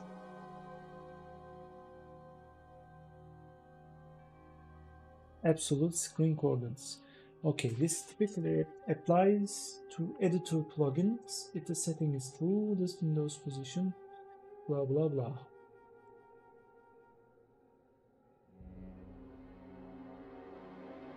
This property only works if initial position is set to window initial position absolute. So I can change it. And also, I just thought about it. Yeah, why am I trying to change this?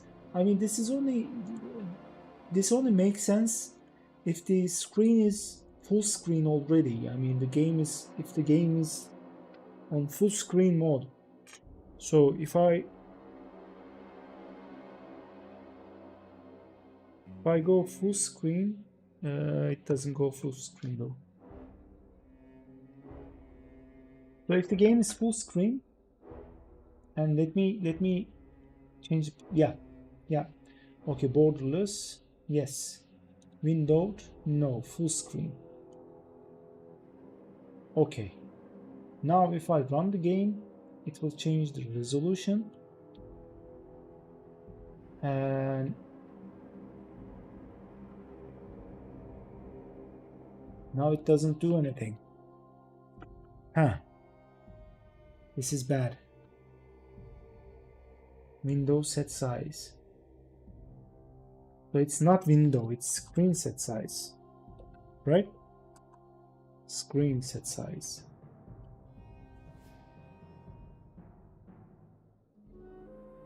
Screen set size not found. Okay, display server. Can we look for copy? Search help.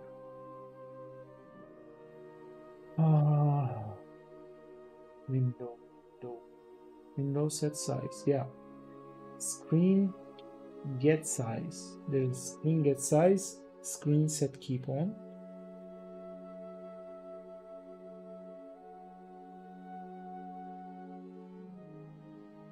Window set size. Window set mode. Max size, min size. Set current screen. No.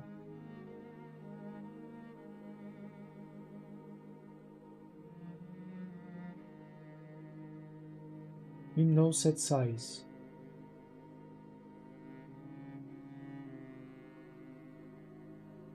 It's recommended to change this value using window.size instead. And window.size uses vector.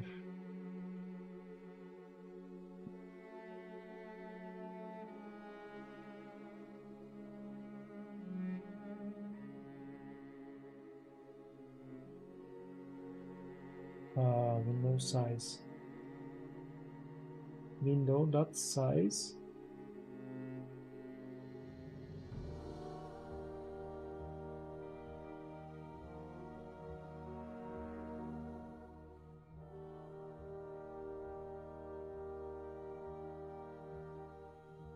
Window set size. Would that work?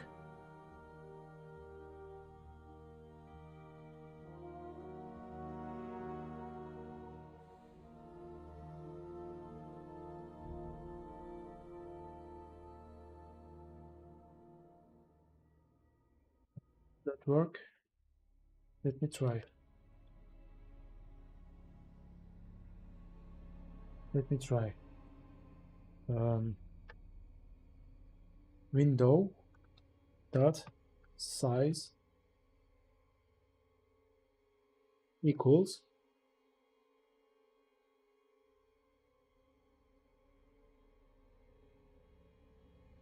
okay, it doesn't give an error. That's a good sign. 800 to 600. Okay. Now it's gonna go full screen. Yep. Graphics. And invalid set index size on base window with value type. So if I go set size,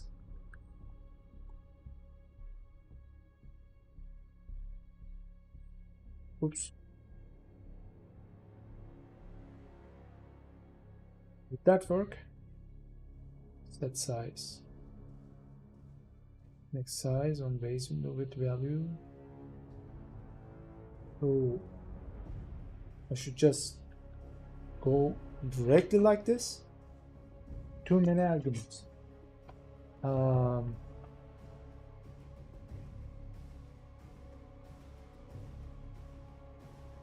At most one, let's receive two. I don't know how you write that actually. Let me search it here. Window dot size.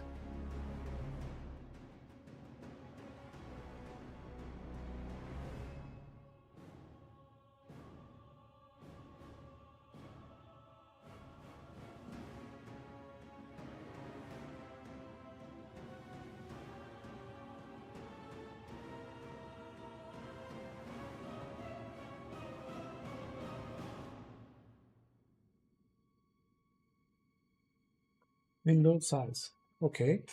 Window position, window size. Yeah. This is window dot size, right? Window dot size equals vector 2i. I did that. Window dot size equals, maybe I should write it like this. No. So vector 2i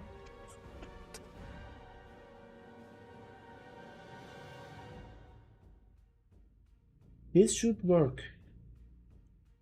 And I have no idea why it doesn't work. Embedded set index size with value of type. So maybe I should vector 2. I don't know. Is that the problem? It shouldn't be the problem. I mean,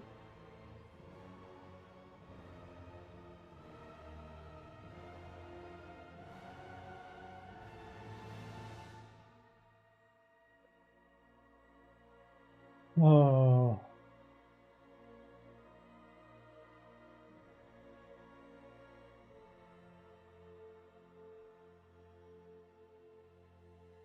So probably a fairly simple question. I spend a lot longer trying to figure out. Yep. Set setting, example, blah blah blah. Code ended up.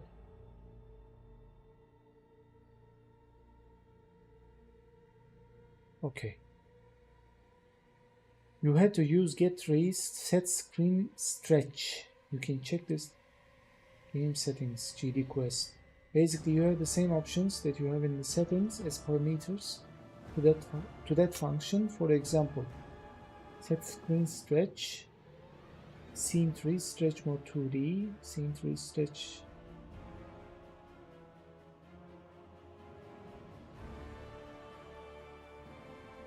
Setting resolution.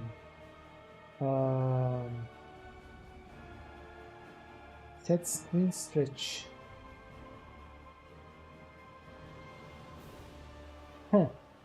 Set screen stretch. Set screen stretch. Stretch, if I can write. Stretch.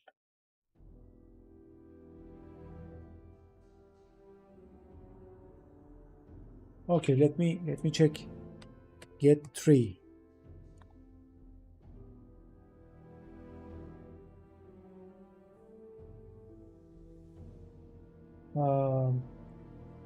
What was it? Get 3, right?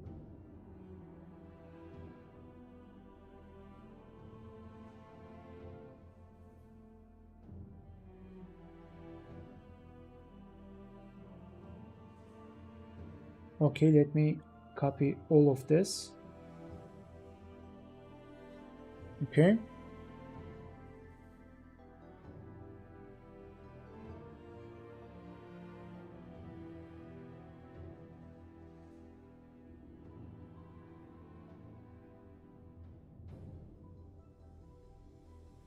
Root viewport.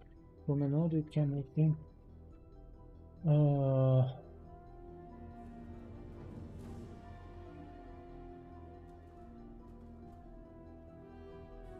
multiple resolutions. Resizing, yes. Yes, this is the same, but I mean,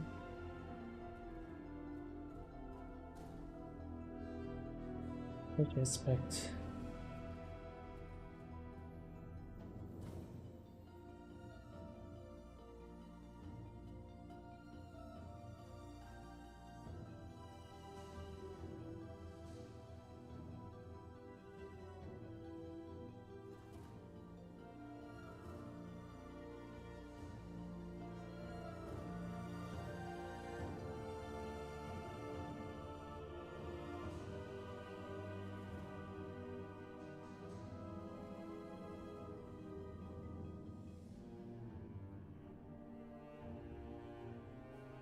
I'm just trying to change the resolution, dude. It shouldn't be this hard.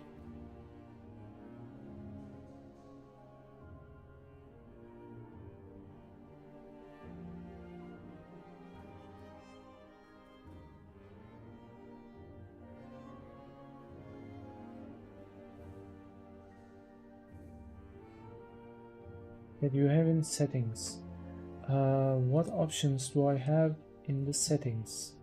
By the way, I should stop this. Yep. Project settings. Window. Stretch. aspect, scale mode fractional.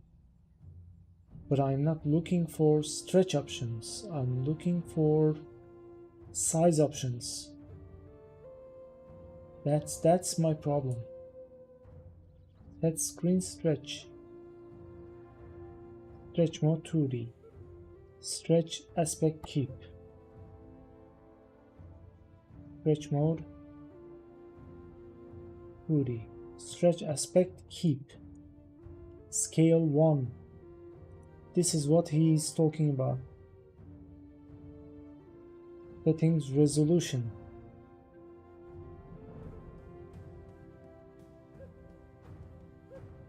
Settings, not resolution.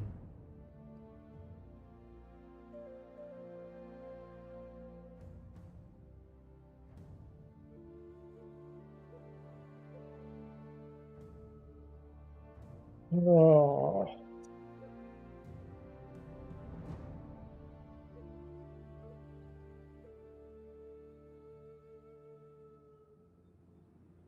Oh, because I made it borderless. Is that it?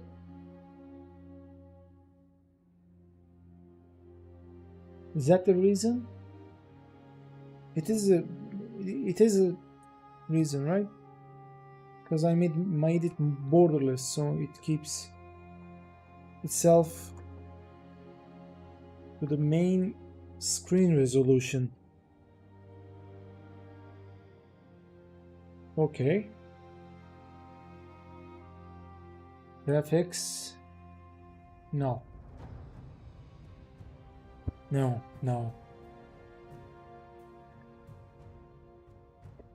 Okay, I'm gonna call it. It's 11 p.m. I've been streaming for the last 6 hours, I think. 5 hours, sorry.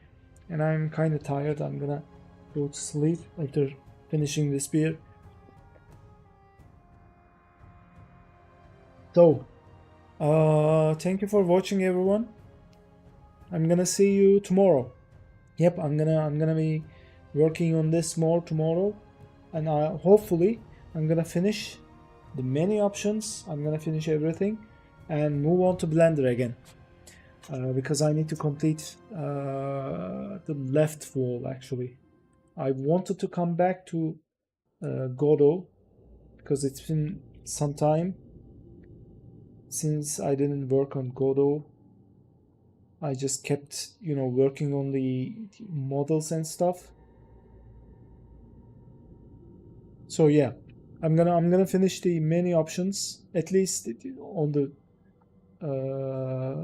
main skeleton of the options, tomorrow.